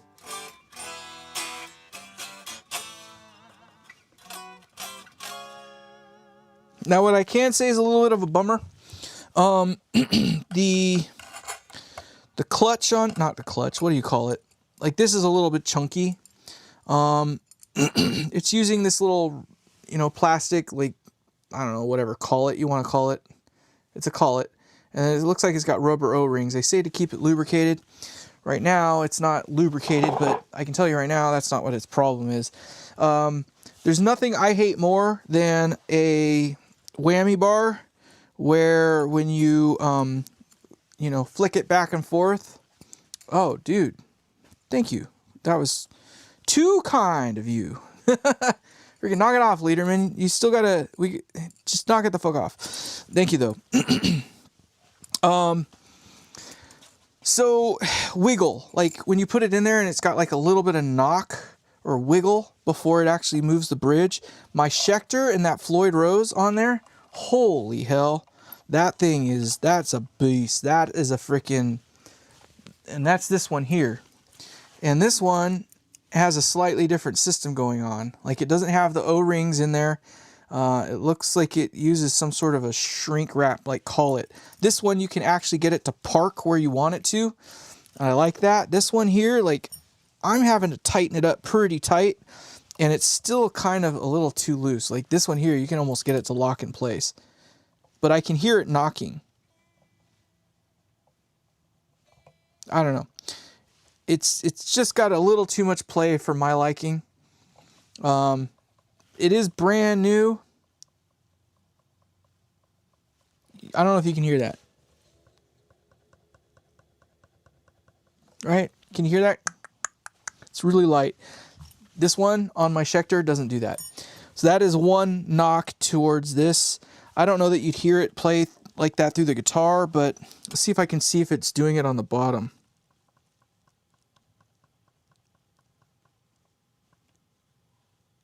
Absolutely 100% can confirm it's doing it at the bottom. So you can't really tell, but I can with the naked eye. When you push it one way inside the hole, like the thing goes that way, and when you push it the other way, it goes that way. So we got a little too much windage in the hole, if you will. It's a hot dog in a hallway kind of situation. Now, I'm not a whammy bar user, so it's not the end of the world for me. Don't really care about that. Like I said, I'm probably going to end up putting the stopper on there anyway to keep this thing so it can't even dive anyway. Dale! Thank you. But knock it the fuck off, you guys. I appreciate that. So, I don't know if I just need to put a bigger O-ring on the bottom here. So it's got like these two little O-rings, but it's still got enough of an air like around it that it just knocks in there. So I'm nitpicking. I am nitpicking. But when you're spending $200 something plus, dude, don't worry about it. Thank you. Knock it off, you guys. I appreciate it, but the money is not what is needed. But Daddy does need to get some tools. But I am nitpicking, and I say I'm nitpicking because in such a way that this thing is not cheap, and when you're spending that kind of money, I expect to not have problems, and I feel like this thing doesn't get tight enough to where I can lock it in place. I'm not really in a place to bust out the other guy right now to like show you what I'm bitching and moaning about. Maybe, let's see if it'll work on my other guitar. Hold on. It's the same bridge, so this is my other Floyd guitar, and I think because this is a Floyd whatchamacallit, it should fit. It does. Yes. Okay. So tight, like right, like it doesn't spin. I have to hit it, and I can tell you right now. Oh yeah, no wiggle whatsoever. It's off the body right here. So here's probably what I would do if I were... It sucks the way they freaking did it. It's such a shame. You can't really see, but on this guy, you see that cavity down there? See right down in there? How it's got that little lip down there and there? They put that lip there to clear the tangs for these guys here, for the freaking, those little guys, right? They put that there. This would be a great candidate for this guitar in order to have dive capability. So the problem is though, is if I put this on there, there would be this giant cavity back behind there. But this whammy bar is much, much better. So Floyd Rose still wins on the whammy bar side of things. Now, just to be a dick, because I can be, let's just see. Oh, those bastards. Nope. It's totally different. Oh, what a burn. Everything else about it looks pretty much the same, though. It's kind of the disappointing part. But the threads on here are a little crunchy. And there's just a bit too much play, and you can't lock it in place. I need money to buy a Dremel. Troopin, thank you for paying attention. Daddy needs a Dremel. If you really, really go super duper tight, nope, it's still there. Like, nope, still there. Unacceptable. And it still doesn't lock in place. I can still whack it. I mean, I guess that's tight enough for most people. I know a lot of guys like that thing where it just hangs, but this one doesn't even do that. Like I've seen them where they literally just like flop there. I guess that's part of the keep it lubricated part, but that's not gonna stop the knocking. I'm gonna see about a way to make it so that doesn't knock, but again, I'm not a whammy bar user, so it probably doesn't matter anyway, because I'm probably never gonna use that. I might even try to see if I can find a plug for that, to be honest, because I'm that kind of a picky bastard, but super happy with it other than that. It's the only thing I'm going to knock a point off. If you had to give it a score of 1 out of 10, I would probably give it an 8. An 8's kind of being generous. I was going to say more like a 7.5. And mainly because of the setup process is kind of a bitch. And because even though it is what it is, you have to treat it like a Floyd Rose. So right now, if I were to take the strings all the way off, you saw before I needed to knock it back in place using the whatchamacallit. This is a little sharp right there too. Whoa. If you were being angry, that guy right here is sharp enough, you would not be happy with the decisions that you just made. That is sharp. I'm going to try to see if I can find a cap for that. Either that or I'm just going to have to leave the whammy bar in there all the time. But either that or what I'll do is I'll take the collet off of there, and then I'll just take this thing off and then just put it on there so it's just always there. Cause bullshit. That is a little too sharp. That is a detail that they need to work on. Most all the other stuff I can live with. Again, not bad. 7.5. 7.5 out of 10 is what I'll give it. And here's another cool thing about it. Because of how this thing is done up with the amount of real estate there, I can tell right now, you know, like how on a Floyd Rose, when you rest your hand on a Floyd, there's so much mass and stuff back there, right? So this is a Floyd, right? And you can just kind of tell, like there's more back here. So when you rest your hand on the bridge, fuck if I could get that in the shot, right? It causes it to pitch back and go out of tune. That is the downer. That's the weak link of Floyd Roses, is that you have to have a really light touch on the palm. This one here is rock solid. Like putting your hand on there is not going to cause it to go out of pitch. Yeah, you have to hit it.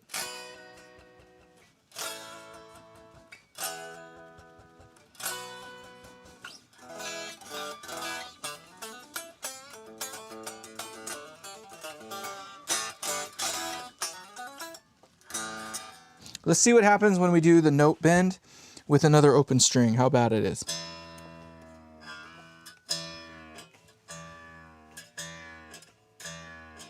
I mean, that is a typical Floyd Rose thing and floating bridge. That makes sense. I'm still going to give it a 7.5 out of 10. I would honestly give a Floyd Rose the same score, 7.5 out of 10. The reason why is because it too has its own quirks. I don't think there could be a true 10 out of 10. So let's just to kind of make things a little bit fairer. This is a, you know, more stop tail bridge piece setup, whatever. This is a Geiger freaking $35 fucking unit, right? Out of the factory, this thing came intonated freaking perfect. The fitment was a little bit off. I would give this an 8.5 out of 10. Like as a system, as you know, a drop-in system for one of these piles of shit Chinesium guitars, for $35, I don't think you can beat that. That is an 8.5 out of 10. Now, why does it get a whole score more?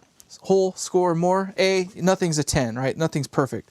But the knock is that the fitment was just a little bit off, right? Just a little bit off. Well, And some of that could just be the manufacturer too. But it still could be better. It's still cheap ass componentry. But all in all, that thing, for the 35 bucks I spent for that, yeah. I perma-blocked his ass. Who? When? Who? Oh, you did on your channel. Okay. You didn't block him on here, did you? You didn't, did you? No, you didn't. You didn't do that. Knock it off. Children! Don't make me have to get out the belt, all right? Don't make me have to get out the belt. Don't make me pull this car over. I'm too drunk to have to freaking drive right now. Damn it. I'm not drunk enough, to be honest. I'm in a good mood, though. I am as happy with this guitar as I've ever been. There are a couple small little things that are a little bit of a bummer. One is that I still need to... I'm basically at square one at the moment. Like, on the nut, I still need to add another little shim underneath there. I'm not even going to bother taping that thing in place. Like, that thing is not going anywhere, or super gluing it in place. That nut is not going anywhere. But I will take another shim and then stuff it right in that area in hopes that it will conform around that enough. That's the nice thing about these Graphtec nuts, is that they do kind of conform, if you will. Once I'm absolutely happy with it, maybe the next time I do a string change, I'll put that little thing in there, this little thing, and then I'll glue it in then. But for now, it's fine. Happy! I'm going to put this thing in my little drawer of secrets along with these guys. Things, I guess I'll put that back on, because why wouldn't I? Although I should wait, because I haven't decided yet how I want to do the... So, oh, I was going to talk about that, and I didn't do it. Changing the strings on this is not going to be super simple. So this goes here, and you can see the holes. Yeah, you can see them. But down in there, you see all the colored ferrules, whatever you want to call them, the ball ends? That's where the strings go in. So it might behoove you, if you're going to use this thing, to peel that off. And I'm going to take this sticker off because I don't even know. It was definitely there when they put the clear coat on. Isn't that a bummer? I don't even know what it says, but I just peeled the clear coat off. You can see it there, and there's no clear coat there now. Whatever. I'm an asshole. It's my guitar now, bitches. Damn. Little things like that kind of bug me about, like, that's why I can't build guitars. That's why it's even just as much of a bitch as it is for me to build guitar amplifiers. There's little details like that that just drive me up the wall. Like, why would you put a sticker in there that has nothing on it that is useful? You saw no writing, it was just a blue dot. And then you paint over the top of it. It wasn't like it was a special order guitar. It says CR on it, whoever CR might be. Charlie, Roger, I don't know. I don't know, but they painted over the top of that. It's not like this is a super special guitar. There are, I can see one joint line.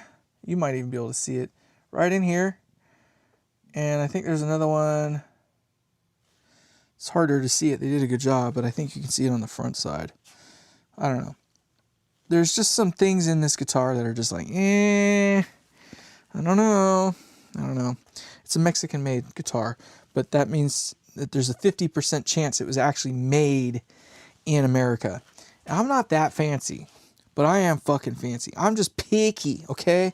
I'm freaking picky. But I know that this thing is at least a 3-piece body, at least.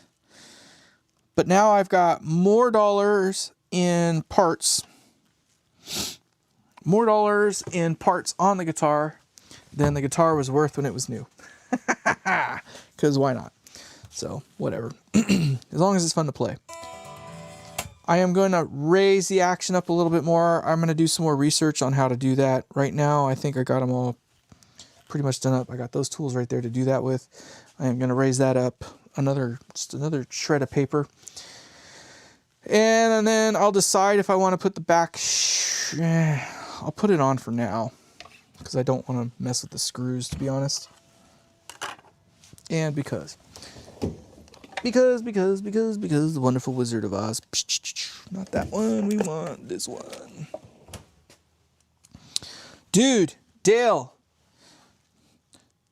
Andy, we're talking weeks. A couple weeks, guys. Where's fucking Acoustic at? What's the other freaking... Yeah, Acoustic 79. Where the fuck is he at? Raise the action or lower expectations. Right? That's pretty much what it is. I just need to raise the action. I don't let trolls go live. It ain't no trolls. Shut the fuck up. Knock it off. Troopin's been here the whole time, too. Just saying, Andy. Just saying. Did you get my chariot done? I want to know. Amber's in the house. Holy shit. It's a real fucking party now. Hold on. We got to have a drink to that. Let me get my 2 screws. I got to get 2 screws done. And then we can have a drink to that. Because we got Amber in the house now. The wife is excited too, by the way. She ordered some bathing suit stuff. She's ordering things, okay? She's spending money. Damn it, she's spending money. We need to top off here. We want to make sure we got the freshest of fresh going in the gullet. Amber, Andy, Dale, Forever, Acoustic 79, or however you say his frickin' name. I'm looking forward to it. 2 weeks from now. Almost exactly 2 weeks from now. Almost exactly to the day 2 weeks from now. Actually, 2 weeks from now, at about this time, your time, Andy, you will be picking me up from the airport. Unfortunately for Andy, the best flight that we could get is going to land in near the Ithaca area at like 1 in the morning, or like it's basically we're going to be getting in his truck or whatever he picks us up in at like 1 in the fucking morning. And then we're going to drive the half hour, 45 minutes or whatever it takes to get back to his place. And hopefully get some rest. Probably not. Then we're going to go camping the next day. So you're getting there early, right, Dale? You're going to be there like the day before. Is that correct? You're going to be on Friday, you'll be there, or are you coming on Saturday still? As I recall, Thursday the 2nd is when I head out. So I leave on the 2nd. We fly out.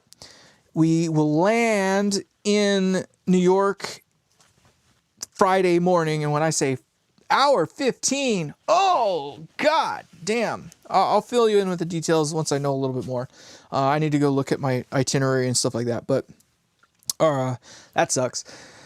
But we'll be there Friday morning early, like literally first thing Friday morning. And then we're going to go set up camp on Friday afternoon or Friday midday or whatever. And we're going to party like fucking rock stars. Like fucking rock stars. Oh, yes. So I think, Dale, honestly, and Amber, you guys should probably get some rest.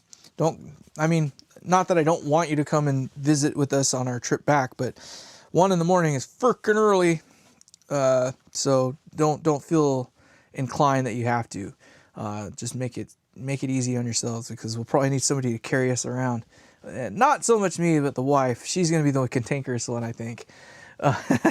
Her lack of sleep do some things, you know what I mean? So I'm going to try to knock her out on the flight. I'm not going to have enough time. I might try and go see if I can get the doctor to give me some night-night pills to make it easier for us, but I don't know if that's going to happen. I was talking about it earlier, actually. Me not sleeping so well. I don't sleep well unless I'm in my bed. I love camping, don't get me wrong, but camping is like one of those things where you party like hard. Like sleep is just something you have to do, not something you want to do. There's nothing like getting up first thing in the morning because you didn't sleep worth dick all the whole night. And so like 7 o'clock in the morning, you're up. You stoke the fire back up and you start heating up the freaking cast iron pan and start throwing eggs and bacon and shit in there. Oh my God. There's nothing like the smell of bacon and eggs on while you're camping. And I don't know if that's what you do, Andy, when you're camping, but that's what we're going to do. So we're going to make sure we got a cast iron pan that we can cook some bacon and eggs in, and we're going to have pounds of fucking bacon. Okay? Okay? Beautiful earth. Welcome in.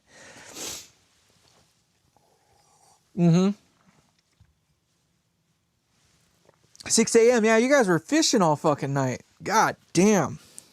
Don't get me wrong, I'm not much of a fisherman.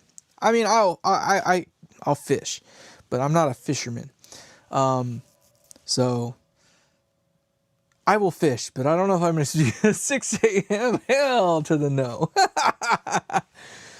But I am looking forward to the bacon and eggs. And, you know, there's something about like pancakes even. Freaking little bug. Something even about pancakes made on a pan, like out. Oh my God, you guys. And beer first thing in the morning. There's nothing like opening up a fucking C- first thing in the morning while you're cooking your eggs and bacon. Ah! You're gonna be fucked, Andy. You're gonna be fucked. You don't even know it yet. Cause I camp hard. I camp fucking hard. Dale, I don't know what your experiences are with that stuff too. I hope you like the same things I like, but there's just nothing like freaking first thing in the morning while camping. The smell of the fucking campfire, bacon and eggs, cracking a beer, or you know, getting your shooter or your snooter, whatever you want to call it. Obviously, we got to play nice out on the boats. I know that they got boating laws these days, so you play hard before you go out, I guess. I don't know. But we'll catch some fucking fish. We'll make some fish tacos. Nothing like fish tacos. Come on. We're going to have fun. Dude, your birthday's going to be a blast. I'm looking forward to it. We're going to make it as fun as we can, that's for sure. The only thing that freaking bums me out is that we don't get to hang out more on Monday. So I got to head back out Monday. So it's pretty much as soon as we're done packing up shop at the campgrounds, we're pretty much going straight back to an airport. I think our thing is like 1 in the afternoon. So we got to be back at the airport at like noonish. So we can fly back to California. Shortly thereafter, you'll be back home sleeping the rest of the day off, but the wife and I will be spending another 5 to 6 hours in the air smelling like smoke and campfire. And then I'm going to work the next day. The wife is thinking about taking the next day off. So Tuesday, my ass is planning on being back ass in seat, ready to go back to work. So I'm a brutalist. Here's the other thing that sucks for me. I was just talking about it earlier. I got a show coming up next week. So starting Wednesday of next week, I'm basically doing like 10 plus hour days. Like at least short side, 12 hours, long side, probably 16 hours every day for the next like 5 days. I'm running a pretty sizable show all by my lonesomes because I'm a freaking brutalist. So the hope is that I'm going to lose a couple pounds. We got to get rid of some gut so you can see all my kibbles and bits and stuff. I'm just teasing, but I'll probably end up losing a couple pounds during that week, and hopefully I'm not beat up and too just like wiped, because I'm only going to get like 3 days. Monday is not a break for me. So my show ends on Sunday. I'm closing shop Sunday night, so I'll probably get out of there at like 2 in the morning, I'm hoping. Gonna go to work the next day at 5 a.m. like I normally do. And then I gotta go back and drop all the equipment off that I rented, and then go home. And then I gotta go back to work the next morning. So another, 5 o'clock a.m., get up and do my thing. And then Thursday. So I get 2 days of normal work days, and then I'm out to see your ass. So I'm gonna be a whooped freaking little puppy. So I'm hoping it goes well. I don't know how it's going to go. I'm always positive. I'm always in a good mood. Don't get me wrong. I might be walking a little crooked. Okay, that's all I'm saying. On the boat, I probably won't care. And if I lean over the side, just keep going. Because it probably just means I'm getting rid of some weight that I didn't need anyway.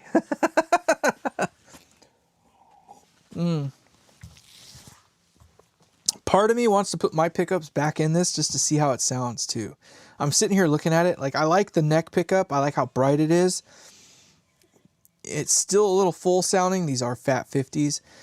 But it's crazy to think I've spent damn near easily $600 worth of parts on a $500 guitar in within the last couple weeks.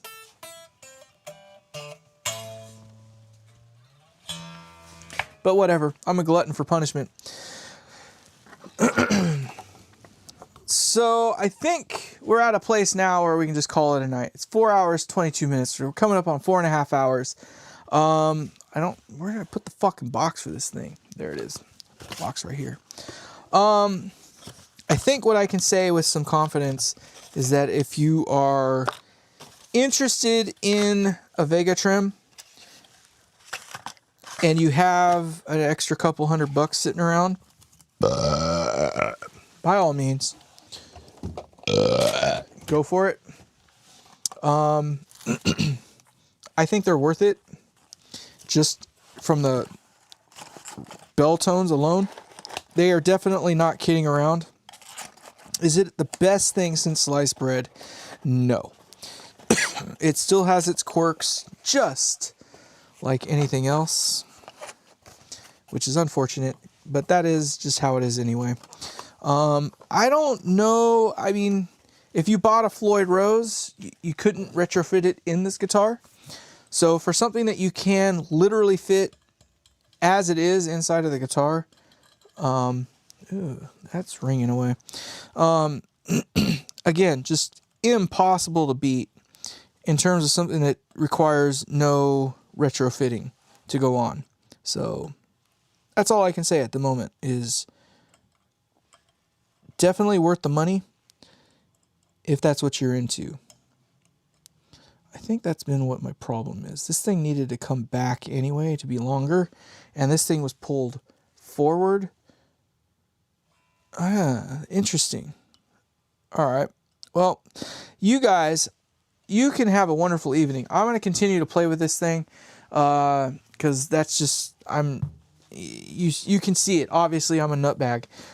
There's an issue inside my brain that causes me to fixate on things retardedly. So I'm going to play with this some more. You guys have a wonderful evening. I cannot never go back to work on a Monday. Well, I won't be going back to work on a Monday. I'll be going back, well, this next weekend I will still.